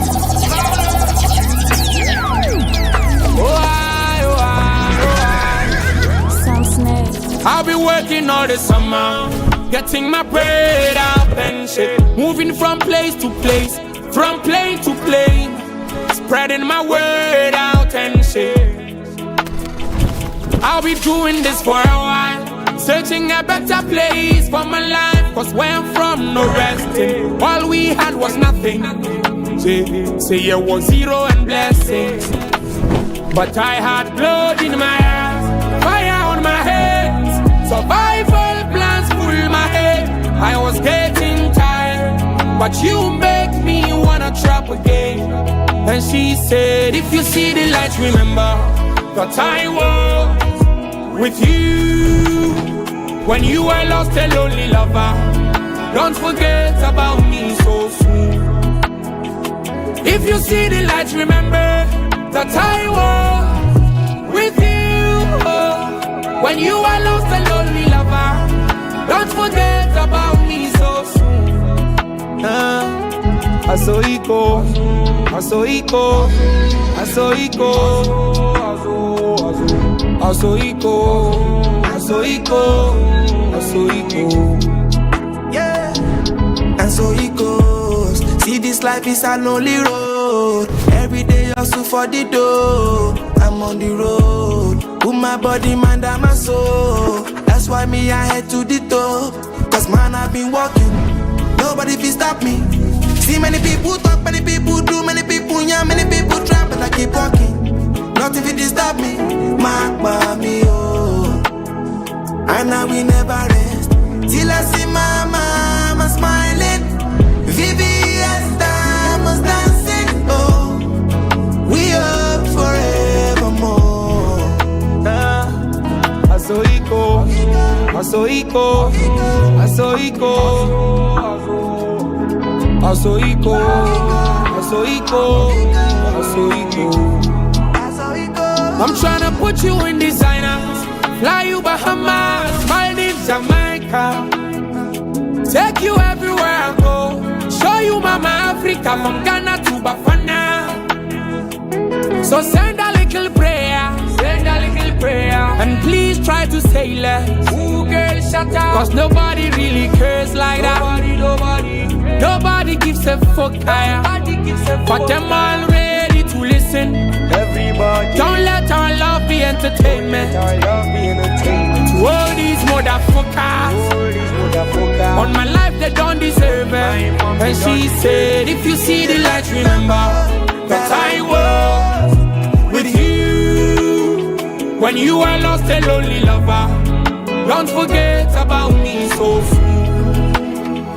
If you see the light, remember that I was with you when you were lost a lonely lover. Don't forget about me so soon. I saw it go, I saw it go, I saw it go, I saw it go, I saw it go, I saw it go. This is the Channel 1 Countdown.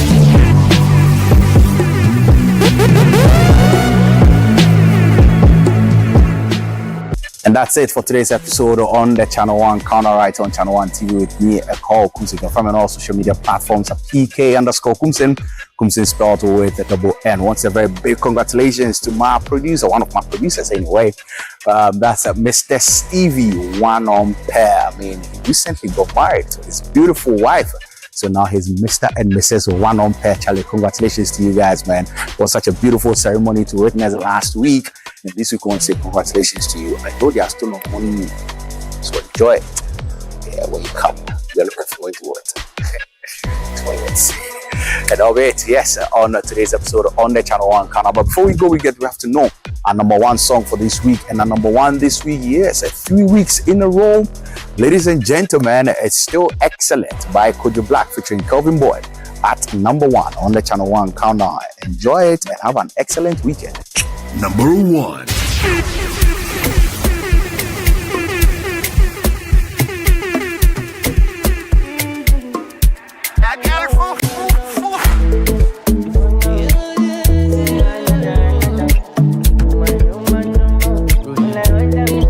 Only you bad feet my chest. your back asset. You know they play my chumba rest. Me see my jolly, but no bata me kongo no. Baby kongo so. You dey see me no fit kill am for my head. I need to know where you did. Oh yes, send me all okay. Shabali girl no delay. Oh my nest are not dead. I need to know where you did. Send me all okay. Shabali girl no delay. Oh my nest are not dead. Come to my da. Oh excellent, excellent, oh excellent, excellent. You go put me for emergency. Shorty excellent, excellent, oh excellent, excellent. You go put me for emergency. Tell me I need you. You make a man feel in you. All I want is you. Oh yeah, tell me what I know fit do. I you. Whatever you want I go give you. Oh my baby boo. 247 girl I'm ready. Body set it. Go to my shit for my baby. Wanna do many things very crazy. Now she telling me say she be Jensen. She rockin' Fendi. Pull up in a Benz. Bum they offend me when she bend it. You go put me for it. I need to know what you did. Oh yeah, send me all okay. Shabali girl no delay. Oh my nest are not dead. I need to know what you did. Send me all okay. Shabali girl no delay. Oh my nest are not dead. Come to my da. Oh excellent, excellent, oh excellent, excellent. You go put me for emergency. Shorty excellent, excellent, oh excellent, excellent. You go put me for emergency.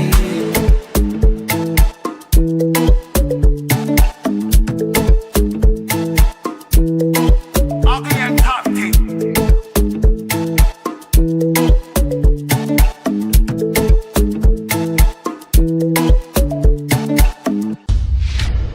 10, 9, 8, 7, 6, 5, 4, 3, 2, 1.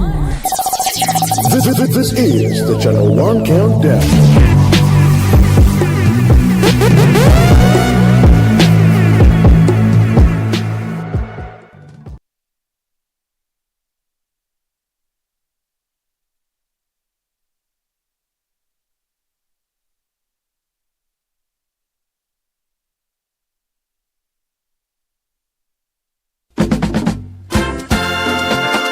Get ready as we take you back to your roots to experience the food, music, dance, games, and many more at the Back to Your Village Food Festival. The dates are 29th and 30th of March 2025. Time is 10 a.m. right through till 6 p.m. each day. The venue, the Accra Metropolitan Assembly, AMA. Follow all Channel 1 TV and 97.3 CDFM social media handles for updates with the hashtag Back to Your Village. Entry is free, so see you there.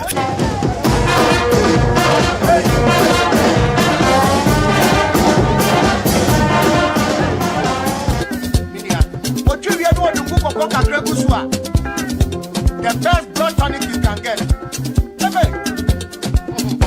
The Back to Your Village Food Festival 2025 is powered by Channel 1 TV with support from 97.3 City FM and is proudly sponsored by Gino, Koa Natural Cocoa Fruit Juice, Pan-African Savings and Loans, Jibu Water, Trillium Industrial Company Limited, and Contract Cleaners Association of Ghana.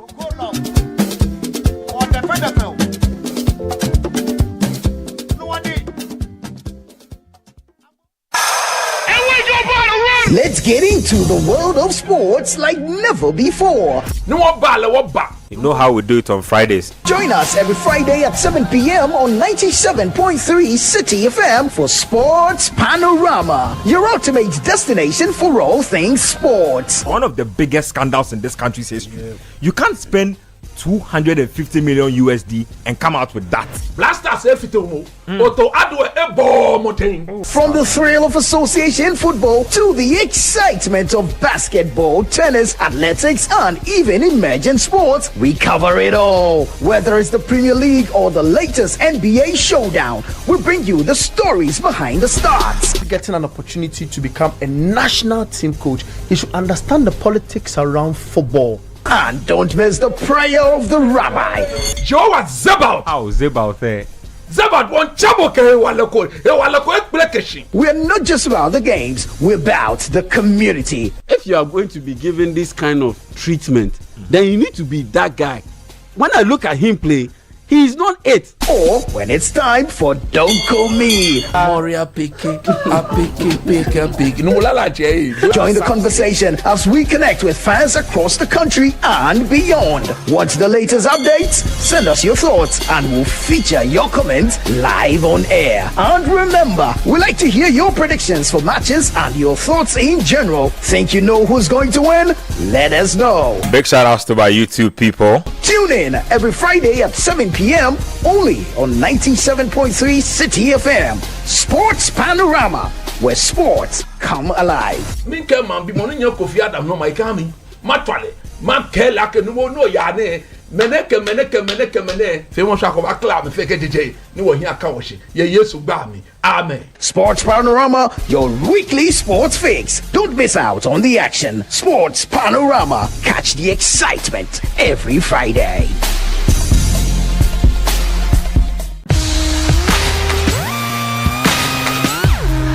Looking for the latest buzz in Ghana's entertainment world? Welcome to Ghana Weekend, your ultimate destination for all things creativity and entertainment. Stay in the loop with breaking news, exclusive interviews, and then insider stories from your favorite creatives and stars. From music, movies, fashion and art, lifestyle and culture, Ghana Weekend brings it all together. Get a daily dose of entertainment, discover new talents, and never miss out on the creativity that defines our vibrant culture. Stay connected with us across all platforms. Follow us on Instagram with the handle Ghana Weekend, on X Ghana Weekend, on TikTok Ghana Weekend, at Ghana Weekend TV on YouTube for the latest in entertainment, travel, and everything Ghana. Don't miss out. Join the Ghana Weekend family today. Ghana Weekend, where entertainment meets creativity. Visit GhanaWeekend.com now. This March, we invite you to splash in the pool of cultural expressivity and soak yourself in the celebration of indigenous authenticity in our Heritage Month. Join us for the Heritage Month launch on Friday, February 28th, as we kick off a month of unforgettable experiences. Pack your bags for the Heritage Caravan, a week-long adventure across Ghana from March the 2nd to the 9th. Discover the beauty and history of our land. Savor the flavors at the Back to Your Village Food Festival, a culinary extravaganza on March 29th and 30th. Taste the essence of Ghana. Tune in to the Heritage On Air series on 97.3 CDFM and Channel 1 TV. Feel the rhythm of our music, journey through our religious history, and indulge in indigenous Ghanaian food. Join us to celebrate our heritage this Heritage Month, where every moment is a story. Only on Channel 1 TV and 97.3 City FM. Of their labors, toils of the brave, which have brought results.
It's a Sunday, and in Ghana, Sundays are for church.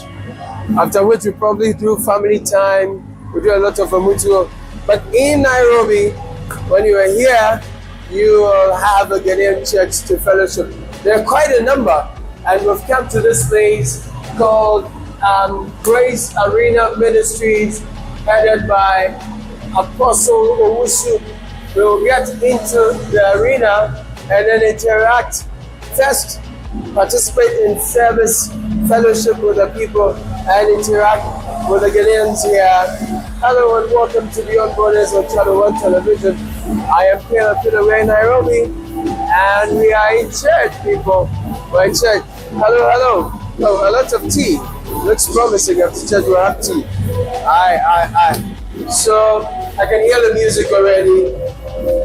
I'm hearing West African gospel music, contemporary ones. I think this one must be Victoria Orenze's I Get Waakye. Alright. Sasa. Wow. Kadosh. Okay. Sounds familiar. Alright. Let's go to church, people. Alright. Kadosh. I go up? Alright. Okay, connect with God through worship, prayer, and fellowship. Serve with our lives and family and resources. Grow in the knowledge of the word. Expand to the reach.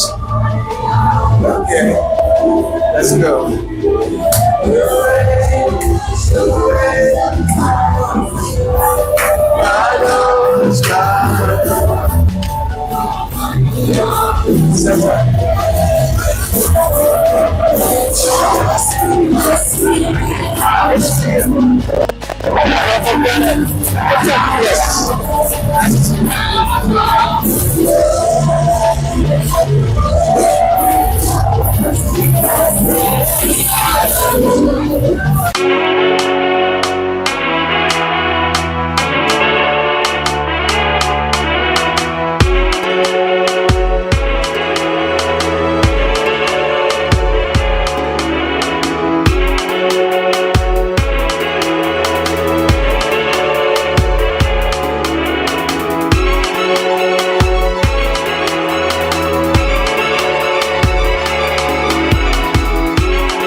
Looking for the latest buzz in Ghana's entertainment world?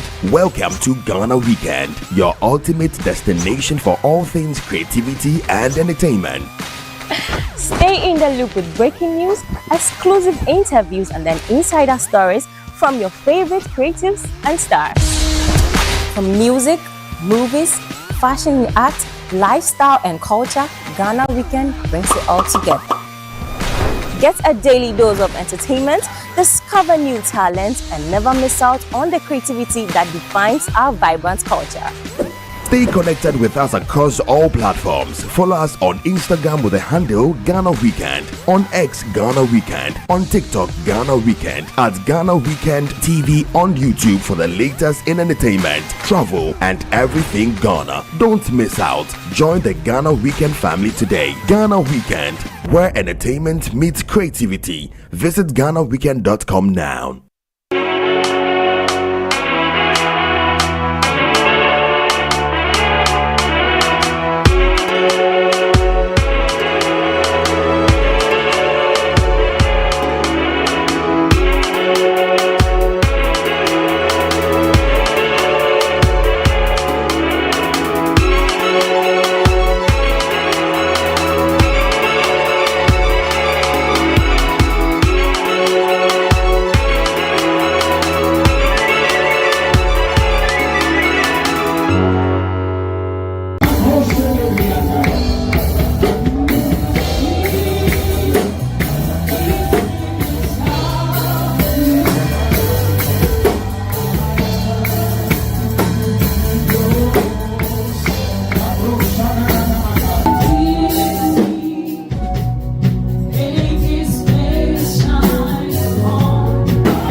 God, may you give us a heart of service, a heart that can commit to you, a heart that can commit to your servant. That was a very uplifting service, and I was truly blessed by the ministration of the word and the fellowship.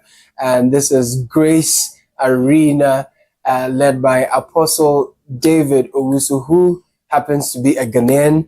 Now, he runs 3 services here, and it's intriguing to learn that this particular ministry started in Kenya just about last year. So they are technically their 2nd year, and the church is doing so well. I want to speak to Apostle David Owusu to hear his story, find out what impact he's making in Kenya with the power of the gospel. It's really a privilege to meet you. Thank you for hosting us in your beautiful office. You're very much welcome. Who is Apostle David Owusu? David Owusu is just a servant of the Lord. I'm an engineer by profession. Yes. I grew up in Ghana. Right. Schooled in University. Tech. I studied computer engineering. Okay. Yeah. Grew up in Kumasi. Kumasi. Yeah. So I'm a Kumasi. You're a Kumasi boy. You're a Kumasi boy. If you say Kumasi, if you're a home. If you're sick. Yeah, I'm a Kumasi boy. So I grew up in Kumasi. Went to Kumasi High School. Okay. Yeah. And I'm right here. Yeah. And I'm right here. Yeah. Right. So I went to Kumasi High School, and then I went to Tech. Okay. I did computer engineering in Tech. Afterwards, God was gracious unto me. I was fellowshipping in Kumasi, in Power Chapel. Okay. And then by the grace of God, I had the opportunity to do my master's in the UK. Oh, right. From Kumasi, after Tech, I went straight to the UK. All right. Yes. Why your service grad? No, I did my service actually. I did my service in a school BO. Oh yeah, people teacher. Actually, yeah, you're right. I taught IT. Okay. What was the name of the school? Just so okay. Yeah, so I taught. Yeah, I did one national service for 1 year. Okay. So actually, right after national service, that's when I pursued my master's in the UK. So I did some courses with ICM, Institute of Commercial Management. Right. I did HR, and I did financial management, and I did another master's from Bournemouth University. Hey, open school. I think that one there.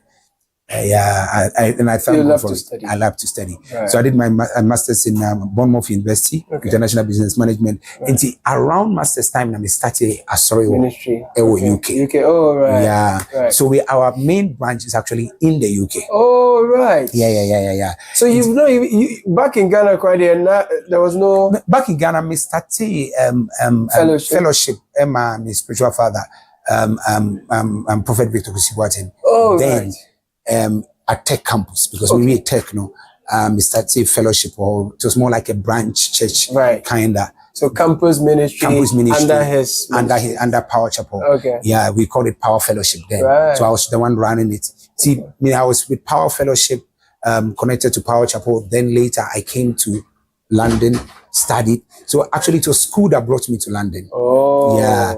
And in the process of school in Nana Mede, I started a ministry or London. Okay, ministry. Yeah.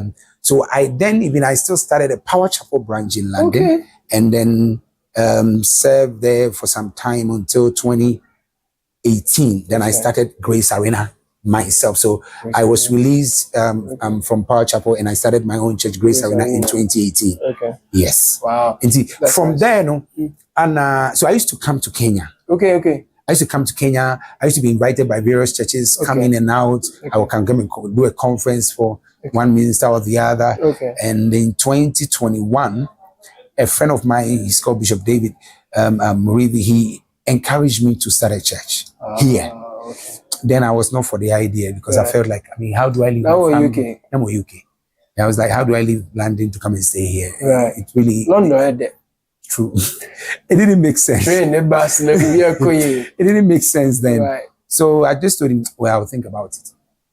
So later in the year, he called me again and said, Prof, I told you about starting a church in Kenya. What do you think? I said, really, I'm not for the idea. So just give me time. I didn't want to say no, and because I didn't want to feel like... But initially, you didn't like the idea. I didn't like the idea, to be honest. I was not for the idea. Because the church in the UK was growing. Yeah, it was doing well. I mean, we were doing very well. I was very okay in London. Right. Where in London is your church? I've got 2 branches. I've got Tottenham. Okay. Yeah, right opposite the Tottenham Hospital. Tottenham, Ghana for those for. Yeah. And in Nigeria for. Yeah. Right. And in Peckham.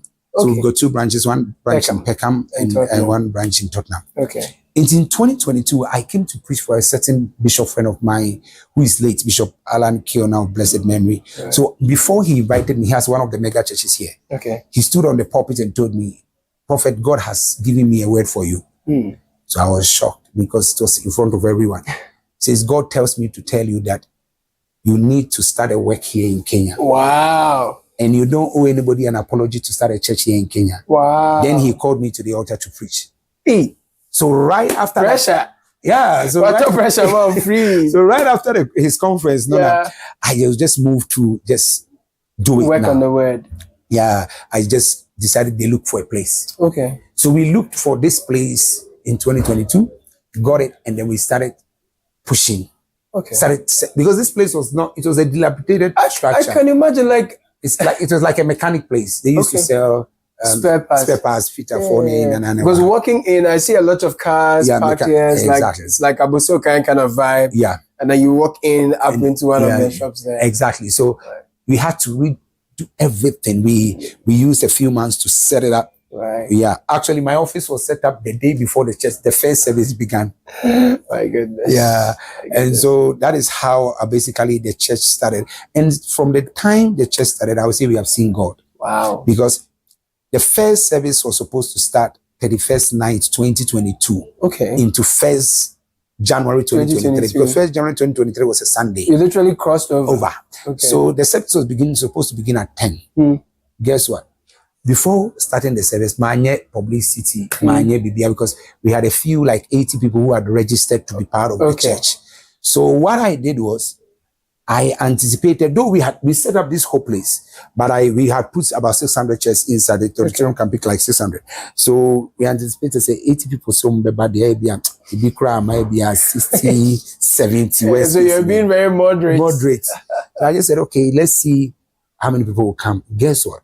I was in the house by 7. Service was starting at 10. 7, I was told, said the entire auditorium was full. Tell me the place was full. I'm telling you. Wow. I was expecting less than 80 people. Yeah. By 7. Anybody that came to church around 11 that day, we didn't find a space. There was no seat because we didn't even plan for overflow or anything. People had to be sent home. Wow. Yes. That was the first day. And so we started from there with 1 service, we moved to 2 services. And because obviously the place only can pick 600, and we have overflows on the 2nd floor. Oh. And the ground. And I saw that you have giant screens. Yeah. Advantage points so that those who are not able to see, can also. So when we have conferences, we use overflows in the other floors also to help contain people. So we have to split them, keep adding services because the space is not that. So now you run 3 services. Yes. So if you have 600 capacity and it's all full, that means 6 to 1,800. Yes. Almost 2,000. Yeah, almost, by the grace of God. When I came here from the first time we're driving on the highway, the expressway and all, one thing caught my attention. I didn't get the name of your church, but I saw Joe Metal and Moses Bliss on a huge billboard. Yeah. And I said, hey, that's nice. I actually thought it's a Kenyan church that actually invited these two gentlemen. Then I saw this handsome gentleman down there. Yeah. And then that was you. Yeah. When was this? That was just a month ago. Oh, okay. Yeah, it was. I think it was a whole city conference. It literally. I think the conference that brought the city to a standstill. Wow. It was mega. Wow. We held it at the Kenyatta Conference Center. We had over 15,000 people attending. 15,000. It was great. My God. Great. Literally, on the day, I think the service was starting at 2. Yes. By 11, the entire auditorium was full. Hey. And we had to overpack the auditorium. Wow. We had to literally shut the gates of KICC. Wow. Because we could not contain people and we didn't want anything to happen to the facility. Yes. So people were shouting and screaming around to be allowed inside. Wow. But you streamed the services. We streamed the services. Yeah, we did. Yeah. But people want their Yeah, we streamed. It was live on TV. National TV on NTV. Oh, NTV is a big deal. Yeah. It was live on NTV from the beginning to the end. Wow. Wow. Yes. And how many hours was this? We started around, NTV started streaming like 11. We closed at 9. Wow. They streamed everything. They only broke for news for like 30 minutes and came back. Right. The people here, they love God, eh? How's Christianity here like? And people love God. The people of Kenya really love God. I would say they love God. They love the word. That is what I would say. Kenyans love God. They are passionate about the things of God. That is what I would say. Right. Yeah. And then from my conversations and my running arounds too, I also learned that they love their entertainment. They love their nightlife. Yeah. How do they marry that? and what kind of challenge is the terrain posing to a minister who is not a native, especially coming from West Africa and all that? I mean, I'm trying to connect how they enjoy their nightclubs and these fun and entertainments and church. I would say, let me be honest. Let me just say this as it is. Like I was saying, there are people you see who go to clubs. Yeah. But by the next morning they're in church. Yeah. Yeah, there are others who don't love church, who don't love God. But there are people who genuinely would want to go to have fun, right? But still come to church. How challenging is that? It just poses a little challenge, not just on the church, but on the entire body of Christ. Okay. Because see, I always tell people, the people out of the world don't read the Bible. They read you. Right. So if you are seen together, equally yoked together, doing things out there, and they see you in church, they kind of want to downplay on the name of God. Right. If you're like, okay, so I mean, we drink with you, we hang out with you, do all sort of things with you, and then you are telling her you are going to church. It doesn't make sense to the people of the world. Right. You understand? Right. In as much as our God is not a God that condemns, but it doesn't help in the sense that it affects the entire body. Somebody who is a worldly person or somebody who is not, who doesn't understand the things of the spirit would condemn the body of Christ because now sorry, you get it. It doesn't help, to be honest. It does not help the body, to be honest. I would say that. Okay. It doesn't. As a West African national, Ghanaian to be specific, and starting a church here. I mean, well, good thing is you didn't start from the scratch from here. Yeah. Started from the UK. Yeah. So I mean, once I entered, I saw the ambience and I knew that this guy is up to something. Yeah. Right. I liked the look and feel of the congregation, first of all. Yeah. The next thing is I felt, okay, this is a multicultural, multinational church. Or perhaps the congregation is more predominantly Kenyan, but the leader is Ghanaian. Yeah. West African national Ghanaian leading in an East African congregation. Yeah. How challenging can that be? Let me be honest, it's quite challenging. It's quite challenging because, and this one I can unapologetically say it on air, because the moment an East African see a West African, they literally categorize every West African as one. Under which umbrella?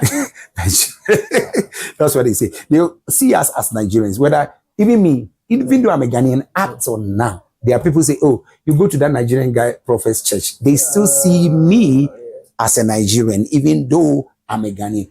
Even all our neighbors still call me Nigerian, even though I keep insisting I'm a Ghanaian. Is that good or bad? It's neither here nor there, because they kind of brand us, quote and unquote, not good. What have our cousins done? I think our cousins have not really helped.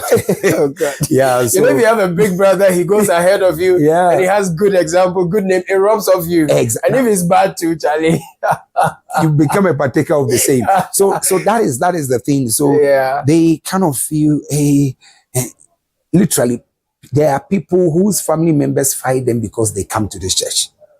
Oh yeah? Yeah. Because they feel like, why are you going to a Nigerian man's church? Why can't you go to a Kenyan church? It's like that. I see. Yeah. Wow, that's wild. Yeah. Listen, everywhere I've been to since I came to Kenya, every Ghanaian I've spoken to has raised this concern. Yes. So it's not even new. Yeah. It's not even new. And it's interesting that it's even affecting the church. Even in the church. Yeah. So they kind of have that, that kind of I would not call it. I mean, they are not that. They don't just freely accept us. Okay.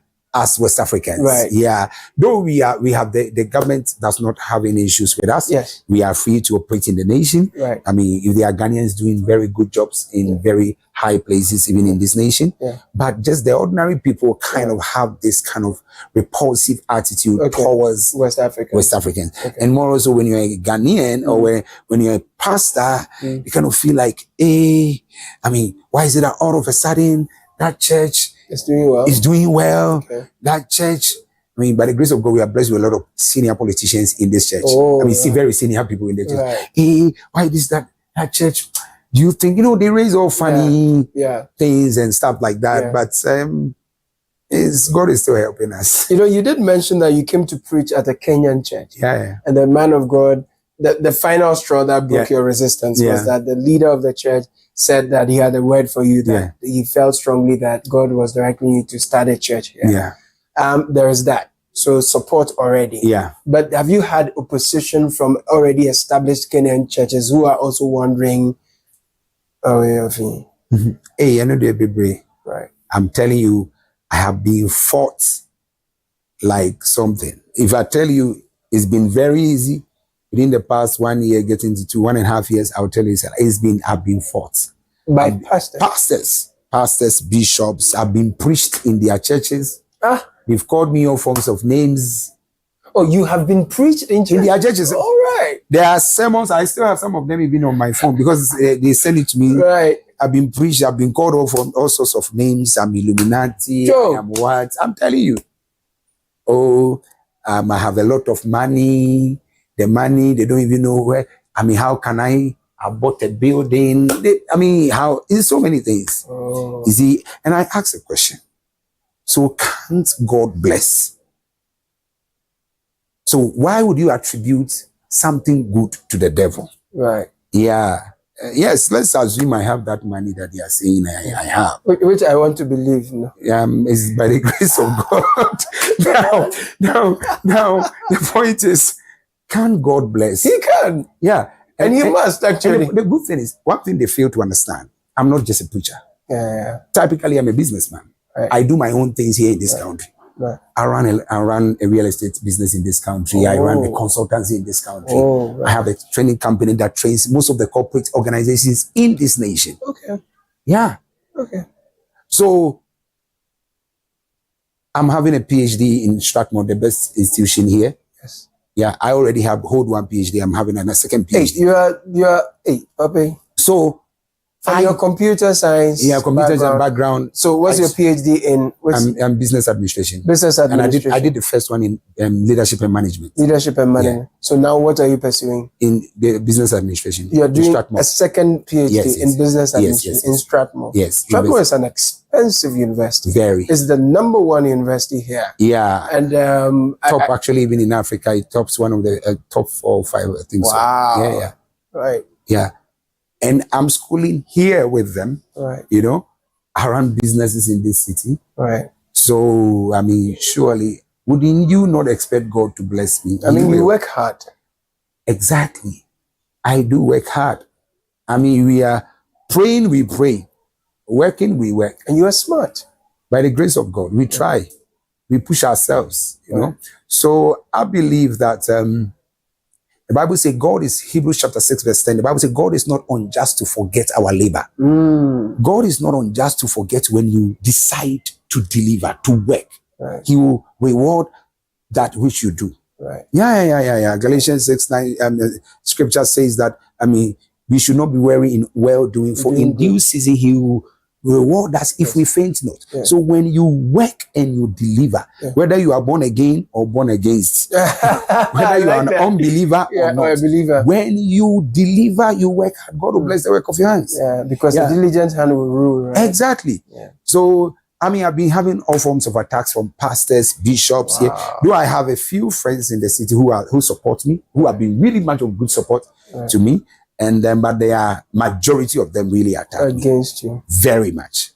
You talk about real estate and other consultancy work you do. So let's get into that, right? How is the world of business in Kenya like? So if someone watches Beyond Borders and say, oh, Caleb has been to Kenya. Kenya is a nice city, it's beautiful. So I want to move to Kenya. And maybe I'm going to hustle and make it. Plus someone who's come from the UK who has the advantage of exposure, experience, and some resources. Yeah. If you put the two of us together, we move to Kenya. How will the experience be like? I think it all depends on in whose hands you fall into, the information you receive when you step in here, and what you decide to do. Okay. When you come, the first people you interact with in any foreign land, not just in Kenya, is very key to your rising or your falling. Okay. To what you decide to do. Okay. You know, you must get connected to the right people that will give you the right information to help you to be able to build whatever it is that you want to build. And you must identify something solid that you want to invest in or you want to involve yourself into.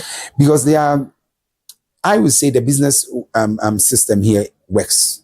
It favors anybody that is willing to work. Okay. I mean, by the grace of God, speaking for myself, I mean, my businesses by the grace of God are doing well. Right.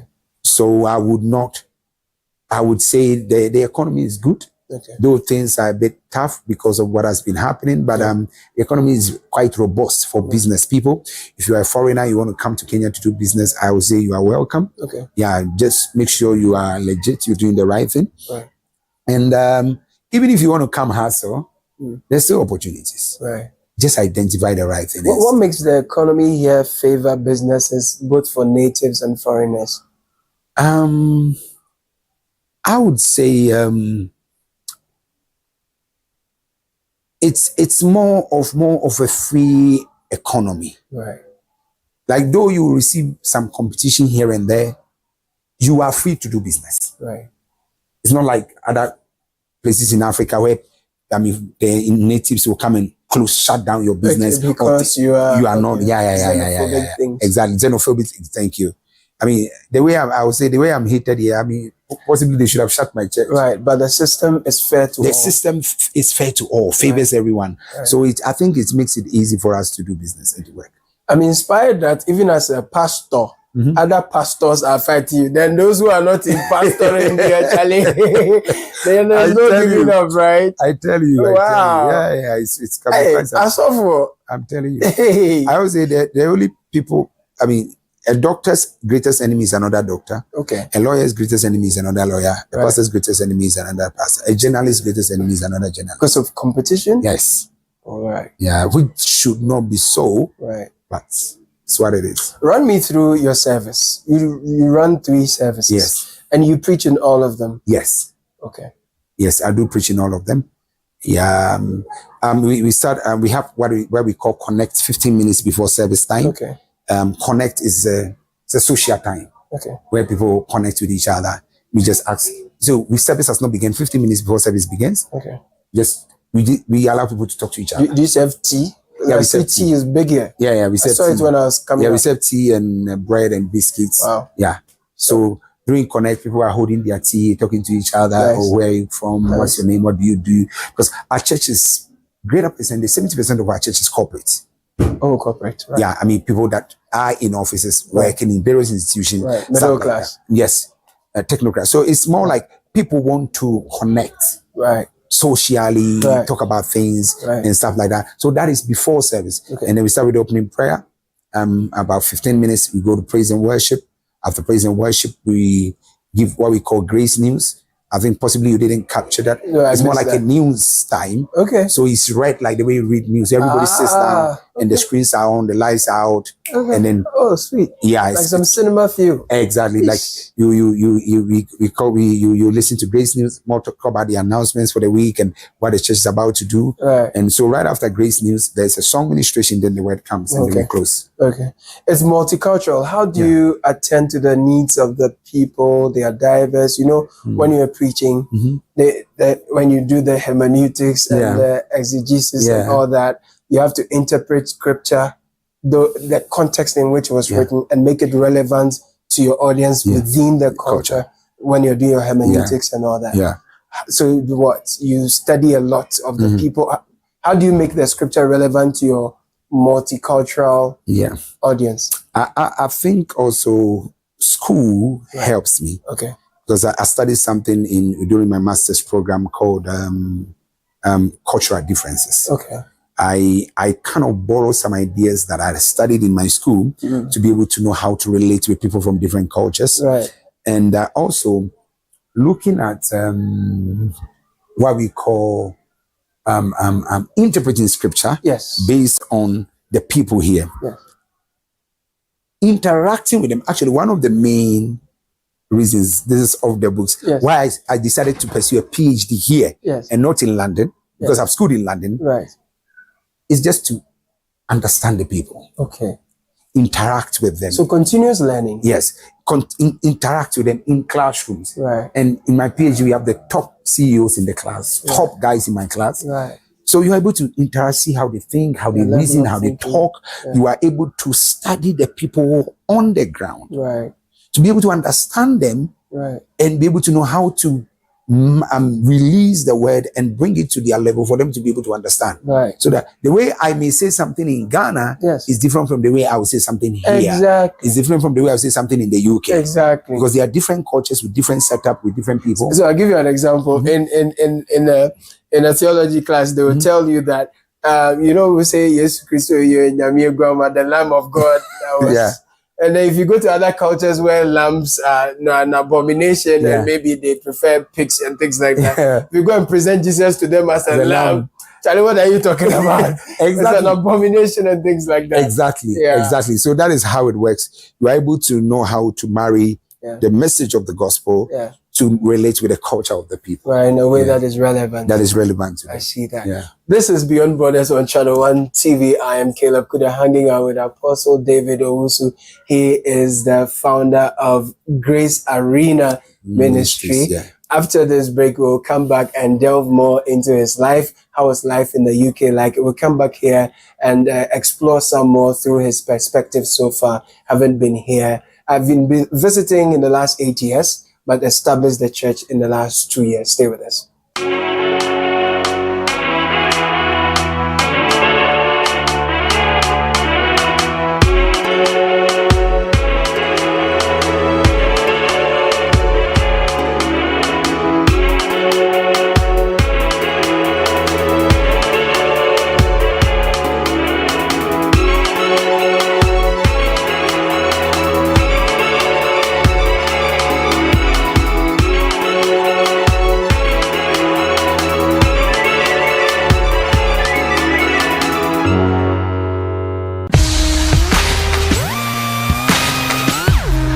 Looking for the latest buzz in Ghana's entertainment world? Welcome to Ghana Weekend, your ultimate destination for all things creativity and entertainment.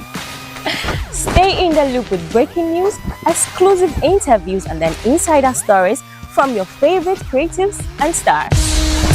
From music, movies, fashion and art, lifestyle and culture, Ghana Weekend brings it all together. Get a daily dose of entertainment, discover new talents, and never miss out on the creativity that defines our vibrant culture. Stay connected with us across all platforms. Follow us on Instagram with the handle Ghana Weekend, on X Ghana Weekend, on TikTok Ghana Weekend, at Ghana Weekend TV on YouTube for the latest in entertainment, travel, and everything Ghana. Don't miss out. Join the Ghana Weekend family today. Ghana Weekend, where entertainment meets creativity. Visit GhanaWeekend.com now.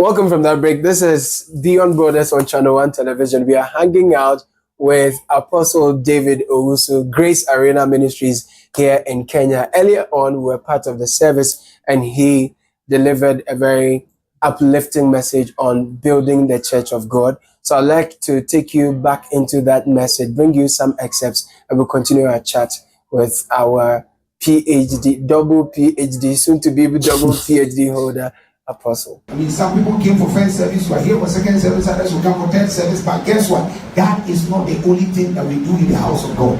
Church-related meetings, like what? Cell groups. Actually, but are you in a cell group? Yes. Other church-related meetings, like what? Departmental meetings. Actually, but are you in any department? Yes.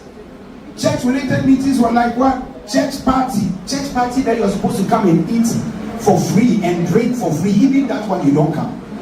Sure. Church party, come and dance, eat. Yeah, for free. You can even carry food home. Even that one you don't come. The only thing you come for church service, you are here for, you pretend to be super spiritual. I just want the word of God, and then you come and then you just go home. You don't want to connect to anything. Take it and say, attend church-related services. Attend church-related services. Yes. Anytime you lift up your voice, may Jehovah God hear you. Now take this from me. Every single prayer you make to the Lord, He hears. Whether you are in the matatu, you are in your room, even when you are in the washroom. How many of you pray in the washroom? Let me see you. Why are you pretending as if I'm the person? Regardless of where you are, prayer, once you make prayer to the Lord, He hears your prayer. Hezekiah was in his house. He lifted his hands to the Lord and faced the wall, prayed, and Jehovah God heard him. I make a prayer over your life. Anytime you lift up your voice in prayer, may God hear you. I said, may the Lord hear you. I said, may the Lord hear you. If you are here, shall I receive that? No, there are certain people, the anointing can become stronger when they are in the bathroom. Have you seen people like that? In the bathroom, that's when they are worshiping. They just worship. And especially if you live in a compound house where everybody has to use the same bathroom, now you are there spending hours. So that was the message that Apostle preached earlier today. And you've asked that we join online also because there's some more detail you may be sharing in the third service. Right? I often wonder how these happen, because sometimes while you are delivering the message, you can get more insights into certain aspects that may not be the same. So if I come for second service, I don't come for third. Where's you see me? I don't watch online. I know. Yeah, but that's why I always encourage people to watch online, because we are on YouTube and Facebook. Okay. So even if you can't watch at the same time, even later in the day or in the course of the week, just find the time and just pick it up. Yeah. How important is it for the church to go digital? In Ghana, really, COVID is what pushed a lot of churches to mainstream digital and look at e-church more seriously. How important is it for you as a Ghanaian in a foreign land like this to do digital church? Let me tell you one secret. Actually, this brings that back. It's good you raised this question. The reason why my church has grown so fast is I'm very digital. All right. Yeah. Before even I began church, I started preaching online from 2016. Okay. Before you had brick and mortar? Yeah, before we had brick and mortar. 2016, when I was actually in the UK, I started doing prayers online prayers from 2016. So people used to follow me. Okay. Then, so what actually shot my ministry was during COVID. So COVID, when churches were shut down and people were just looking around, looking for something, many people now landed on me. Onto the platform. On my platform. Yeah. On because Facebook. By then you had built your digital structures. You're streaming the thing. Yeah. And you see, then that time people were now trying to get onto Facebook to do live and trying to, and maybe the sound, the look doesn't work. And you see, when you're in church and you see a crowd, you say, praise the Lord, everybody screams hallelujah. Yeah. But when you're on your computer, you are on your own.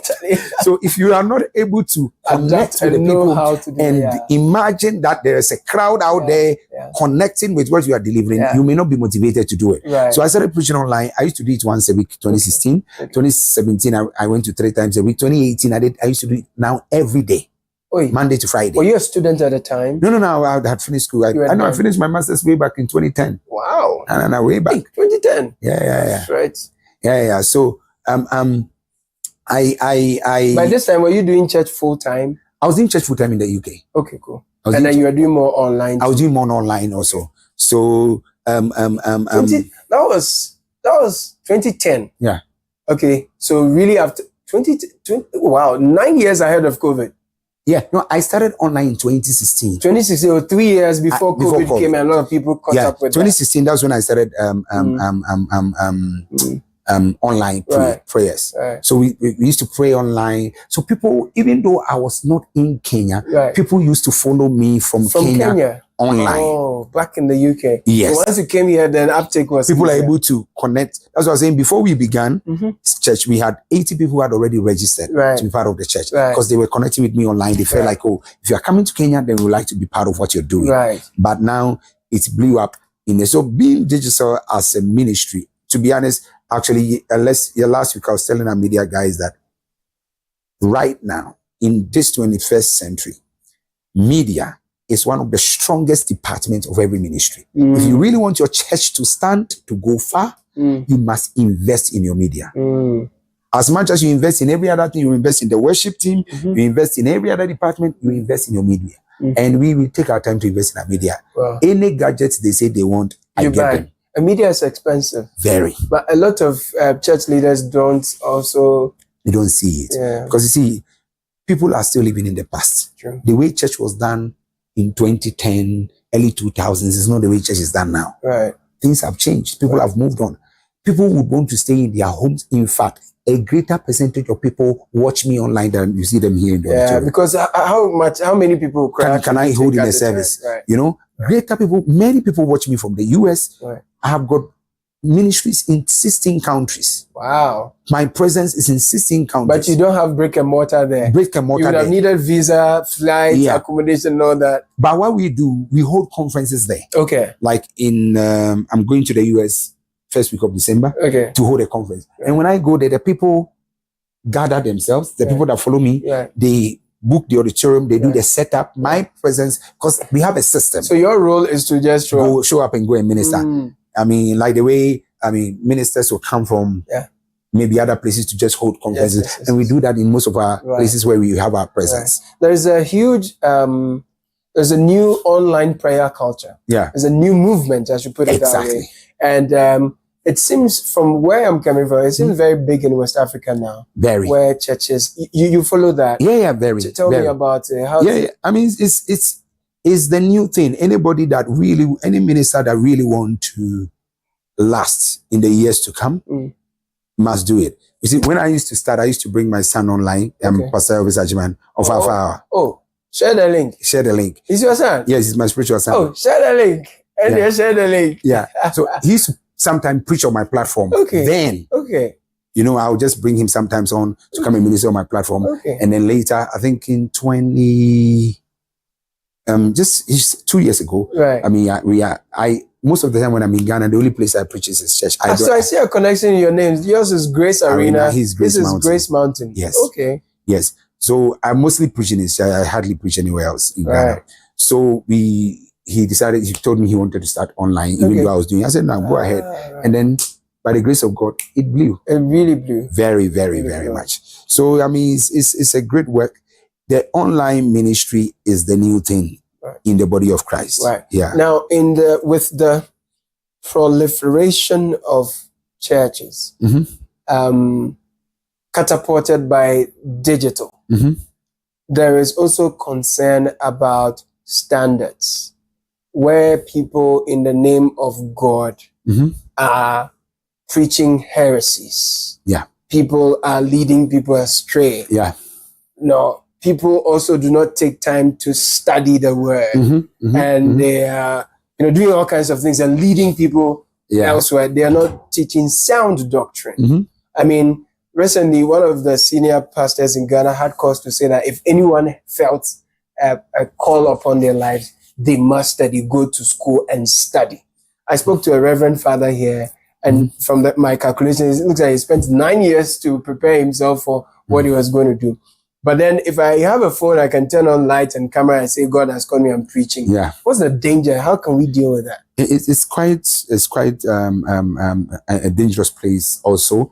Like everything has got its, merits and demerits. In the same way, online ministry comes with a lot of blessing for people. At the same time, it poses a lot of dangers to the body of Christ. Like you're saying, anybody can pick their phone and go online.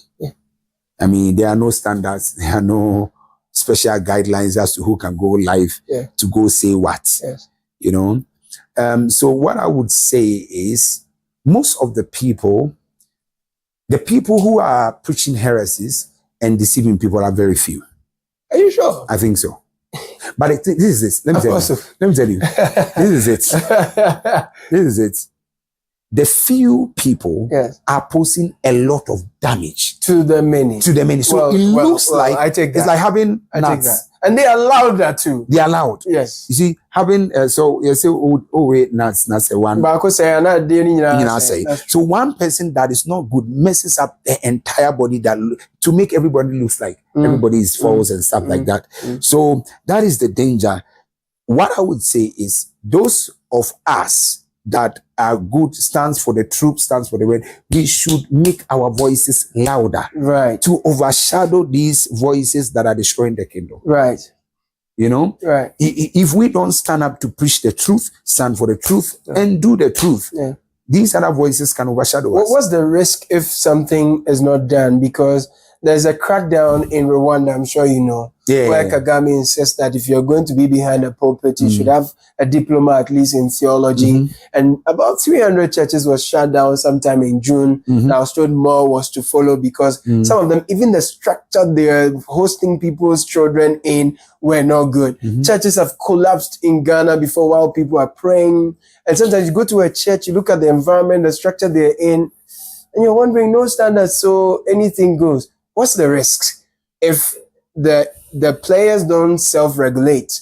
Are we likely to see a crackdown from governmental, even here, I hear there is a crackdown that is coming up even in Kenya. But I would say there must be a way, the only way to save the church, the body of Christ, and to save the people from some of these things, is to enforce the truth. For me, that's what I believe in. Because let me say this, I'm schooled by the grace of God, go 5 degrees. Now, I should not say because I'm schooled with all the degrees I have, somebody that has not gone to school is not preaching the truth. Right. I should not. God has given me the grace and the opportunity for me to go to school. Maybe that other pastor who has not been to school, if he had the opportunity to go to school, you'll be doing something even better than I'm doing. But the only challenge is he did not have the opportunity. Maybe the parents at the time, they didn't have the money to take the person to school. So I should not look down on them because they didn't go to school and pretend like I am the one preaching the truth and they are the one preaching a lie. There are also other guys who have schooled who are very learned. I can tell you, I know someone who is misbehaving, very learned, leading people astray. Seriously. Those ones are even more dangerous. Very. So the issue of using education as a benchmark or to regulate who can preach and who cannot, personally, I'm not for it. That's true. I get it. And well, that's a good point to make. But that's not even the direction of my question. But I think it's a very good point to make. So I was just talking about how the ecumenical body, leaders of religious groups can, self-regulate each other when you go wrong. For the public, anytime you say, touch not my anointed. And now it appears people are becoming impatient. People feel that has been abused. And a lot of preachers are abusing things in the name of touch not my anointed. Let me move on from that. And if you have a point to make on that. I want to say, what you say, I think I've gotten you now. Regulating each other is the best thing. Very true. Where it is not an outside institution that is coming to regulate the body of Christ. Because some of the time, the people that want to regulate us as a church, they don't even understand what goes on in church. They don't even understand what a miracle is, what a prophetic word is, the nitty-gritties of spiritual things. So we, like you're saying, we as religious bodies should have a way to regulate ourselves. I mean, there should be let's say, Christian organizations or church associations and stuff like that, whether Pentecostal associations or evangelical associations, and we have certain systems, what we allow, what we don't allow. How far somebody can go with certain things to help us to manage ourselves. Right. For me, if we are regulating ourselves, it's good. But if a certain institution that is not church is coming to regulate the body of Christ, that one, it can be dangerous because they can literally pose certain laws and bylaws or whatever to literally stifle church. Yeah, true. How relevant and impactful is the church today? I mean, a lot of people tell you about the Martin Luther days. They'll tell you about the Wesley days and how the church, beyond the confines of the temple, is influential in society, from governance to commerce to education to every part of society. From where you sit, is the church being the salt and light of the world in every sphere? I believe so, yes. Though the reason why people hail the days of Wesley, the days of Martin Luther, the early days, other than now, is because now the vices have also increased. You understand? There's too much evil now. So even the good that is being done, even by the body of Christ, is not seen. People are not previewed to those things. And you know, as a media person, the bad news sell more than good news. That's true. Yeah. So the least evil that is seen goes faster. Right. Even in the church, Right. the least evil that a pastor does goes faster. Oh, if it's in the church, the better. Exactly. You know? People will buy that story. Like we as a It's more church, scandalizing. yeah, like our church, we pay over 20 people's school fees. 20. I would not even say the church. I myself as a pastor, because it's not the church that does it. It comes from me. Right. From nursery to university. Wow. There are people in campuses, I pay their fees. Right. We have bought equipment for hospital here in Kenya. Right. Kenyatta Hospital. When you go to Kenyatta Hospital, the cancer ward, there's some equipment there was bought by us as a ministry. Right. I'm giving you a little rundown. There's a correction facility, like a children's prison in a place called Othaya. Okay. Here in Kenya. We went there, supported all the children with shoes, clothes, and everything else that they needed. Right. There are slums here, Bangladesh slum, Kibera slum. Right. Every time, almost every quarter, 3 months, we go there to support them with food, clothes, and what we can do. Sometimes I ship a whole container of clothes and things from the UK just to come and distribute to the poor people here in Kenya. Wow. But guess what? It doesn't come on the news. Nobody talks about it. Maybe you don't tell us. No, not really. But let's say David, God forbid, and nothing like that. Yes, we wouldn't even be inside that example. Yeah. It will be everywhere. It will be everywhere. Right. Yeah. And that is just a few among what we do. Right. You know? So I believe that the people, the church today is making impact. Okay. Just that the little bad things the badness that come up messes They take their shine. Yeah. It's like our cousins, eh? Yeah. True, actually they do. And it makes all of us look like we are not doing anything. Yeah. People look like pastors are in for just offering. Right. And they are in to better themselves. And You come back home often? Yeah, I do come.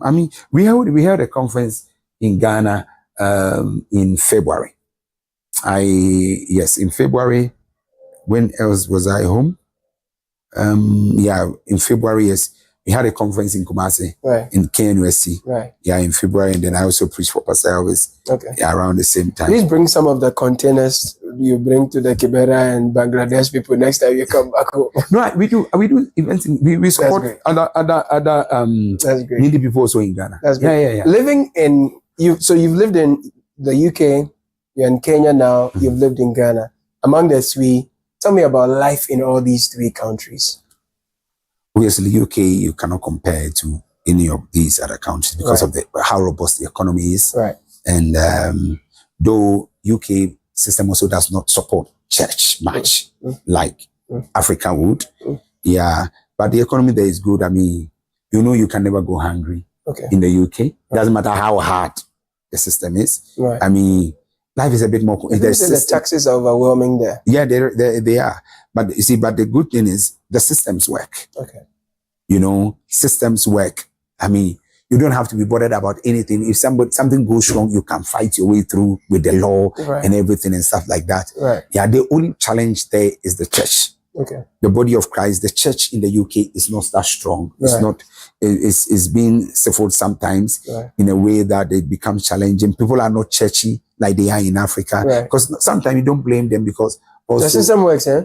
Yeah. So we are very religious because the system does not work. So traveling from Accra to Kumasi, chances are also out of 10. But that's why you jump on a train, you know in 15 minutes you're going to where you're going. That's it. Right. You know, that's quite interesting, by the way. Yeah, the system works there. So, but here, for instance, here, let me tell you, Africa everywhere is almost the same. Yeah. I can tell you for free. The same challenges in Ghana, they are here. Oh, but this place, I see their roads and I see our own. Good. In terms of roads, they are far ahead. I see their housing and I see our own. Yeah. I mean, they are in terms of infrastructure, they are quite ahead. Okay. Yeah. Digital. Their mobile money. Yeah. Online. I think Ghana is now becoming a bit more digital. I don't know how things are going to go in the future, but it's now catching up with the digital world. Right. Yeah. So it's not that bad. So among the two cities, okay, you've not lived in Accra much, Kumasi more. Yeah, Kumasi more. So yeah, I've been in Accra. No, I've been in Accra. So let's do 3 cities: Kumasi, Accra, Nairobi. Which one will you rank as most livable, and then by what metric? Of course, judging from your personal experiences. Yeah, judging from my personal experience, I would say here, Nairobi. Nairobi. Yeah. Right. I'm judging from my personal experience. Right. I would say Nairobi. So Nairobi first. Accra. Then Kumasi. By what metric? In terms of how fast things move, how fast you can get things done. Okay. You know, the opportunities for business and stuff like that as well. How even the people, how active and industrious they are. Like I run businesses here. You can see people are very active to deliver and to work and stuff like that. There is no, I mean, that lazy, like a lazy attitude, lazy fair. Favor, no? That's it. You can't. You're business minded, eh? People are ready to work. Okay. You know? Yeah. So with that bit, I would say you choose Nairobi. Yeah. And then what about livability of the city? You know? The only challenge here is in the past they were filled up terrorist activities here and there in those barriers. Security very a bit, That is in terms of peace and livability, maybe I'll say Kumasi. Okay. Yeah. Because I don't know you were there. Yeah, because I heard you announced there. Yeah, it's a bit challenging sometimes. Yeah. Look, I'm so grateful that you opened your doors to us. Thank you so much. And we have a few minutes, so we'll let you. So for the empire and Sure. All right, let's pray. And so, Father, we thank you for Channel One. We give you glory for the media. We thank you for what you have done. We thank you even for today. We pray for even the entire team. We pray for everyone that is watching. We ask that may you meet their need, every desire upon their hearts. We ask that, Father, may you manifest it for them in the name of Jesus. We pray, oh God, may you open doors for them where there seems to be no way. We pray, oh God, may you preserve and protect them and their families. We pray, oh God, for mega doors to open, mega opportunities. Let it come through for them in the mighty name of Jesus. We decree your protection, your favor and your hand to be upon them and to be upon everyone that is working, that is listening and watching us today. In Jesus' matchless name we pray with thanksgiving. Amen. Amen. Thank you so much. Thank you. Apostle David Owusu, it's been a pleasure talking to you. It's been a real blessing. We're grateful. Thank you for watching Beyond Borders on Channel One Television. I am Caleb Kuta. On that powerful note of prayer, I thank you for watching. Keep watching Channel One TV.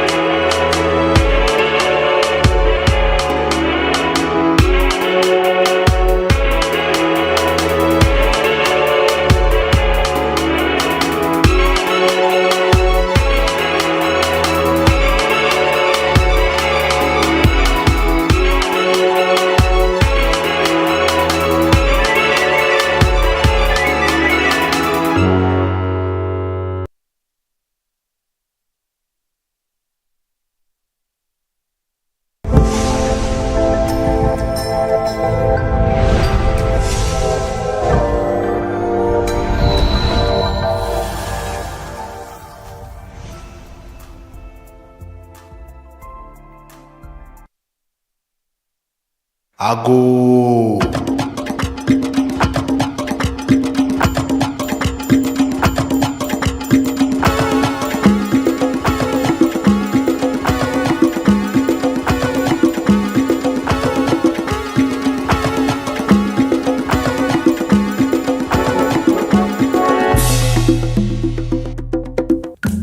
It's that time of the year again. Welcome to the Back to Your Village Food Festival, as we introduce you to the different villages representing the ethnic spread across the country. A festival to celebrate our culinary diversity. Food, glorious food.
And the cultural troops came out in full color.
So the minister is here paying glowing tributes and greetings to the royals that are seated in state.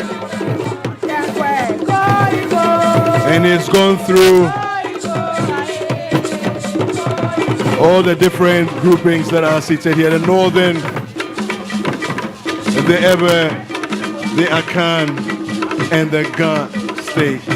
And now, we'll hear from the General Manager of Channel 1 TV and 97.3 City FM, who will introduce our special guest of honor.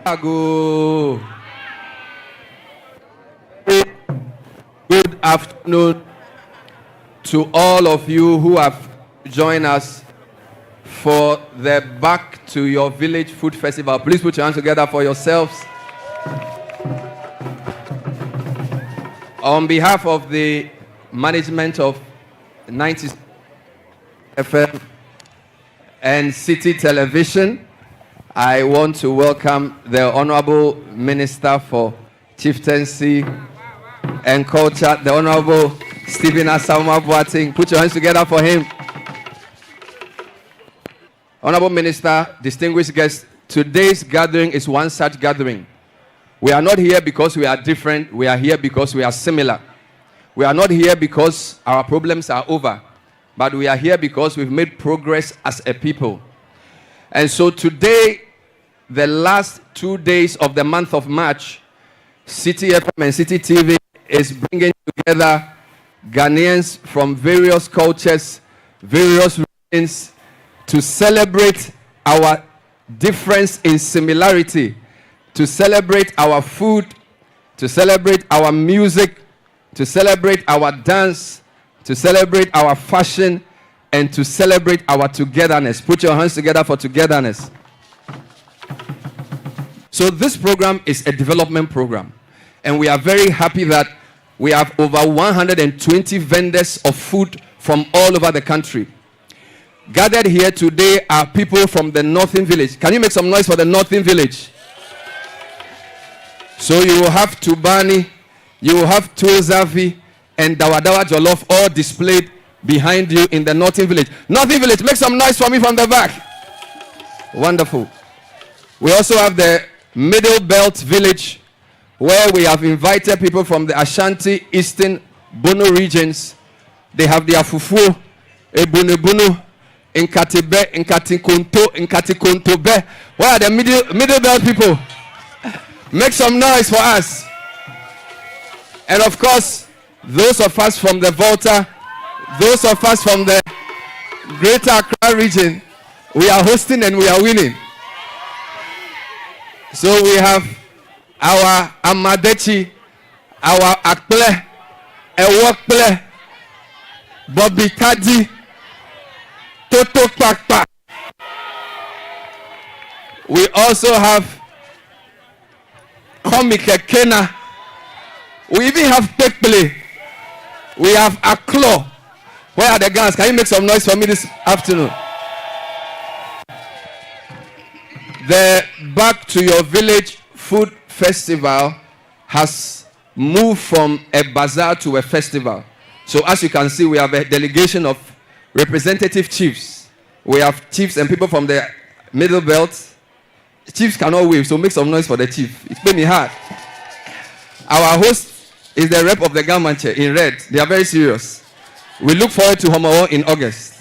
And there's some very good Ghana food here. We also have our Awomefia representative in the person of our own Fred Duho. And of course, our Northern chiefs are also here. Honorable Minister has been a member of Parliament before, many years ago. He's been Minister of the sector that supervises what we are doing. Under the Kufuor time, he was the Minister for Tourism. Put your hands together. He's been very busy this week. We actually got him to leave Kwewu to come to Accra to celebrate the Back to Your Village Food Festival. And so those of you who assist, I want us to give him a standing ovation. Put your hands together for the great and juganistic Stephen Asamoah Boateng, a.k.a. Asabi. I am the caretaker minister for tourism, arts and culture, which works very well with the Ministry of Chieftaincy as well. So, Back to the Village Food Festival. Clap for yourself, those who are here. It's been a very eventful program. I was asking Bernard, how long have you been doing this? And apparently, for the past 2 years, it's been a bazaar. And today, or this year, you've turned it into a festival. And there's been a caravan going around. I hear there are vendors here. It showcases the culture and the tradition of our nation, our country called Ghana. We are people of different backgrounds, diverse cultures, and we celebrate our diversity in unity. That's the beauty of the Ghanaian.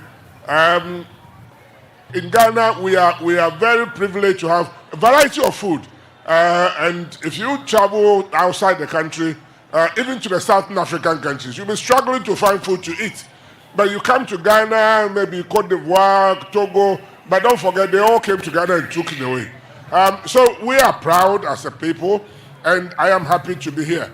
Indeed, so Bernard, I'll be part of this event anytime you call me, and I'll lend my support. I'm happy that you're all here. Enjoy yourselves. Take the best out of here from Ghana to where you came from, but also relate. Don't just come in and sample and go. Make sure you learn how to cook the food.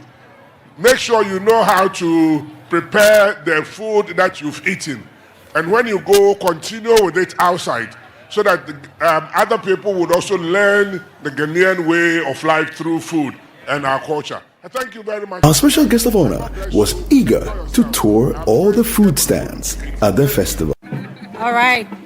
So we move to TZ headquarters. This is our anchor vendor for the northern part of Ghana. And this is TZ headquarters. Linda, what do you have here? Good evening, Honorable. You are most welcome. Want to portray our culture. Thank you too, sir. Thank you very much. So we have a work claim. This work claim is a deme.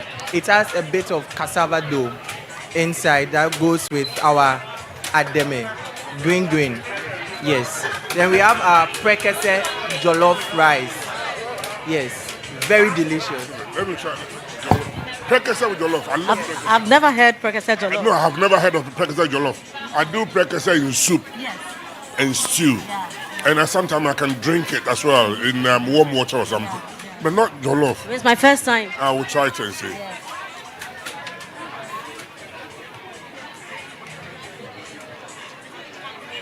It tastes different. Nice.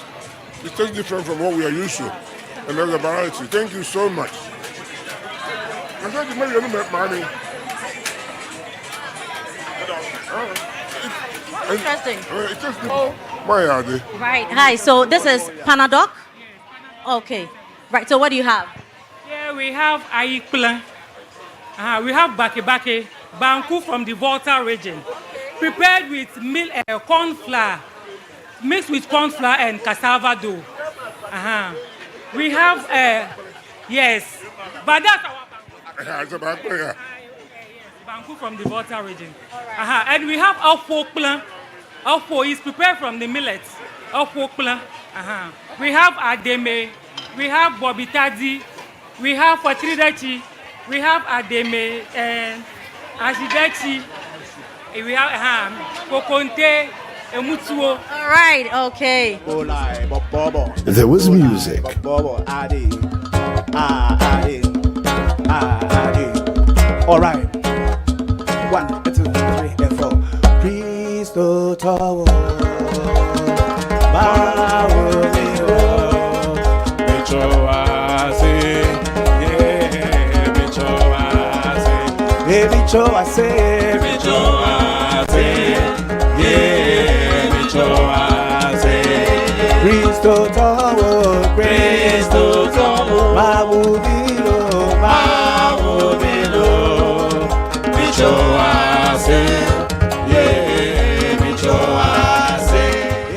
Okay, so this is T's Kitchen.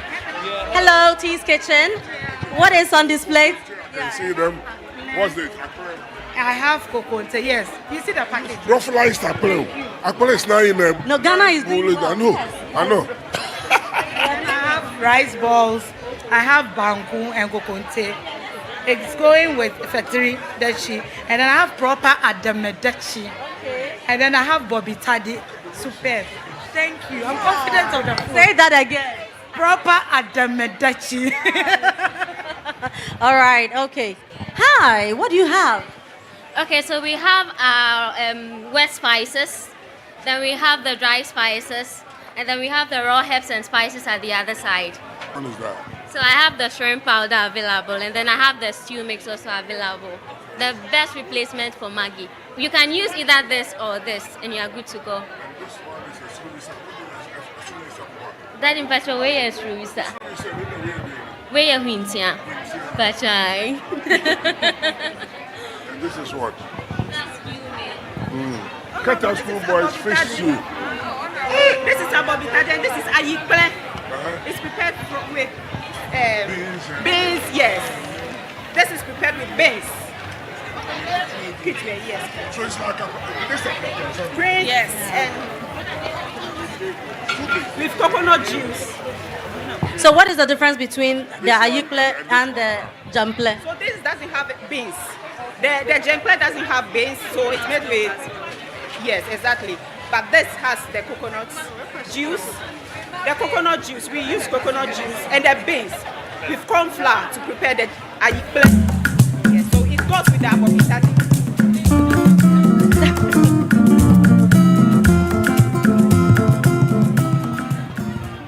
All right, so this is Awo's Catering Services. Awo is an anchor vendor for the southern villages. It means that every meal from the southern part you will get here. Auntie Awo, so what do we have here? Oh, we have Pekple, Agan traditional food, yeah. You've not seen Pekple anywhere? Pekple. Yeah, Pekple we don't sell. Gans don't sell Pekple. It's for the festival. So today is a special occasion on Aga land. So I happen to prepare Pekple so that will be served freely to in the Benkwan. That's the Benkwan, and then the Benkwan has got grouper, it's got all the firm fishes in the sea. That's expensive fish. So we've got okra, we've got garden egg, we've got ginger, granite soup. We've got the okra, that's from the southern. We've got amadechi. We have abobitadi. We have yakayaka and abolo. So aisle 28 is our anchor vendor for the Akan village. It means you get everything Akan meal here, all the various soups. Hello, hi. So what do we have here? Please, we have ebunebunu, we have goat soup, we have light soup, we have granite soup, we have ampesi with a bomb, we have angwamo with eggs and pepper. Yes. Yes. With the sharp.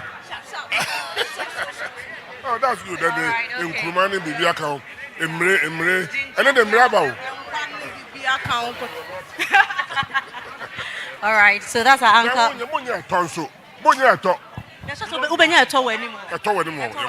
Yes, so we have Eto. Eto is we have a prensa. Yes, we have ebunebunu, we have yakayaka, we have light soup, we have granite soup, we have palm nut soup, and we have what you call akrantie. We have bush, yes, all the bush meat, all the dry fishes you can think of. Yes. All right, so this is A and F Delight. Yes, pretty much the same as what we've seen. So what is on display? Yeah, we have abnabnu, tilapia, goats, akrante, ochin, and abenkwan. No, I person no more and ochin them. You bring, and you also do this as your business. You cook in Accra, and you have your North Kanishi. Okay, good. Keep it going, yeah? This is the right man. Remember, we did know them. And then there was dance.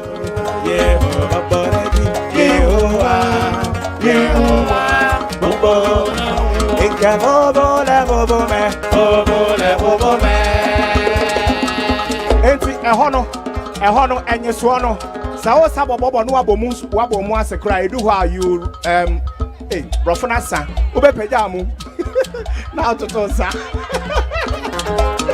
brofona sa enke bobo le bobo me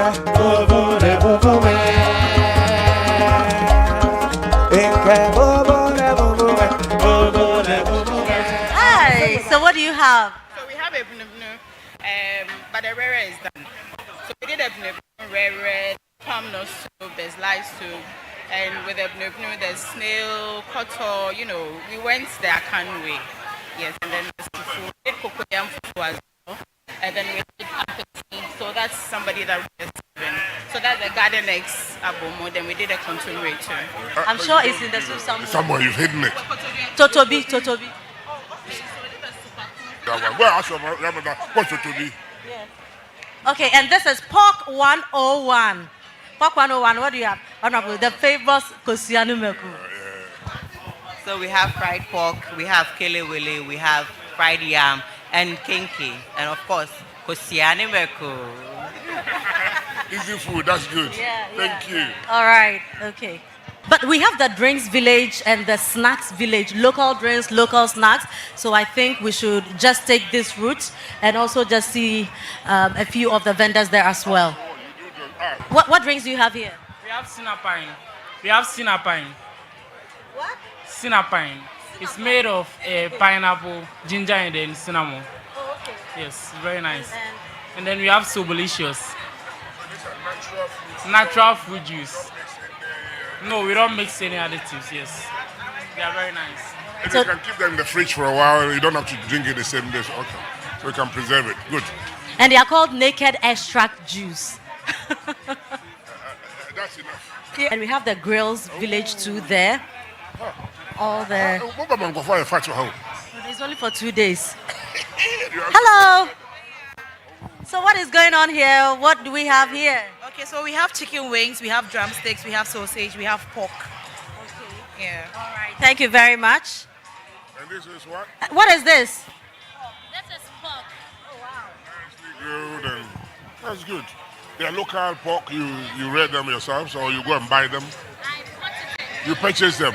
Why don't you go into rearing the pigs? It's a farming. It's good though. I think that would be a It's good business.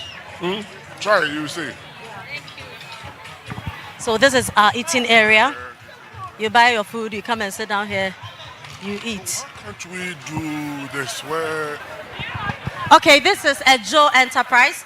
Hello, Ejo. What do we have here? We have tiger nut milk and tiger nut with ginger, and we have alasa juice too. Alasa juice? Yes, please. Wow. So what is this? It's just the raw tiger nut. Yes, please. This one is a raw alasa.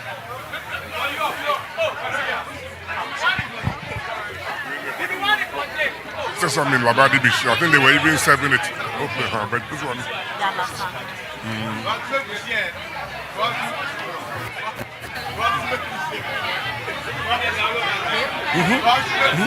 That's good. People can make money out of this simple thing.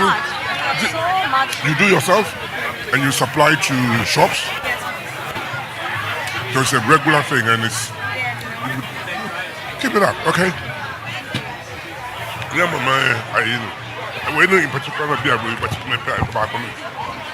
and this is a favorite of everybody. Abele Delight. It will give you childhood memories, I know. Abele Delight. I thought one would be ready for us. Abele was. Please, there it is. The best ice cream in the whole country. Yes. What you're having is a coconut flavored one.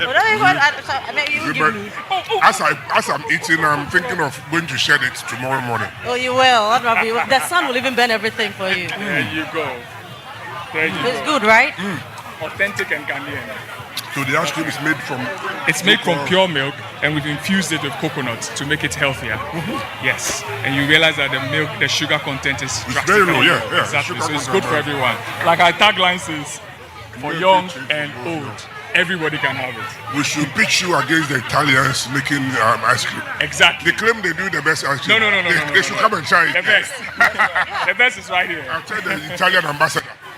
We won the competition. That's right. And we'll win hands down. Look at Wala Africa Limited. Hello, Wala. Hello. Right, so what do you have? We do lemongrass juice. You know the traditional lemongrass? We call it fever grass. Yeah, so we use it to prepare healthy juice. We have 3 flavors. We have the regular, we have the prekese, and then we have the ginger. Oh no, but your prekese is here again. Yeah. So this is lemongrass. Yeah, lemongrass juice. And it's all natural. There's no sugar. There's no chemical in it. That's good. So how long can this stay on the shelf for? So this can be in your fridge for 12 months. Oh wow. Yeah. But when you open it, it must consume. When you open it, you have to. It's just 350 ml. So yeah, that's why it's Thank you, Sunday. Now Monday, Monday, join us. Monday, join us. Monday, join us. Oh, and then, party time.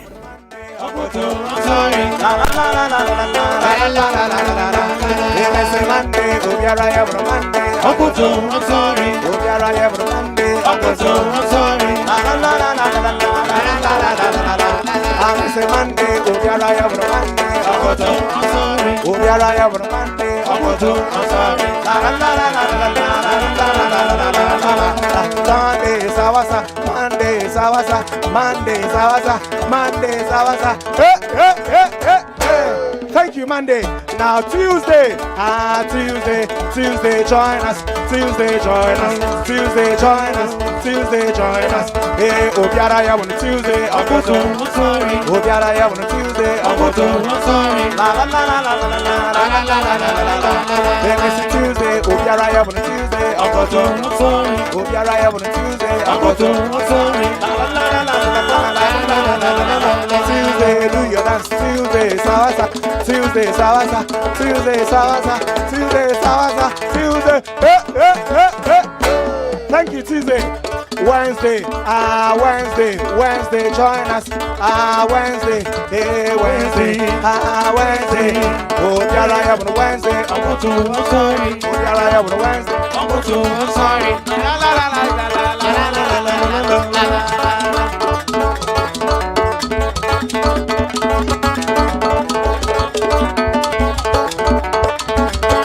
Oh, Diara, I have on Wednesday. I'm sorry. Diara, I have on Wednesday. I'm sorry. La la la la la la la la la. All right. All right. Thursday. Mr. Thursday. Obiara, I am on a Thursday. I'm sorry. Obiara, I am on a Thursday. I'm sorry. La la la la la la la la la. Mr. Thursday. Obiara, I am on a Thursday. I'm sorry. Obiara, I am on a Thursday. I'm sorry. La la la la la la la la la. Sawasa, Thursday.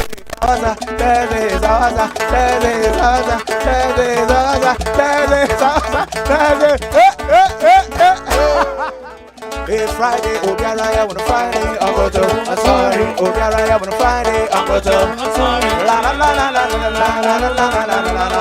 It's a Friday, Obiara, I want a Friday, I'm sorry, Obiara, I want a Friday, I'm sorry, la la la la la la la la la la. It's a Friday, do your dance, Friday, do your dance, Friday, do your dance, Friday, do your dance, Friday, do your dance. I want a Saturday, I'm sorry. Obiara, I want a Saturday, I'm sorry. La la la la la la la la la la la. It's a Saturday, Obiara, I want a Saturday, I'm sorry. Obiara, I want a Saturday, I'm sorry. La la la la la la la la la la. Saturday, do your dance, Saturday, do your dance, Saturday, do your dance, Saturday, do your dance, Saturday, do your dance, Saturday, do your dance, Saturday, do your dance, Saturday.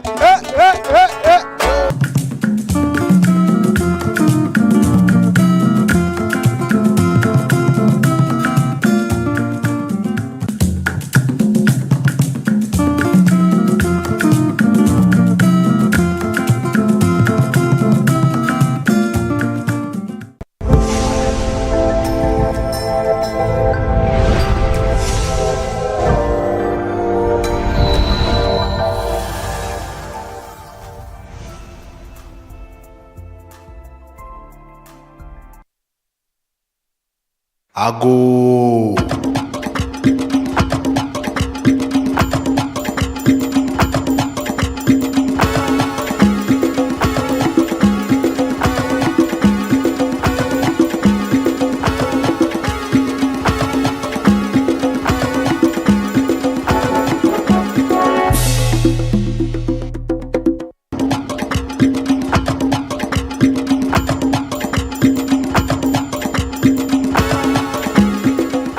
About you, but food gets me very excited. And so how wonderful it is that I get to talk to you about food in this month of our culture and talking about everything Ghanaian. Welcome to the Heritage Month and to our Heritage On Air series on Channel 1 Television and CT 97.3 FM. The Heritage On Air series is proudly sponsored by the National Lottery Authority, the NLA.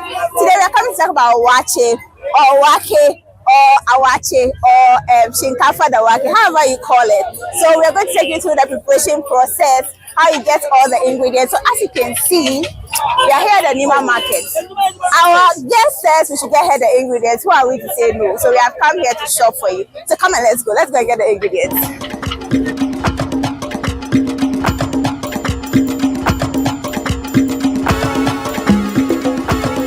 Waakye is all about the perfect blend and getting the right ingredients. We are here at the rice and beans section, also the spices section of the Nima market, to get you the correct ingredients in the right quantities for our waakye. I am Ajwa Tinkramadum. So now let's get into it.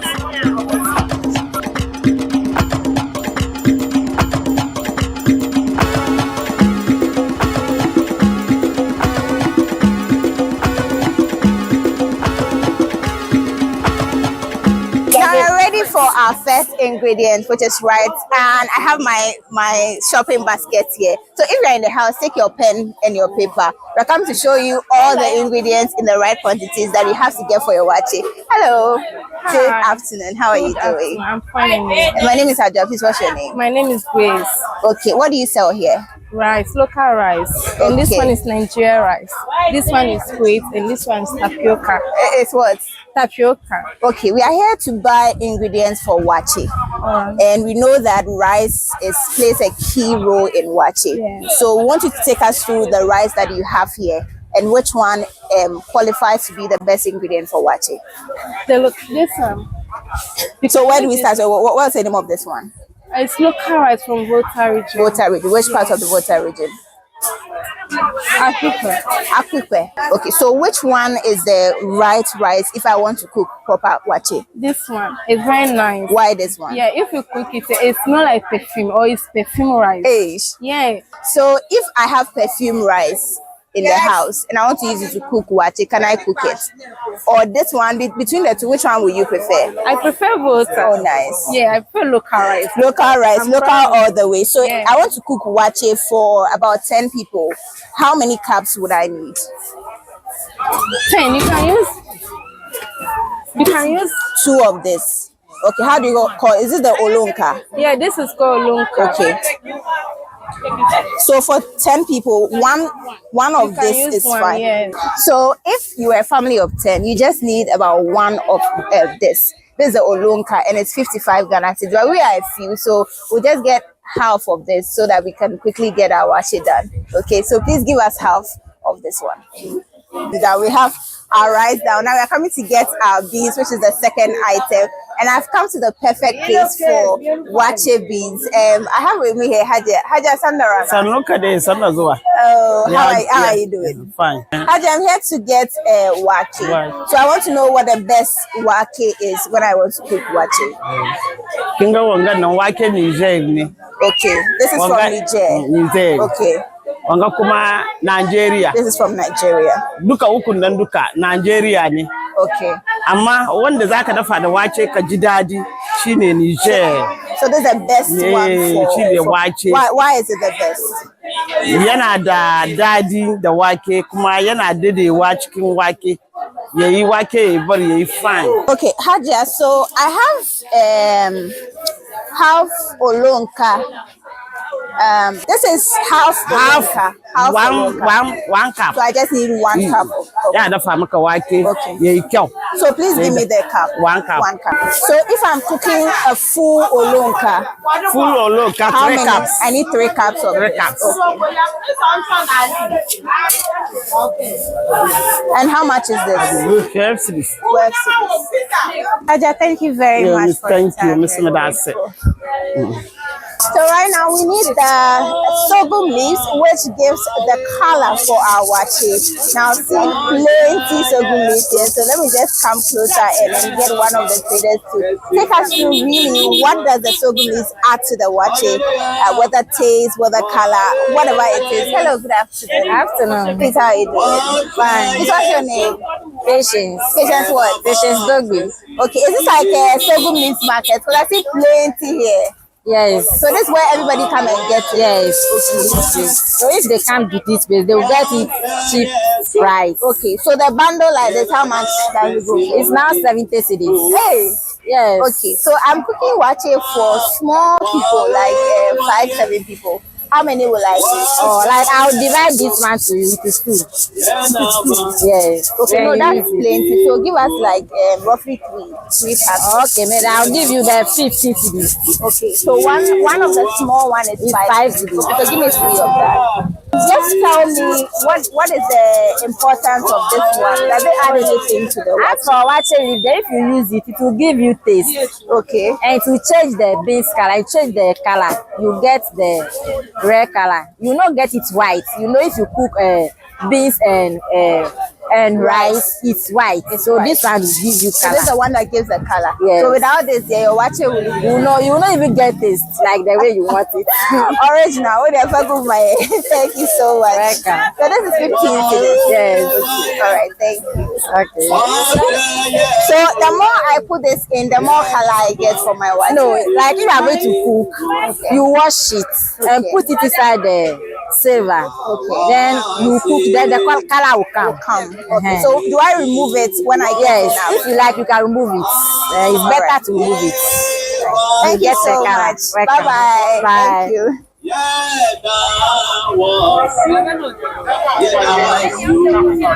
So we have almost all our ingredients. We need one last thing, and that is the leaves that we're going to use to wrap our waakye. You know that waakye without these leaves is really not waakye. So I've seen some Haja here. Haja, good afternoon. Afternoon. Hope you are doing well. Oh, fine. Okay, Haja, I want to get the Ganye Waakye. I believe that's the name for the leaves. Yeah. So how much does it go for? This one is 5 cedis. This one is 10 cedis. What's the difference in the price? Is it because this one is plenty than Yeah.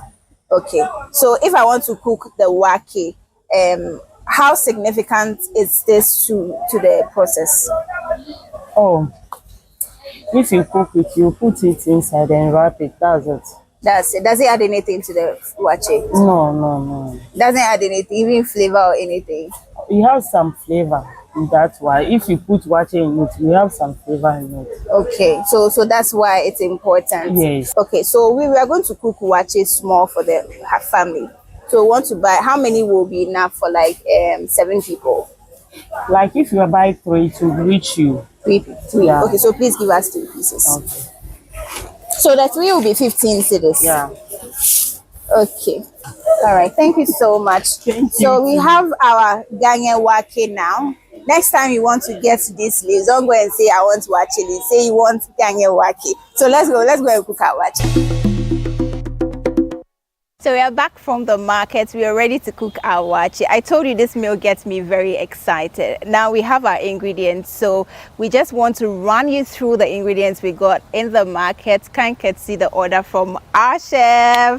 Okay, welcome. So this is Rabiatu Abdullahi Akamim. She's the Chief Executive Officer of Jollof Delights. I got it right. Okay, welcome, Rabi. You look ravishing. Oh, thank you. You are representing the culture very well. Oh, yes. Well, let me tell you. You remember the market shot? If you were watching on television, you saw that I was in a different outfit. Now we have to change the outfit for 2 reasons. One, and the most important reason, is because the meal we're about to cook is represented from the north, the Hausa people, and you know the meaning already, the shinkafa, the waakye, how it was originally called. That's a rice and then beans. Shinkafa meaning rice, waakye meaning beans. And so if we are cooking their meal, then we have to represent well. So yeah, that's how we are represented. But also because, I mean, we have come from the market and we are all sweaty and all of that. We need to look clean for the meal. So now that we are ready, you sent us to go to the market. Yes, I did. Yes, and now we are back. So we just want to go through the ingredients and see if we got everything right. Let's begin from here. So these are the sorghum leaves. Sorghum leaves. We got the right quantity. Yes, you did. You did more than enough. Okay, and then our beans. Yes, this particularly is honey beans, and it's very sweet. So we did a good job. You did a very good job. Yes. Excellent. Tell me about things. Yes. Okay, tell me why this is important for cooking waakye. This is the waakye itself, because waakye essentially means beans in Hausa. Okay. So there's no way you can cook waakye without beans. The beans. Yes, okay. So this is waakye itself. Now we got this rice as well. Yes. You understand this is from the Volta region. In fact, the question we asked the vendor was, what's the type of rice that is perfect for cooking waakye? And this is where she led us. Okay, so this local rice from yes, Volta how does that region. feel as well? So in Boga, we use what we call Navrungo rice, but that one is brown. But since this is local rice, it should be able to serve the purpose as well. Let's go to the kanwa. The kanwa that we're going to use as well. Why do we need kanwa? To shorten the cooking process as well. Okay. Cooking beans is really very hard. So it takes a very long time. So cook. Realistically, without water in the kanwa, how long does the beans take to cook? A very long time. You keep opening it. Like it's still 3 very hours? hard. Sometimes more. It depends on the quantity. Okay. But you keep opening the pot, and the beans And is it's so so hard. hard. And this sorghum leaves is just to give the beans color. The color. Yes. And the sun it adds some flavor to it. Oh, as yeah. well. Okay. You see, these are like from what's the name? Stems of plants. Okay. And these are all medicinal. Okay. But just that we don't know and we disregard some of them. So it's just not to give the food flavor, but it's also medicinal as well. Yes. We have to get into the cooking very soon. But now we have 2 more. Growing up, we didn't eat in plastic. So when you go to buy waakye or rice, this is what was used to wrap for you. Yeah. And also it has to the flavor of the awachi. Okay, okay. So Rabia, so where do we start from if we are going to cook? Okay, so we first set our fire, then we put on some water to boil, and then we add our beans. So we add our sorghum leaves first. So sorghum leaves comes first. It comes in first to give the water some color before we put in our beans. Can you interchange it? Can you cook the beans and then add the leaves later on? No. Okay. Not how I was taught. So now our first ingredient is the sorghum leaves. Yes, please. Okay. Can we get some water to wash it as well? Most definitely, I'll bring you water. Okay. Would you have to use the entire thing? No, so, please. Yes, that's another question I wanted to ask. What's the quantity? Okay, so it need? depends on the quantity of beans you are cooking. Okay. So for the quantity we have, okay, this should be enough. Okay. This should be enough. Okay, so let me get you the water so we can wash our yes,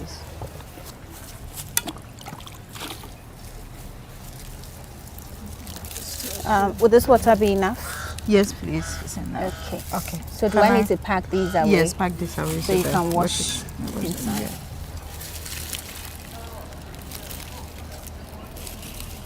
Please, can you take this? Yes.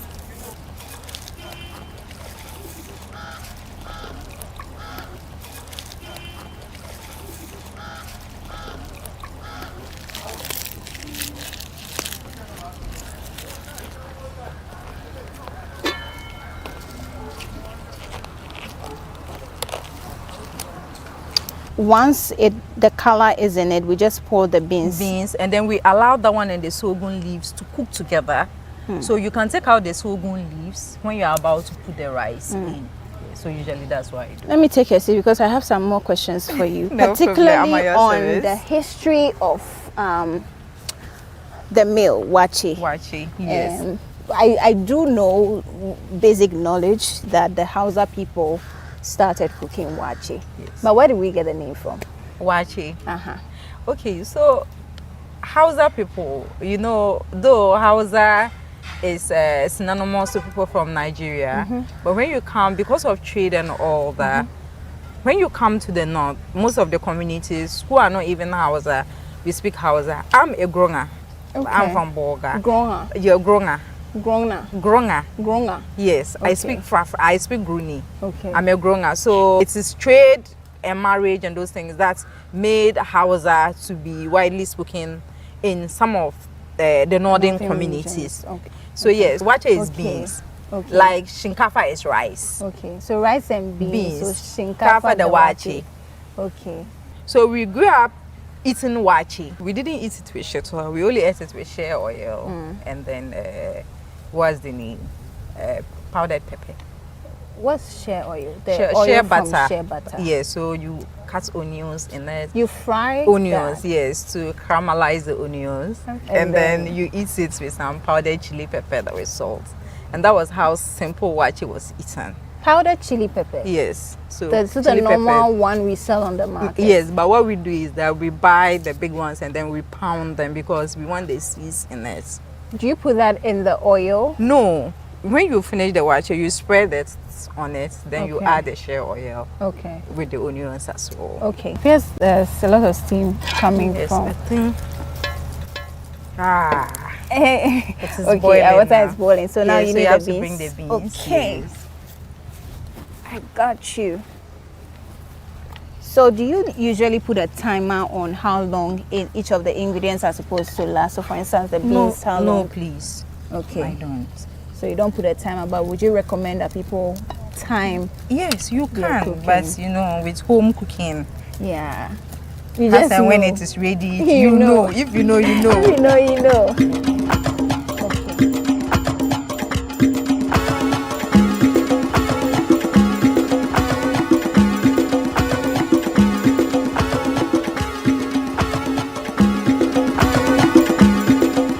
So the rice is going to be our last ingredient we'll add. Salt. Is it?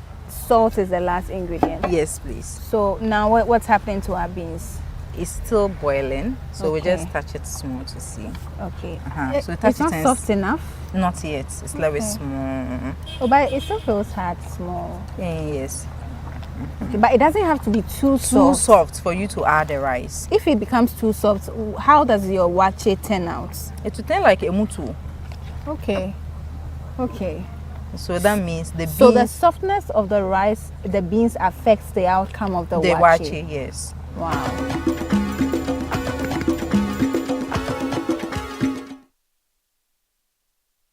So it's giving very- it some time. It So, looks- so I want you to check and see if it's soft. Okay. Has it softened? It's softened, but I think it's still a bit hard. Okay. So you see, we don't have to make it very soft Very because soft. we are cooking local rice in it. This is perfect for us to put our So rice I want in.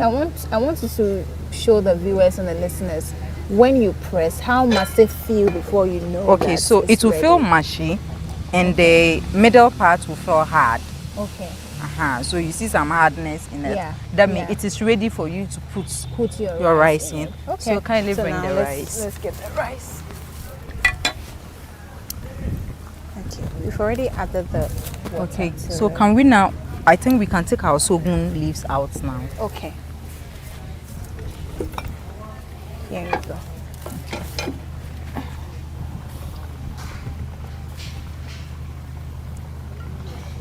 So do you take everything out entirely? Yes, please, I do. I still see some of the people who sell, you see little bits of sorghum leaves You in see, there. yes, people have. Is it a style? It's a style. Cooking style? No, but usually, from what my mother taught me, you take out the sorghum leaves completely Entirely. before you, because the water is now the color to your liking. So even if Okay. you put the rice inside, it will still turn out the color you like. So this sorghum leaves you've removed, can you use it to cook another one? Yes, you can dry it and then use it for another batch of waakye. Okay, the color doesn't leave when you use it once? No. Oh, You know, these are natural colors, so these are like natural dyes, okay. not artificial. Okay. Wow. So you can write this one down as well. You don't have to throw away your sorghum leaves once you're done cooking waakye once. It can be reused for the next time you're cooking waakye. So we've washed our rice. Okay. And Then keep this aside now. our rice is ready.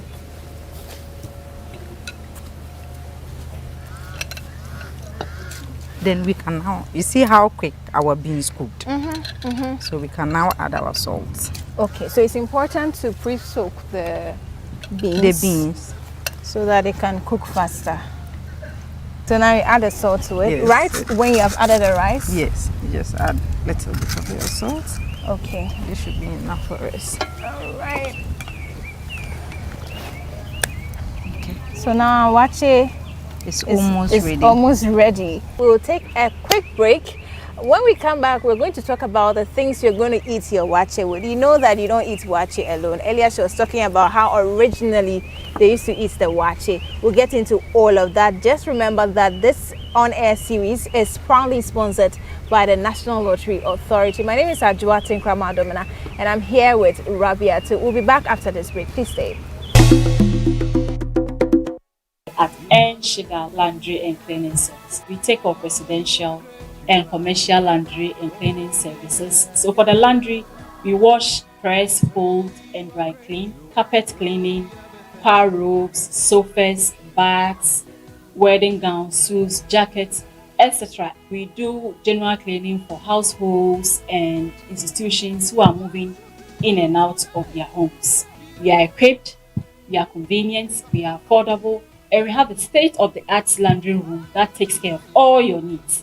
Contact us today on 0598 02 4224 as well as 0241 815733. Remember to reach us on our social media platforms at Sugar Laundry and Cleaning Service on Facebook, Instagram, and also on Google. Sugar Laundry and Cleaning Services, always at your service. Ago.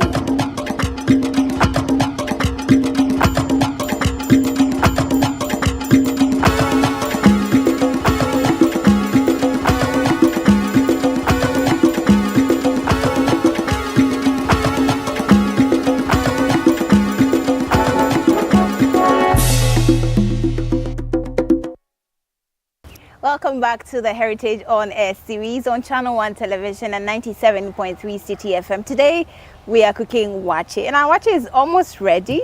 Like we said before the break, we don't eat waakye in isolation. You have to add certain things to it. And because we're in the Heritage Month, we want to take you through the traditional way the houses used to eat waakye and how now it has become modernized, a number of things that we have added to waakye to make it maybe more appealing. But just to remind you that this segment is sponsored proudly by the National Lottery Authority, NLA. So, Rabbi. Yes. We have shea oil. Yes. We have, this is what? Chili pepper. Chili pepper. These are the two main ingredients, like you were saying earlier, that we used to eat the waakye with. So you, after cooking your waakye, which sorghum leaves were not added then. Okay. So you just spread a bit of your pepper. The raw pepper. Raw pepper on waakye, and then you top it up with some oil. And believe me, it is going. Wow. It is going. So you don't add any protein? You don't add like any protein, nothing. Fish. Just this to what's enough for you to be satisfied. When we start seeing all these, so by all these, we see macaroni, we see egg, we see fish. I think when it came down south, people need to add things. And after I see food evolves. Yeah. The way you want to eat it is different from the way someone else wants to eat it. In my teens, I realized that we could eat waakye with short or stew, talia, gari, salad, I like the talia. beans, egg, wakashi, and everything. So this is wakashi. This wakashi cottage cheese. Okay. Yes, and this is eggs that are fried in oil, cooked eggs that are fried. Okay. And these are fried fish. We kept it on low heat so that all the spices will enter inside. And then this is really with our Hausa stew. So our accompaniments are set. Yes. Can we check on our waakye? Let me check and see. Yes, ma'am. Our waakye is ready.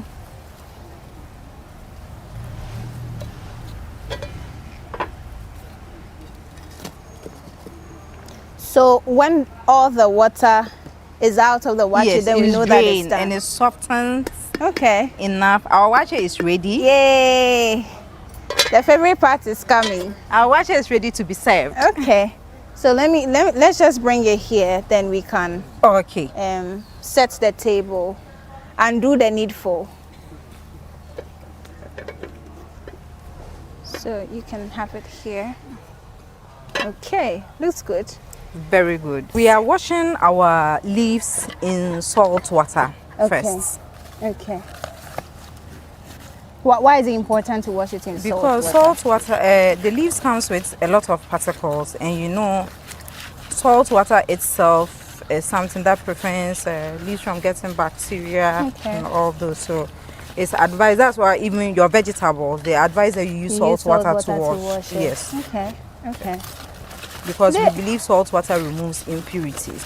So after washing this, then we just dish out the waakye. Yes. Whew. It depends. Our waakye looks good. Oh, it's very good. Wow. So just dish out small. Typical Hausa waakye. Yes. And you see how the water is there. You see the way I'm smiling. Okay, so kindly give me the The pepper.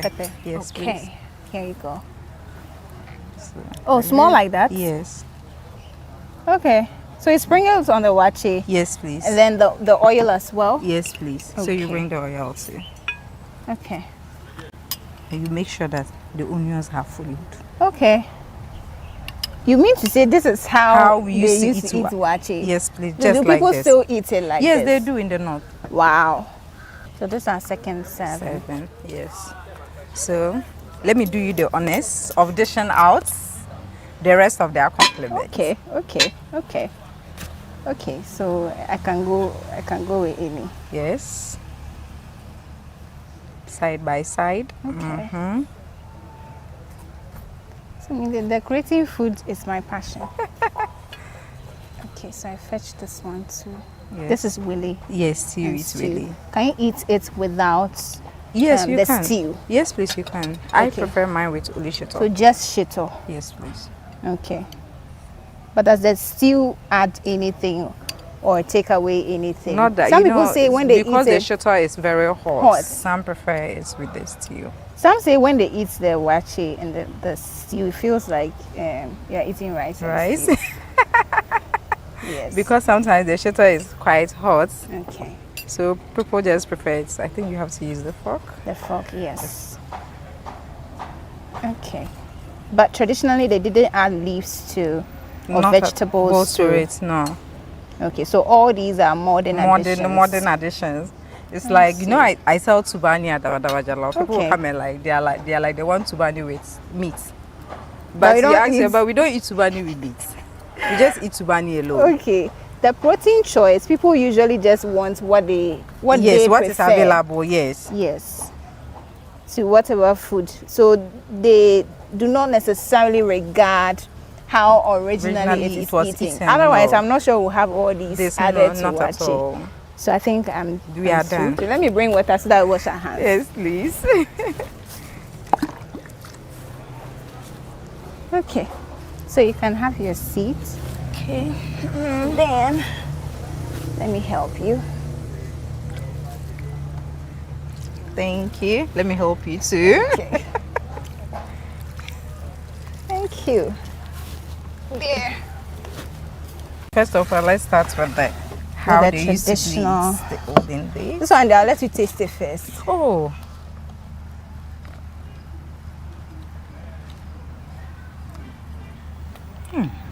I've missed They this. go on. I've really missed this. It's my first time trying this. So it's really very nice. Just the waakye and then the oil, the and shea shea. oil. Yes. You see, the onions are crunchy. Should I say how it tastes like? Is this like the shit of pepper? Wow. Because it's pepper and oil. And oil. Wow. Wow. So if you want to add protein of your choice, what would you add to this? Maybe egg. Just egg. Just egg. This one is nice. You can try it at home. But don't go and put plenty pepper on it. Otherwise, we are not responsible for any outcome. And you see, the waakye is really very soft. Everything is giving. That's how the Gen Z say. Yeah, it's giving. Everything is giving right here. The waakye So now has let's teeth. try. Yeah, teeth.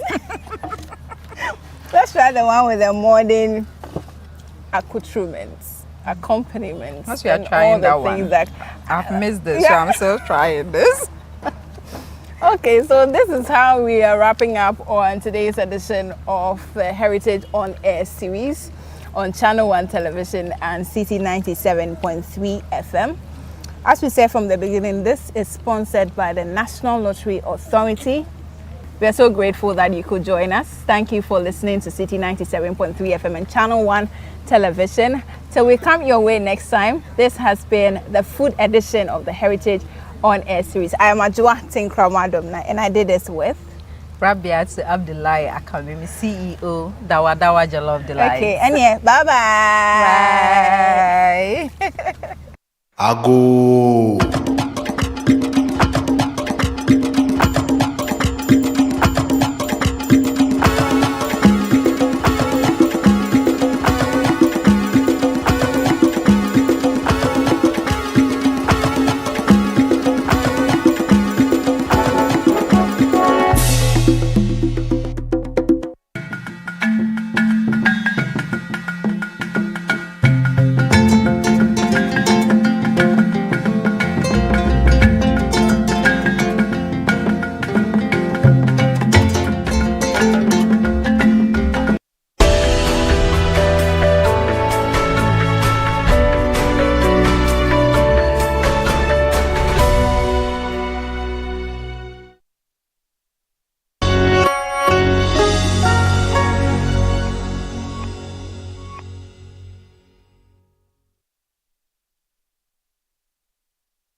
Hello and welcome to the Channel 1 Newsroom from our studio at number 5, Ola Hansen Lane at Tesano.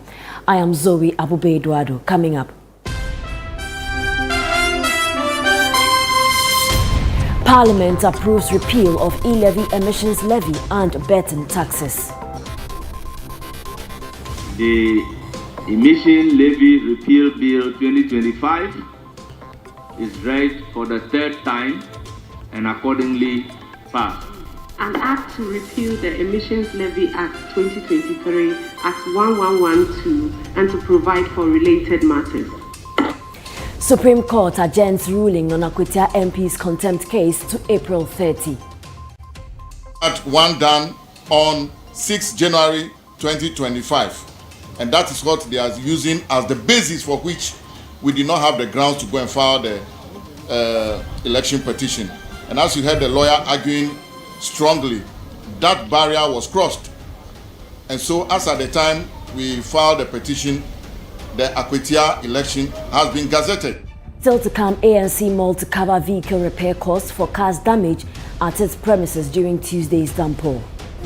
So the ANC mall is going to cover the entire cost of the damage. Insurance and fees. So for you specifically, what was the damage? Windscreen. The windscreen. So you can move your car now. Of course, yes. And then you repair, and then what happens next? They'll pay for the cost. And later, as we continue celebrating the Heritage Month, we will bring you a special report on how early missionaries shaped Ghana's religious and cultural landscape. The arrival of the Basel Mission Evangelical Missionary Group, we would say that that's where the history of Christianity probably began. And in CNR business.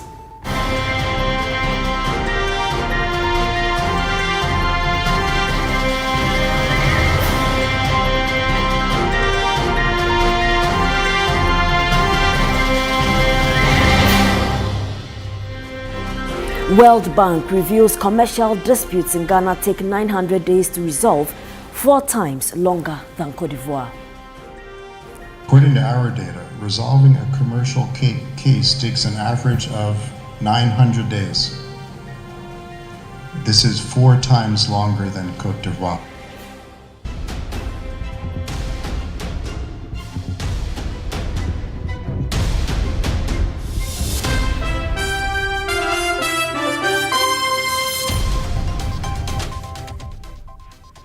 Thank you for your time. The details of the stories now. And now Parliament has passed 3 major financial bills paving the way for the repeal of the electronic transfer levy, the emissions levy and taxes on betting and lottery earnings.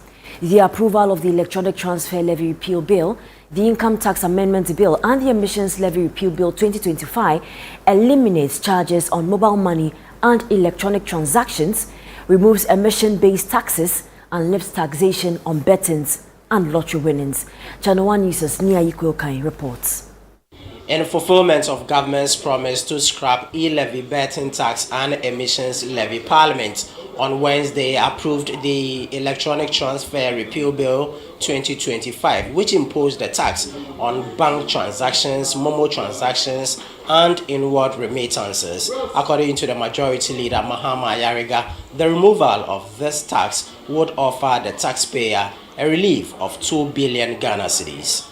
The deduction will no longer take place and government will lose close to 2 billion Ghana cedis. But the 2 billion Ghana cedis that government is going to lose will now come to Ghanaians. So in effect, individual Ghanaians who ordinarily would have lost 2 billion Ghana cedis will now retain their 2 billion Ghana cedis. And government that would have gained 2 billion Ghana cedis by way of deductions from Momo transfers, government will lose the 2 billion Ghana cedis. So this single legislative measure is going to pass on 2 billion Ghana cedis to Ghanaians. 2 billion Ghana cedis.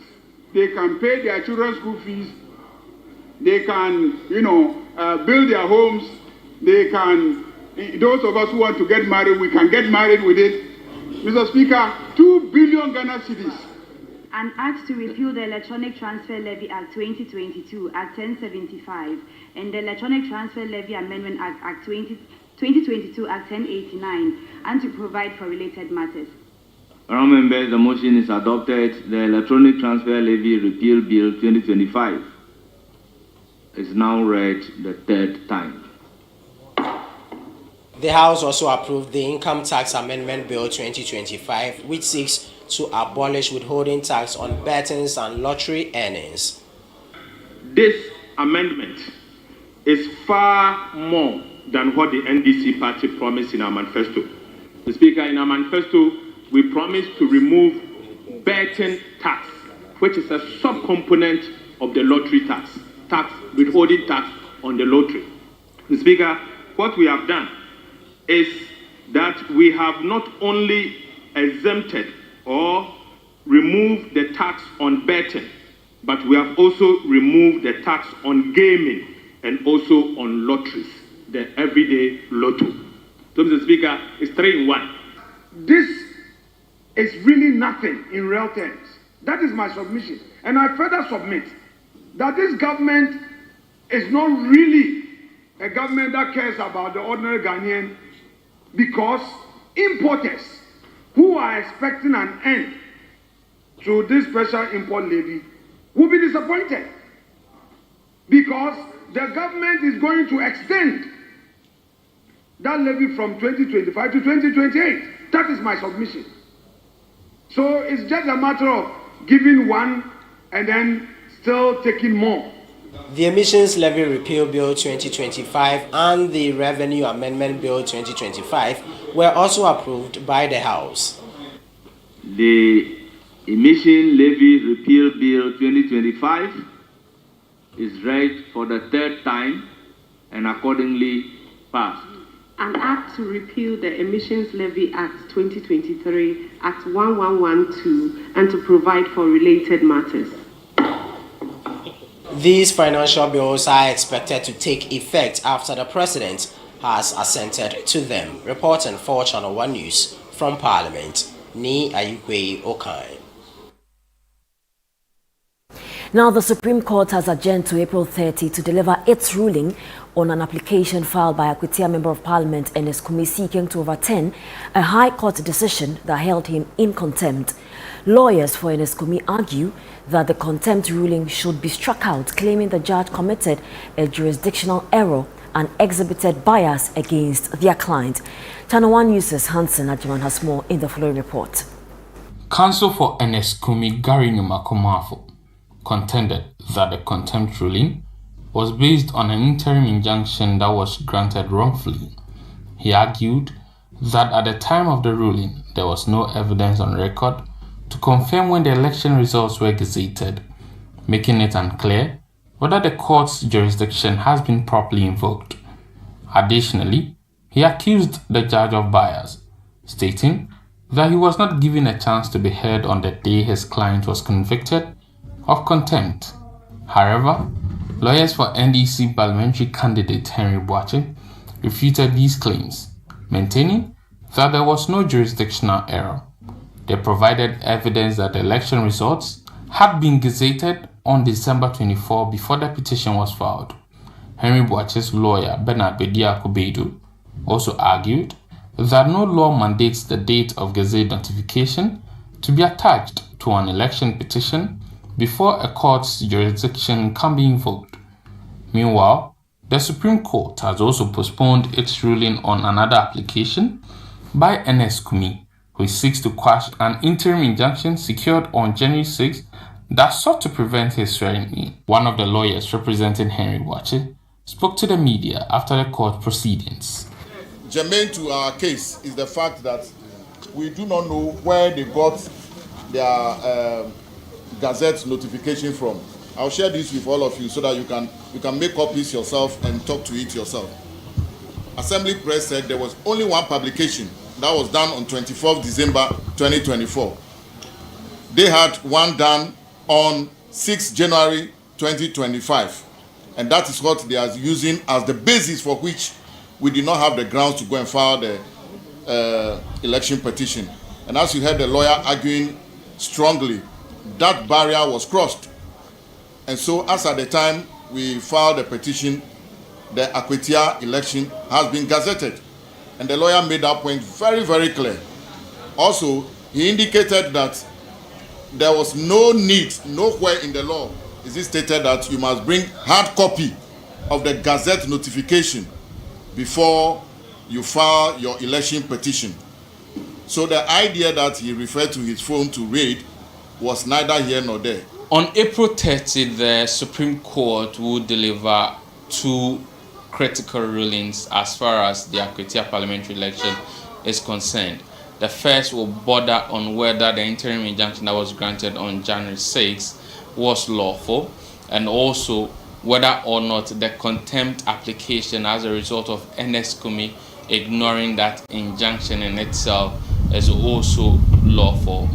Parties for Ernest Kumi and Henry Boakye, the candidates in that particular election, are all hopeful of emerging victorious after the rulings from the court. Reporting for Channel 1 News, Hansen Ajiman. Now, the New Patriotic Party has accused President John Dramani Mahama of reneging on his campaign promise to repeal legislative instruments, the LI 2462, which permits mining in forest reserves ahead of the 2024 elections. Then candidate Mahama pled to revoke the entire instrument. However, instead of a full repeal, his government has now laid an amendment before Parliament that only revokes the president's powers to grant mining licenses in forest reserves. At a press conference organized today, the NPP Communications Director Richard Ahiangba criticized the move, lamenting the continuous destruction of Ghana's forest reserves. He's joined us in studio for more on this particular development story. Thank you so much for joining us, Mr. Ahiangba. Thank you, sir. How are you doing? How have you been in opposition? I've been good. All right. Just worried for Ghana, that's all.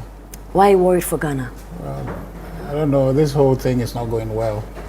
Which whole thing? This whole thing with the NDC promised Nirvana and delivering nothing so far. See the budget they brought. There's no hope in that they're going to change the trajectory of our country for good. In any case, they've already told us that they are going to contract. The economy is not going to grow, more than what was recorded last year.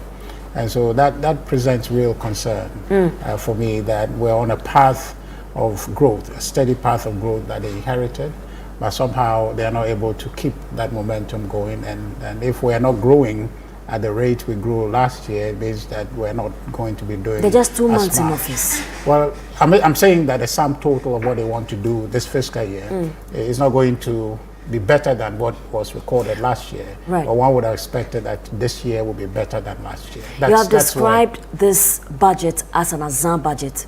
However, today, some levies have been repealed. Isn't that a step in the right direction? They have promised, they have delivered on their promise. Well, that promise was a joint promise. We made that promise also that we'll repeal it. So today, assuming we're in government, you'll be hearing the same thing that they're saying in Parliament. So it's a no-brainer.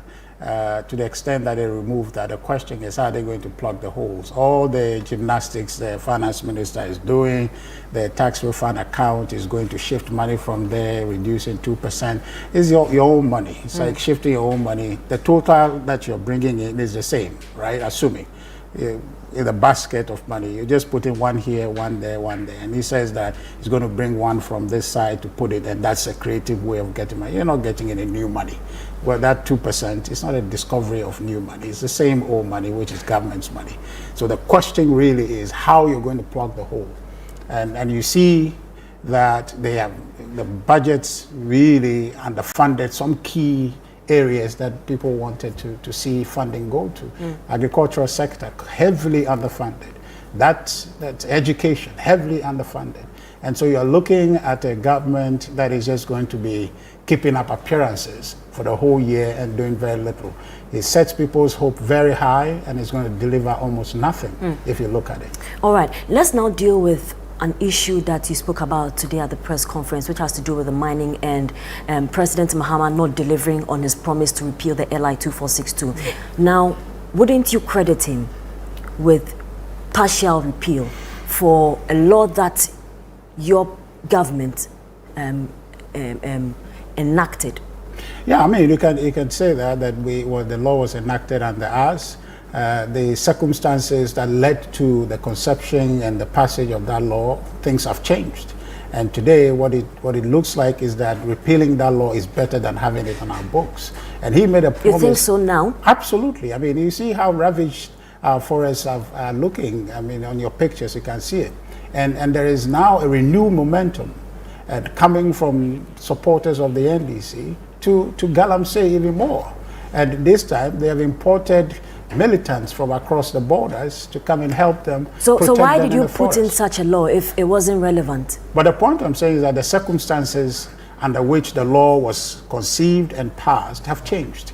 Now there is a whole different environment we're operating in where people have become emboldened because they have won an election, which election in subtle promises that these were things made. were happening just before the December 7th elections. Certainly, I was saying that if we're in government, we'll call for the repeal of that law.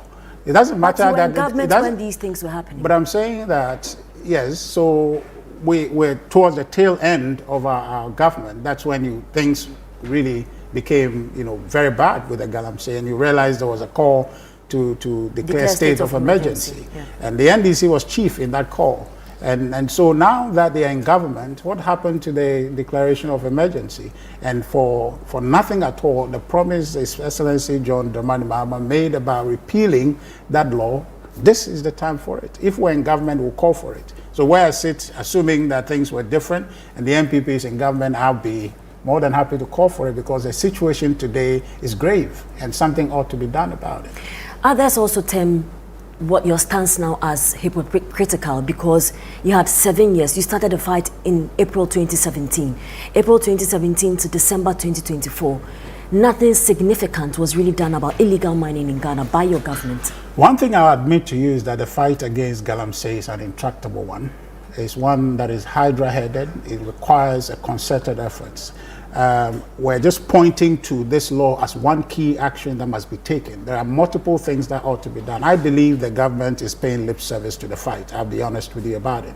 Because their people are the ones emboldened, and the ravages that you see that's going on, it's because of their people, right? So right now, taking that law off our books will ensure that all forms of mining, legal or illegal, will not be permitted in our forest bases.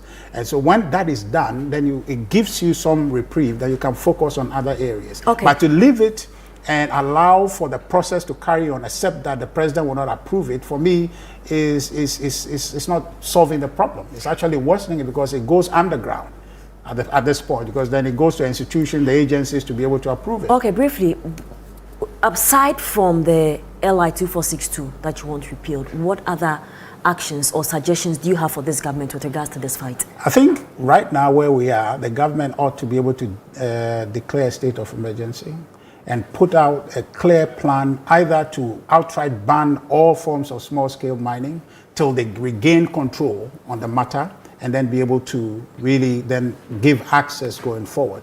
We started that by, moving to the small-scale, community small-scale mining. That's a sustainable model. If they can go that route and encourage all the people who want to go into it to be properly accredited, and they can go and do that. But right now, it's out of control.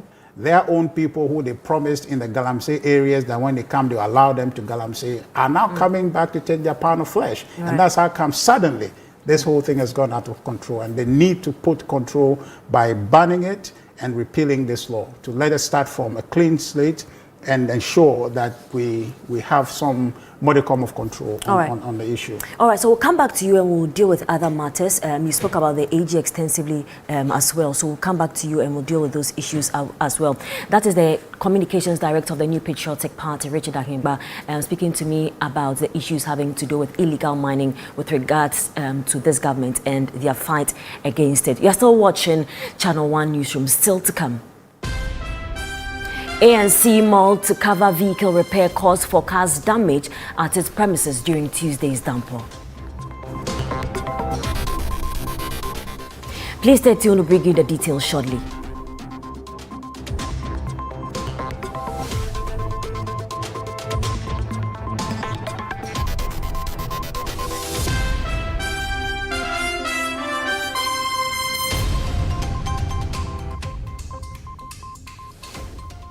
Step up with DSTV and we'll show up by giving you more incredible entertainment. Going to have a little fun. Upgrade your subscription between the 13th of January and the 31st of March and get an even higher package for a whole month on us. Buckle up, here we go.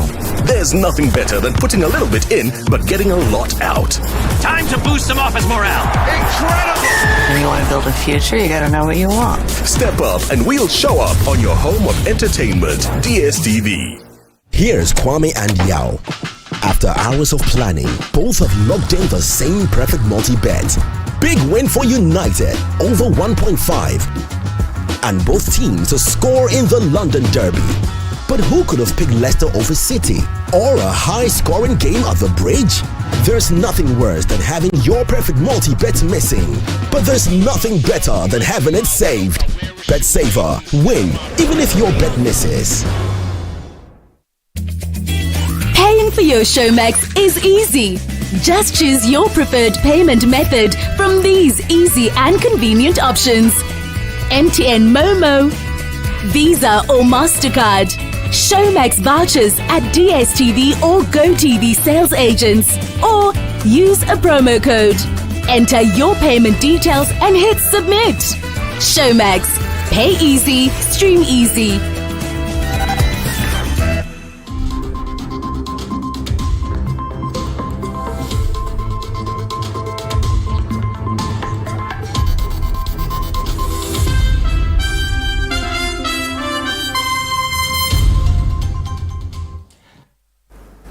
You're welcome back to the Channel 1 Newsroom. I am Zoe Abube-Eduardo. Let's bring you some more stories now. The management of ANC Mall has assured affected vehicle owners that they will cover the cost of repairs for cars damaged during Tuesday's downpour. Meanwhile, the Accra College of Education remains without power after several electric poles were destroyed on campus. In a related development, NADMO officials have begun clearing falling trees around Kotobabi police station to ease movement for commuters. There is more in the following report. It's been hours after the incident where rainstorm collapsed a solar panel that was shading the car park here at the ANC Mall right here. Today, we are here to ascertain what the way forward for the affected vehicles and what management is saying. Upon arrival, it was observed that the collapsed structures at the ANC Mall had been removed, freeing the vehicles that were trapped underneath after the heavy downpour. At the time of the incident yesterday, the whole car park was full. Vehicles were parked all over here, and today management have been able to remove all of the solar panel that fell onto the cars, and it is clear that some owners of the vehicle have also been here to pick up their cars. And if you can see in the shot, that is an example of how the solar panels looks like. That is the second part of the solar panel right up there. The same structure was what was here, but as a result of the rainstorm, it collapsed onto the vehicles. Several affected individuals whose cars sustained severe damage were present at the scene, assessing the extent of destruction with ANC Mall management. Some of them spoke to Channel 1 News about their losses. Trying to see if my car is movable, then I move it and go check my estimate, then get back to the insurance company. So basically there is an agreement with all affected people. So that's the understanding we've had. So I don't want to really drag the issue, like just get my estimate, then I forward to them and see if they are being reluctant with the payment, then that's when maybe you can take a different approach towards handling the case. Yeah. Meanwhile, the management of ANC Mall in a statement has assured the public that they will cover the full cost of repairs for all affected vehicles. At the Accra College of Education, power remains out after the rainstorm toppled several electric poles on campus. Management is currently evaluating the situation and conducting an inventory of damaged items to guide the recovery and replacement process. The storm also uprooted trees, causing further property damage. The principal of Accra College of Education, Samuel Atintono, spoke to Channel 1 News on the extent of the impact. The situation is very critical. We had a rainstorm that came to uproot trees, and then some of our buildings, residential and that of both students and staff. So what management is doing, we had an emergency meeting this morning. Luckily, our alumni president, Professor Puti, came with his leadership to join us. So we went around every facility to see the extent of damage. We invited our estate officer, the worksman, including that of the campus electrical engineer, to also assess the electrical damage that we had. So basically, some poles, one in particular, at the classroom area is broken down. We've reported to ECG to see whether we can get one. Unfortunately, we are not getting. We've had a challenge of going around to see where we can get a pole to come back and restore power on campus. It's very massive. Our auditorium is also affected, but we're taking every step to make sure at least we restore some of the facilities for academic work to go on. Our students are writing IEs. They started in the morning, they continue. It's only that we don't have lights, but we're working hard to see what we can do to resolve it. In a related development, officials from the Ayawaso Central National Disaster Management Organization, NADMO, have begun clearing fallen trees around the Kotobabi police station to ease movement for commuters. This follows a rainstorm that uprooted a tree near the police station, injuring the hand of a male occupant in a moving saloon car. The victim was rushed to the police hospital where he is currently responding to treatment. An eyewitness told Channel 1 News that it took the combined efforts of community members to rescue the victim.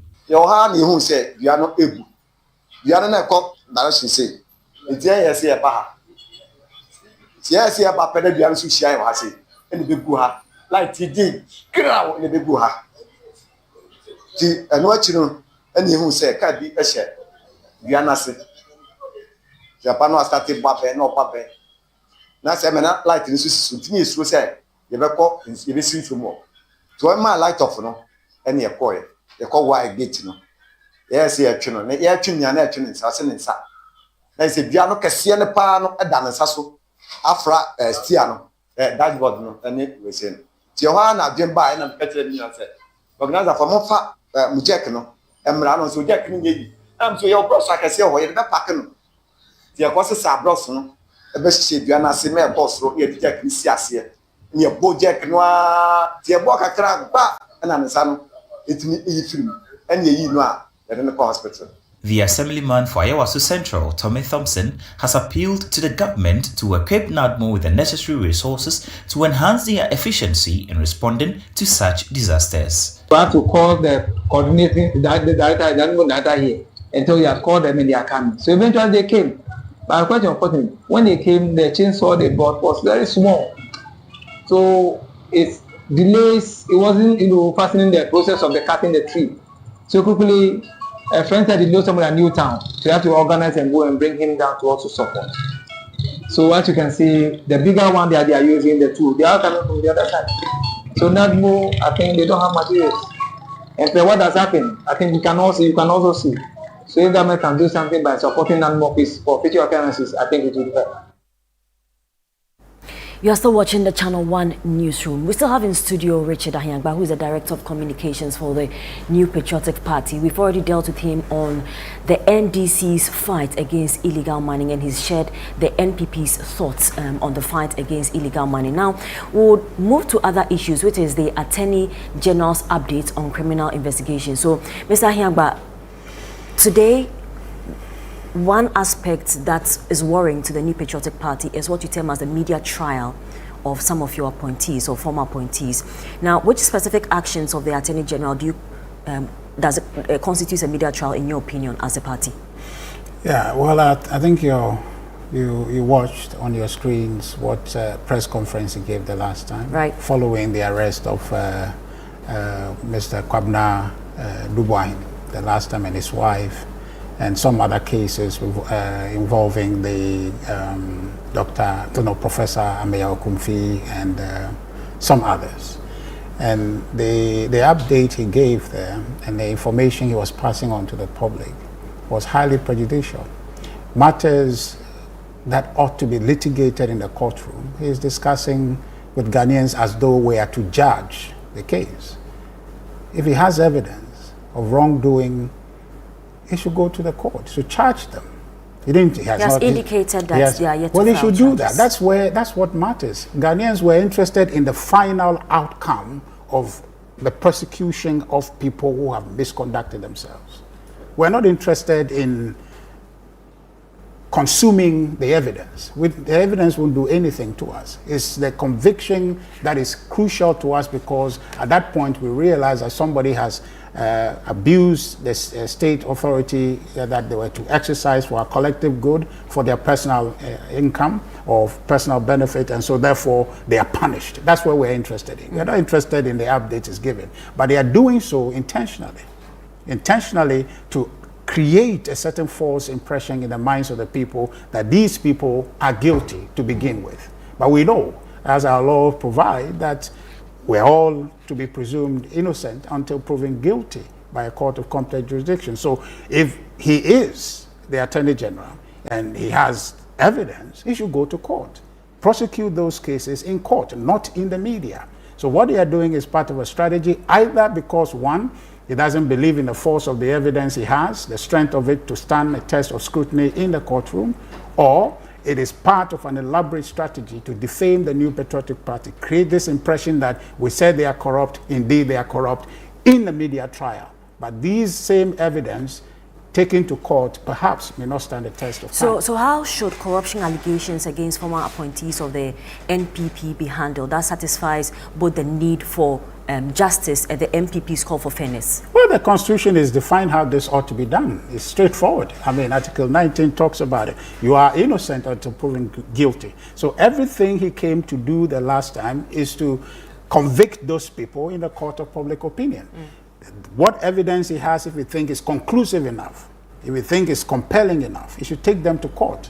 He didn't charge anybody. He should at least have charged them. Nobody stops him from providing updates. I've heard people say, oh, in the US, in the here, they do that and all of that.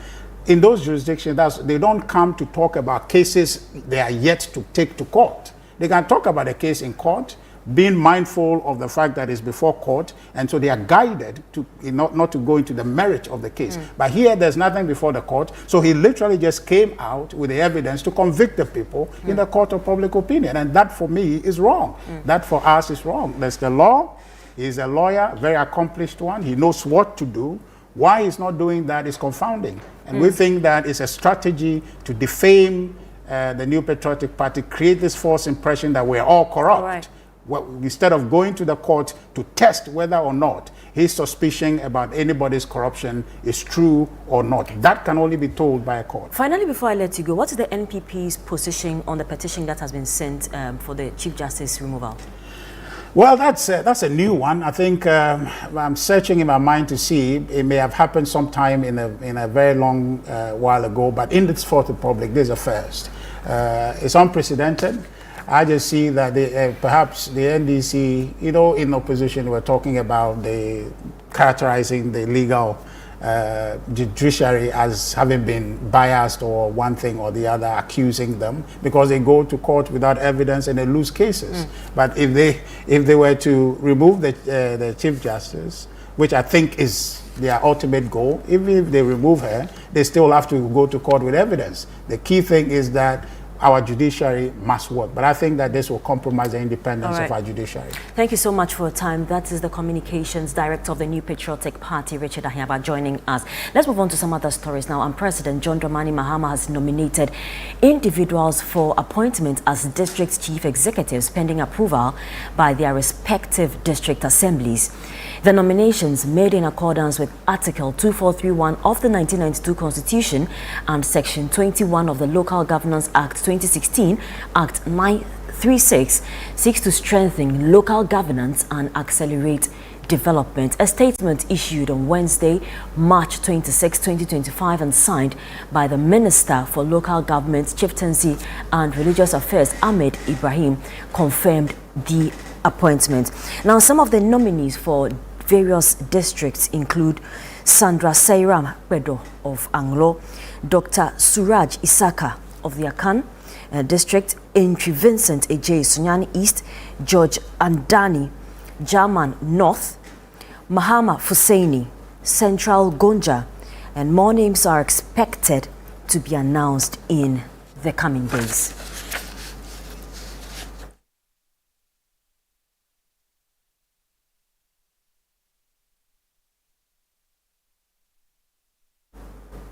Now, the Ministry of Youth Development and Empowerment has launched a nationwide campaign against opioid abuse among young people. This initiative comes in response to alarming trends on social media, where some youth have been seen in distressing conditions due to the intake of opioids, commonly referred to as Wunim Red. Samuel Akom attended the launch and filed the following report.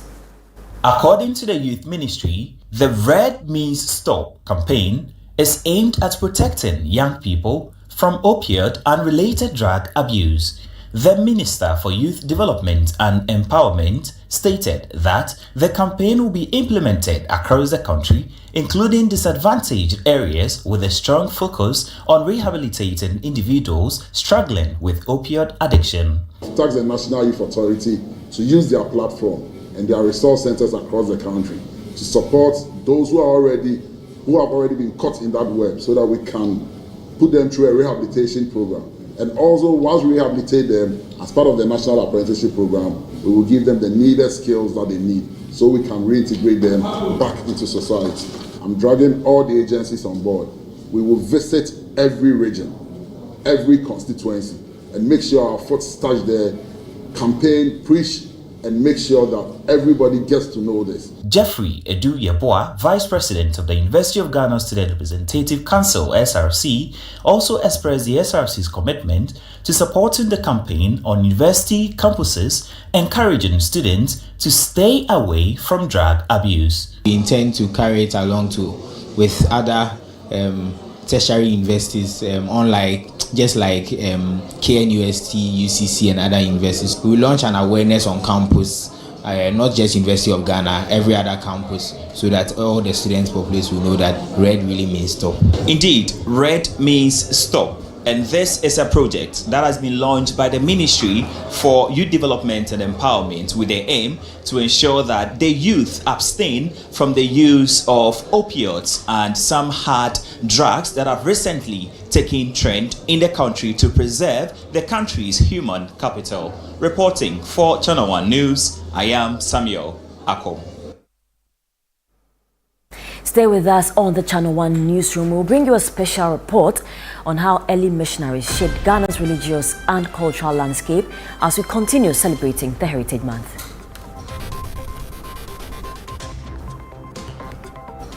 Please stay tuned. We'll be right back.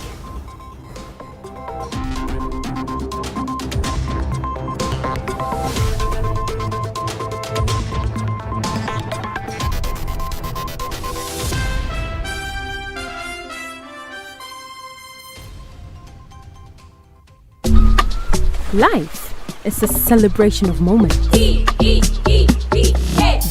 and small. The sun is scorching, I'm feeling the heat. With FIFA Drink, every moment becomes a refreshing celebration. From the beach to your home, in every corner of your world, FIFA Drink adds a burst of refreshment. Give me FIFA cocktail and tangerine.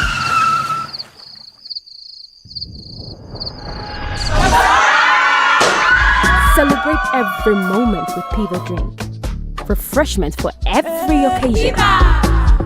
FIFA Drink, a taste you will love. P for FIFA. This advert is FDA approved.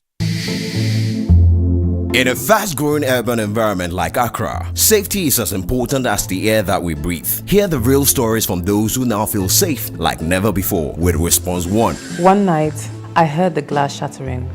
Armed robbers had broken in. Before I could react, the alarm blared and the lights flashed, and Response 1 was already on their way. Within minutes, the security was at my door and the armed robbers had fled. I never want to be that scared again. And now I know with Response 1, I never will. Don't wait for tragedy to strike. Protect your home with Response 1's monitored alarm system and our theft protection guarantee. Immediate response, real protection. Response 1, stay connected, stay protected. Menya bema opese oyeme huantie. Congratulations. Me are very okay. Sophia cha. Osidi. Medibone. Apata benya krasa fie fopo weningwa fie wate.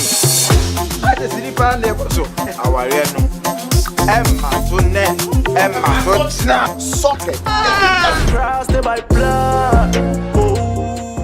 Here's Kwame and Yao. After hours of planning, both have locked in the same perfect multi-bet. Big win for United, over 1.5. And both teams to score in the London Derby. But who could have picked Leicester over City? Or a high-scoring game at the Bridge? There's nothing worse than having your perfect multi-bet missing. But there's nothing better than having it saved. Bet saver, win, even if your bet misses.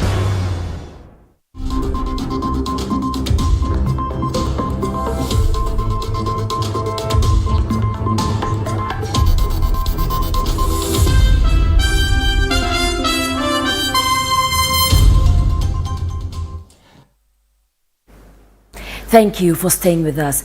Now, following U.S. President Donald Trump's order to roll back federal funding for Voice of America, 1,300 staff members have been placed on leave. The White House justified the decision, accusing VOA of being anti-Trump and radical. In this report, Caleb Kuda examines the implications of this development for Africa and Ghana. Since its establishment in 1942, Voice of America, VOA, has been a crucial source of information for millions worldwide, including audiences in Africa and Ghana. Originally created to counter Nazi propaganda, the media network now broadcasts in nearly 50 languages under the U.S. Agency for Global Media. For the past 20 years, VOA has actively operated in Ghana with a presence across Western and Central Africa. However, President Trump has signed an order cutting federal funding to the media organization, which is often regarded as the U.S. equivalent of the BBC. VOA Director Mike Abramowitz confirmed that the entire staff of 1,300 had been placed on leave. Speaking on the implications of this move for press freedom, Associate Professor of Journalism and Media Studies at the University of Media, Arts and Communications, UNIMAC, Dr. Eche Sikanku shared his perspective. From a press freedom perspective, it sounds like a more restrictive policy in terms of media pluralism. Because the idea has always been that free, independent media is what emboldens and enhances a democracy.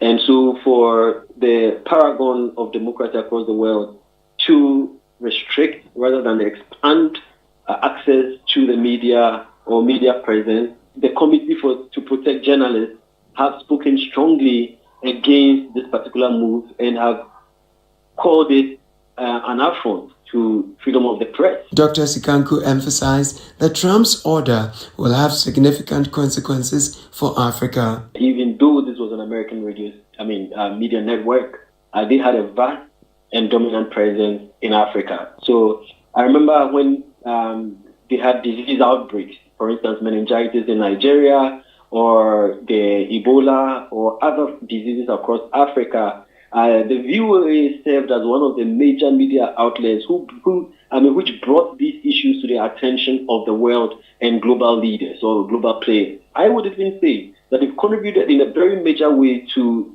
peace and security across the world by making sure that they reported on conflicts that were going on across the world and the consequences of those conflicts. While the long-term impact of President Donald Trump's decision to shut down VOA remains unclear, it marks a major shift in global media dynamics. But one thing is clear, the impact of VOA will be deeply missed. Caleb Kuda, Channel 1 News. Now, Christianity has significantly influenced various cultures in Ghana, largely due to the arrival of early missionaries in the then Gold Coast. Notably, the Basel Mission in the 19th century played a crucial role in shaping the religious landscape, particularly among the Ga ethnic group who have a strong presence in the Presbyterian Church. In the following report, Channel 1 News' Fauzu Masaudu explores the historical connection between some Orthodox churches and their predominant ethnic affiliations. The European mission to spread Christianity in the Gold Coast during the 15th century gained momentum with the arrival of the Basel mission on December 18, 1828. The Swiss-based group reportedly deployed 4 missionaries to spearhead their efforts. The Gold Coast was a place visited by the Portuguese, led by Don Diogo de Azambuja, the Catholic faith. That didn't quite survive. It was the arrival of the Basel Mission Evangelical Missionary Group. We would say that that's where the history of Christianity probably began. Their work laid the foundation for the Presbyterian Church, which was formally established at Abokobi in Accra. This historical link explains the strong presence of the Ga ethnic group within the Presbyterian community. As a result of this location, they had a very serious impact with the Ga people, particularly where they have their factories in the coast of Accra. So they have some, particularly at Osu, where they have the Salam. So if you go to Osu, they have Osu Salam, where they were there and then they settle and they spread the gospel. So in terms of even the history of translation of the Bible into indigenous language, we know Zimmerman will start the translation of the Bible into the indigenous Ga forms for people to read, and this was done at Abokobi. But what religious practices were dominant among the Ga people before the arrival of the Basel mission? When they arrived, the Ga people had their own religious traditions and worship. Worship was mostly led by the Wulome, the priests, and the other priests, functionaries, the priest mediums, the Woyi Woncheme, but they will always work through the Wulome, to have a relationship with the deity or the deities at the time. But there is this belief in Nyongbo, who they believe is the supreme deity. Similar to the Presbyterian mission, the Wesleyan Methodist Church also became a spiritual home for many Ga Christians. This can be traced back to January 1, 1835, when missionaries, including the 27-year-old Reverend Joseph Rhodes Danwell and later Thomas Birch Freeman, arrived in the Gold Coast as part of a broader mission to Africa. Apart from that is also the Methodist Church, because of those coming from the Britain and then so on. So we also have the influences of the British coming in with the Methodism, and Methodism is well known for being spread across the coast. So we see Thomas Birch Freeman coming to Central Accra and then propagating the gospel and spreading there. He himself married a woman who has both Ga ancestry and as well as the Fanti ancestry, and as a result, Methodism could also be seen to be linked to the Ga society in that form. The Catholic Church also made a lasting impact on the country's religious history. After an initial failed attempt due to power struggles between the Portuguese, Dutch, and British, the Catholic Church made a successful return in 1880. This time, their focus was strategically directed toward the northern territories of the country. Specifically, the Catholic Church came to the north to do serious evangelization in 1906. When the missionaries of Africa, popularly called the White Fathers, who were already in Burkina Faso by then, decided to open mission stations across the border here in Ghana, in the fearing that if the anti-Catholic French Revolution happened, that they were driven away from Burkina Faso, they could stay here in Ghana and from time to time visit their mission stations in Burkina. Christianity has significantly shaped the religious worldview of many Ghanaians and Africans whose spiritual beliefs were once deeply rooted in traditional worship practices. Predominant was the fear of evil spirits, the witches and the dwarfs and all those things. So people, as religious people, offered a lot of sacrifices. And in that kind of world, if there were even misfortunes like drought or floods, too much rain or whatever, it was considered that maybe the ancestors were punishing the people and the sacrifices had to be offered, So this was the religious worldview. Then Christianity came across them as a liberation. However, the spread of Christianity was not without resistance. Early missionaries faced stiff opposition from conservative natives who saw their presence as a threat to indigenous religious traditions. When they arrived, the people met them with suspicion because they had the experience of the colonial masters, slave trade and colonial masters who were white. Now you have these white missionaries also arriving who were whites, and people were skeptical. Are they really for our good, or they have come again maybe to take away our people and our possessions? They suspected some of them again to be the Portuguese or the colonial masters and whatever. So the early missionaries just had to distinguish themselves that they were here with the mission of the gospel. Today, while Christianity enjoys widespread acceptance in Ghana, there is an ongoing debate about how to balance faith with the preservation of cultural traditions. When it comes to the thought forms, the philosophy, the development issues, language becomes very important. And this was being done way back in the 19th century by the Basel missions. The Germans knew this. So they were developing our languages. Can you believe? I mean, if you come to our library, we have textbooks that were being produced in Ghana, Tree and Ever. It's not a translation. They didn't pick an English book to say they were translating. These were done by Germans. This is their work. They were thinking in terms of, already the people were doing mathematics, akonta, wombo akonta. So they started off with what the people are already doing, and then they built on it. Celebrating our heritage means everything. When the church bell rings hallelujah, or the Wulomo pours libation invoking Cha Ni Umanye Abba, both are expressions of reverence to the same supreme power. Today, the Europeans are no longer managing our affairs as Ghanaians, but the reasons for their early arrival in the then Gold Coast, many of which included the need to spread Christianity through the various missions, continue to live with us. Reporting for Channel 1 News, Fauzuma Saudu, Accra.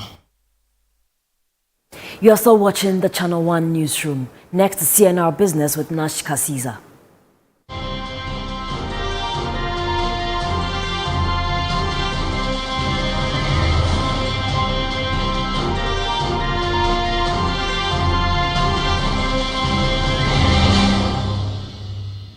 CNR Business is brought to you by MTN and EcoBank. Hello and welcome to CNR Business, proudly brought to you by MTN and EcoBank. I'm Nashika Caesar. Let's settle for our stories now.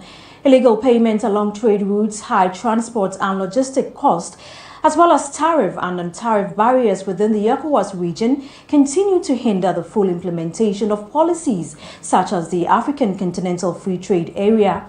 This is according to findings from the rollout of ECOWAS Agriculture Trade and Market Scorecard, which is to monitor the rates of each country's compliance with regional trade policies and regulations. Daniel Sakite has more in this report. The scorecard, developed under the West Africa Food System Resilience Program, evaluates the performance of member states in facilitating cross-border trade of agricultural inputs and products. At the National Validation Workshop of ECOWAS Agricultural Trade and Market Scorecard, agricultural economist Oswald Emmanuel Okai with the West Africa Food System and Resilience Program emphasized Ghana's significant role in agricultural trade within ECOWAS. However, he pointed out key challenges that continue to hinder seamless trade flows across the region. Other bottlenecks include the infrastructure, state of infrastructure, how it delays and impedes trade. Some form of illegal fees or payments that are charged to them, still because they are not fully aware of the processes and what is expected of them. Let's capture it and include it as part of our economic activity. And that to talk about the real size of the economy. We should not just say it's informal. It's informal, but most of the agricultural produce that we get on the market, they are through informal trade. So our fact is that let's capture it. It's a basic principle in management that you cannot manage it if you can't measure it. If you want to be able to manage it, to be able to measure it. Meanwhile, Dr. Ashwini Sebastian, a senior economist at the World Bank, expressed confidence that the findings from the research will be implemented to drive policy improvement and enhance regional trade competitiveness. The World Bank is here to really ensure that we are promoting intra-regional trade, measuring the level of formal trade, informal trade, and ensuring that whatever produce you are trying to trade and you have a comparative advantage. Ghana needs to build its comparative advantage in certain crops. We know this, and we know Ghana also needs to build its production in certain crops, tomato, onion, the standard ones. But, whatever you have a comparative advantage in, you should be able to scale up production because you can trade more easily. Stakeholders are confident that the findings will inform policy decision-making. For CNR Business, I am Daniel Sakordie. Now, the World Bank Country Director for Ghana, Liberia and Sierra Leone, Robert Salisi O'Brien, has disclosed that resolving a commercial dispute in Ghana takes an average of 900 days, a process that is 4 times longer than in Cote d'Ivoire. This, he has said, is stifling the growth of business, particularly those in the private sector. Emmanuel Opong reports. This was contained in the 2024 Business Ready report, which highlights several challenges affecting businesses in Ghana, including complex tax compliance, unreliable digital infrastructure, trade bottlenecks, and limited access to finance. Speaking at the launch on Wednesday, Robert O'Brien described this as a major obstacle to Ghana's business environment. Registering a new business in Ghana takes 57 days. 57 days. Compared to 3 days in Rwanda. Why? Can't Ghana do just as well as Rwanda? Of course it can. Of course it can. Market competition. Ghana scores only 32 out of 100, and the reason for this is weak competition policies and opaque procurement systems. Again, should Ghana be in the bottom third? No. Dispute resolution. This one is really a shocker.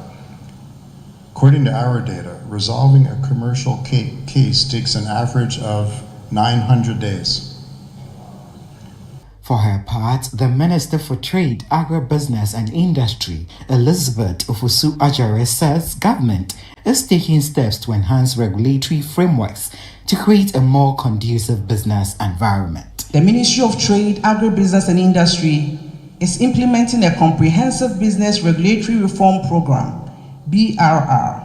The initiative is designed to tackle systemic challenges, streamline existing business regulation, and ensure the quality and coherence of new regulations. And that's it for CNR Business, which was proudly sponsored by MTN and EcoBank. I'm Nachika Caesar. Many thanks for your company.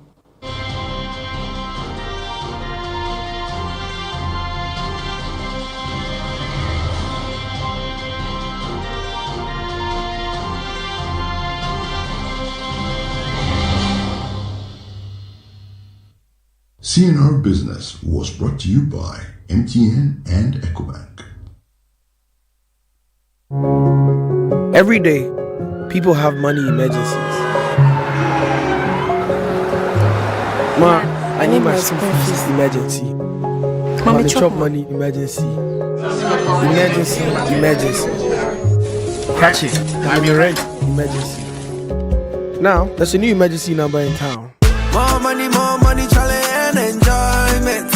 At the top life we got. Dial star 770 hash for all your money emergencies and chop life. Dial star 770 hash for money emergencies and get easy and quick access to your money, loans, and other banking needs. EcoBank, the Pan-African Bank.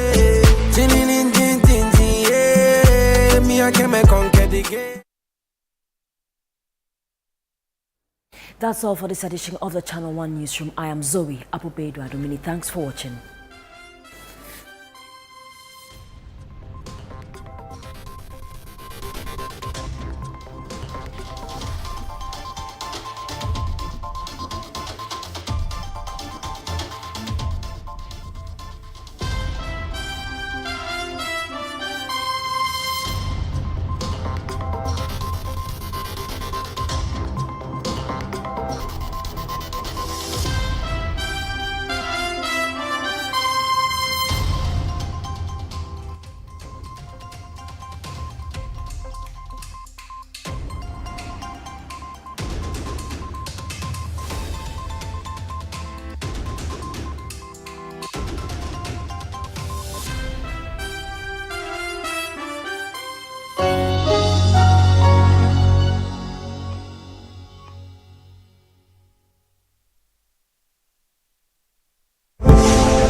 Welcome to The Point of View. This is your favorite current affairs show here on Channel 1 television.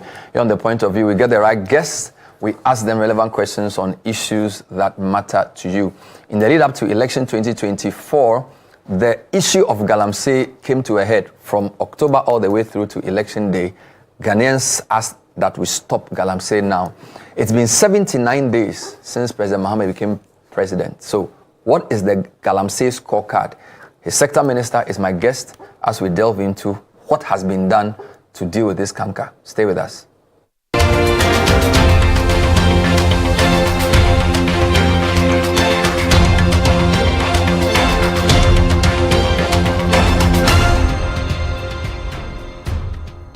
Fire pomudi ni agubio Ghana fueni age efri say ya your local spices na ya frafra dia ya sankofa natural spice me de gumi jollof mu ni mi sti wa hodoma e ma ne dance Stanley the barbecue the go on sankofa natural spice and one you use 100% natural. Adofo mamunye huge mistake sankofa natural spices Here's Kwame and Yao. After hours of planning, both have locked in the same perfect multi-bet. Big win for United, over 1.5. And both teams to score in the London Derby. But who could have picked Leicester over City? Or a high-scoring game at the Bridge? There's nothing worse than having your perfect multi-bet missing. But there's nothing better than having it saved. Bet saver, win, even if your bet misses.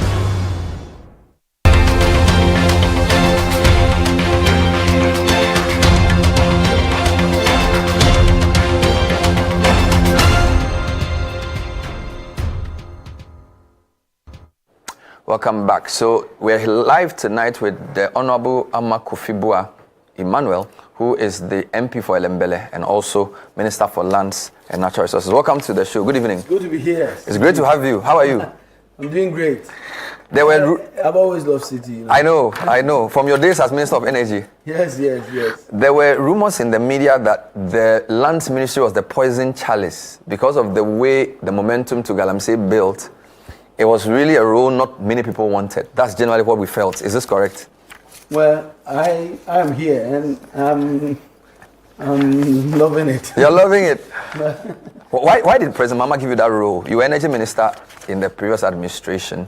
You could have done anything because energy is a very complicated job. Yes. Why do you think he gave you the Lands role? Well, remember that I was the energy minister at a time where over 20 years of our failure to address systemic energy challenge came boiling down. Yeah. And we had also the issue of LPG lines. One morning there was a graphic newspaper was sent to me by the president. I said, well, have you seen the graphic today? And look at the front page. Every problem there is yours. It was doom, so it was LPG line, and then there was something else. That was all related to energy. But I believe that I played my part strongly. And, if we talk about the gas solutions we brought, if we talk about the additional power, whether it's emergency and long-term power, all of that contributed to the stability. The LPG lines left because we produce almost 60% of LPG in our country. And so all of that contributed. I think that the president has stated to me that I could work in crisis. And so he gives you difficult roles. So he knows this is a difficult job. This, yes, obviously. And when you walk into an office and your first briefing is that your country's forest reserves, 5,000 hectares, equivalent to 7,000 football fields, is gone. And that your whole forest reserve of 288.44 is completely under siege. That your 3 major river systems in the country is polluted to the extent that it cannot be treated.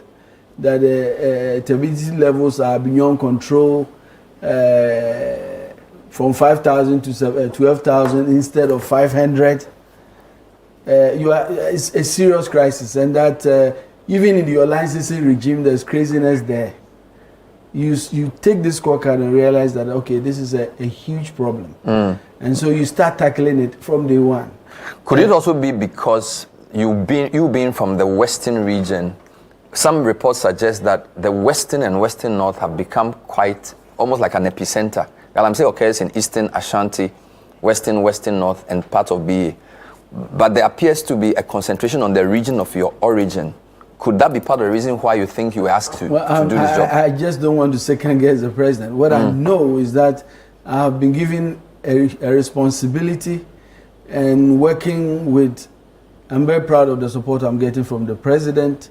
I'm coordinating with the key ministries that are very relevant in this fight. The Ministry of Defense, the Ministry of Interior, the Ministry of Environment, Science and Technology, and making sure that I get them, working with the Attorney General as well. And so all of these key players, I remember the first week, I write that I have an emergency presentation to the president. And he summoned everybody. And by the time we finished, he made it clear to all of the sectors that we need to make sure we focus on this.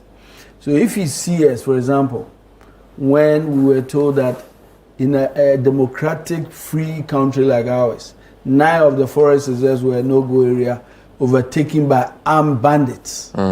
Then it was clear. So it's not surprised that we in the last few weeks have worked so hard to take back these forest reserves. We still have some few reds, but there's a lot we've done to make sure that we turn it into green, but continue to make sure the degradation is bad. It's terrible. You've been doing 2 things visibly.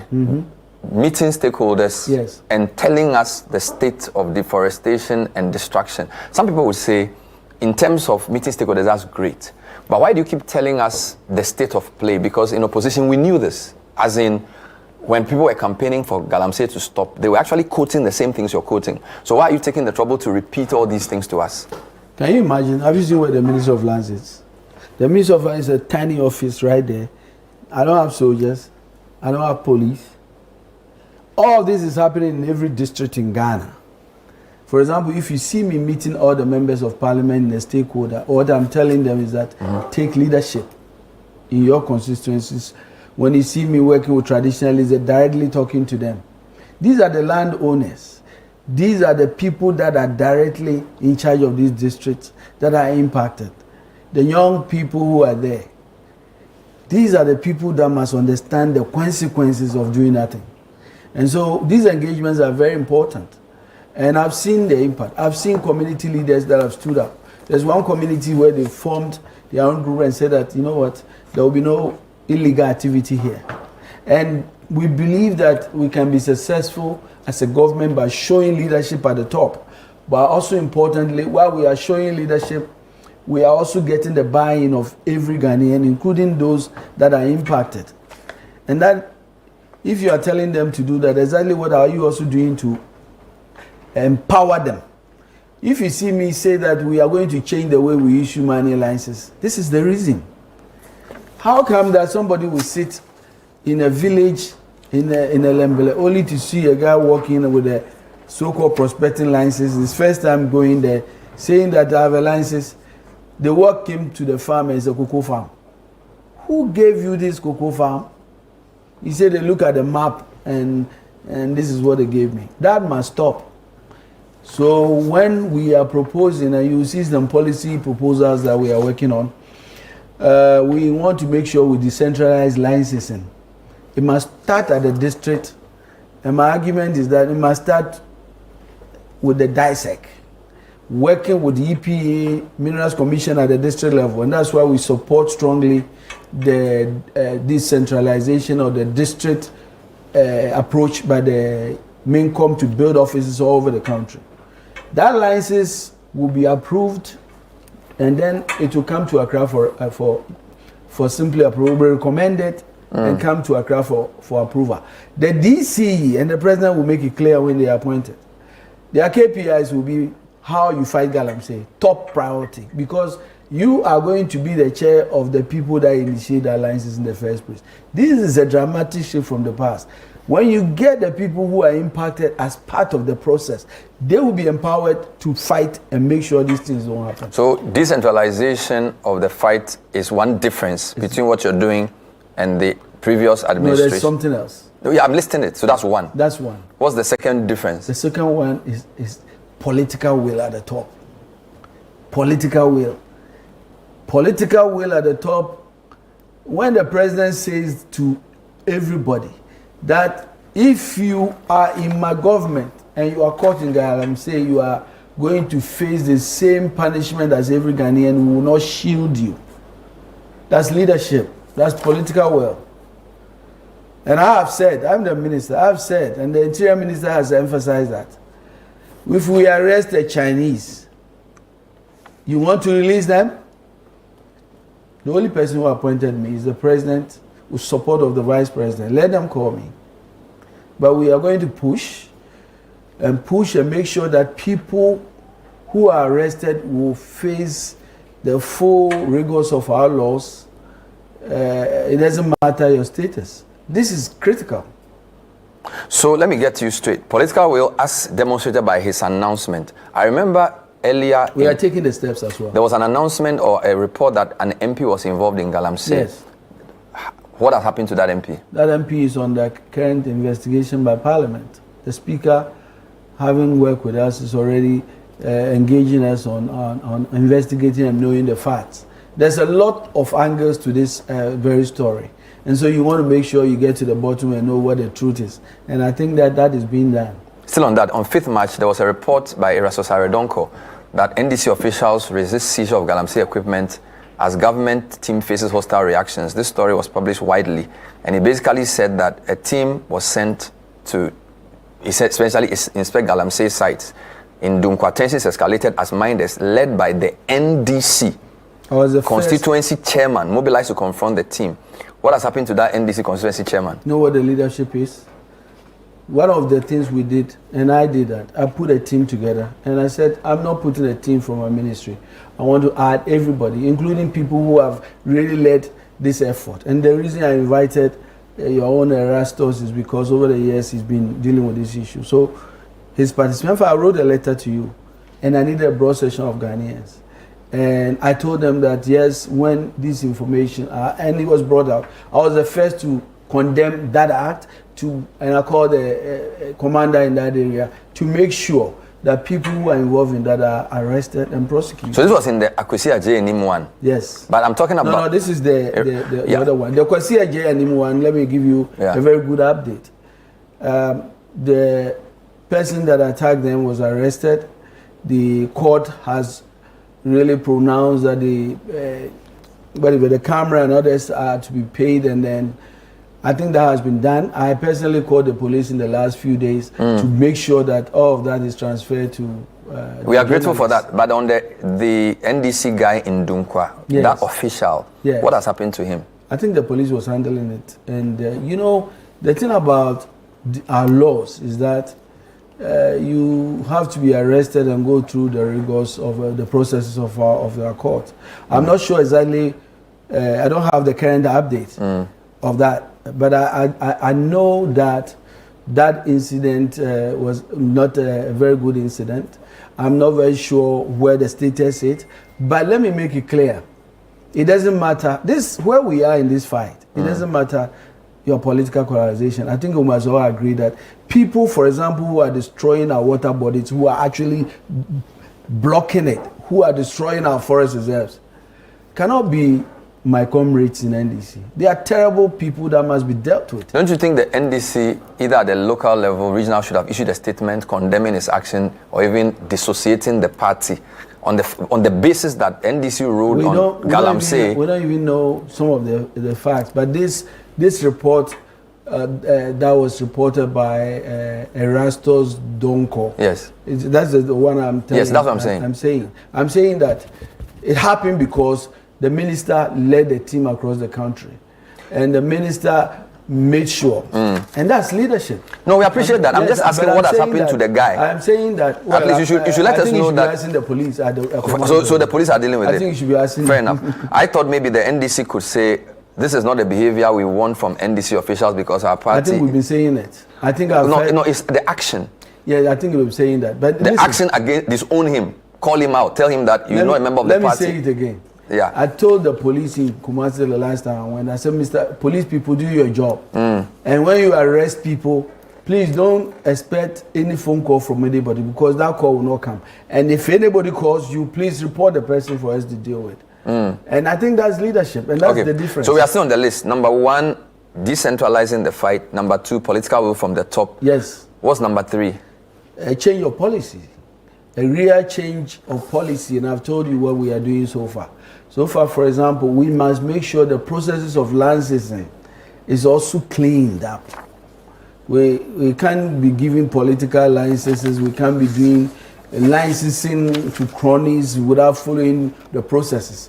I mean, can you imagine why do we have the Transitional Act after election?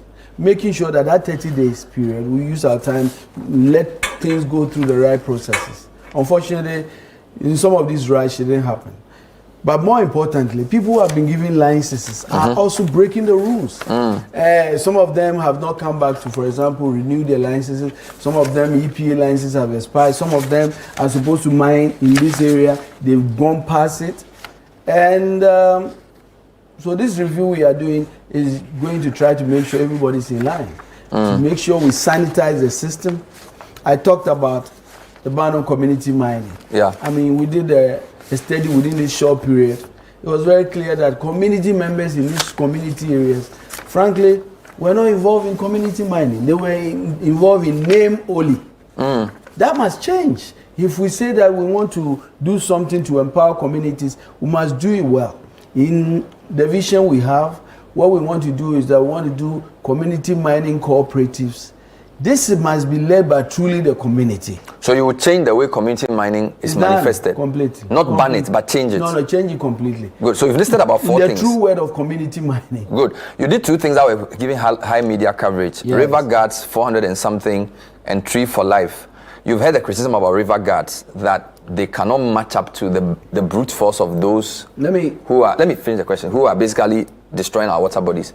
Your answer has been that these guys are first responders who report. Okay. Based on what we've heard about the way the miners are armed, are you not endangering their lives by putting them on the rivers? Yes, but they are not soldiers, they are not police, they are not armed guards.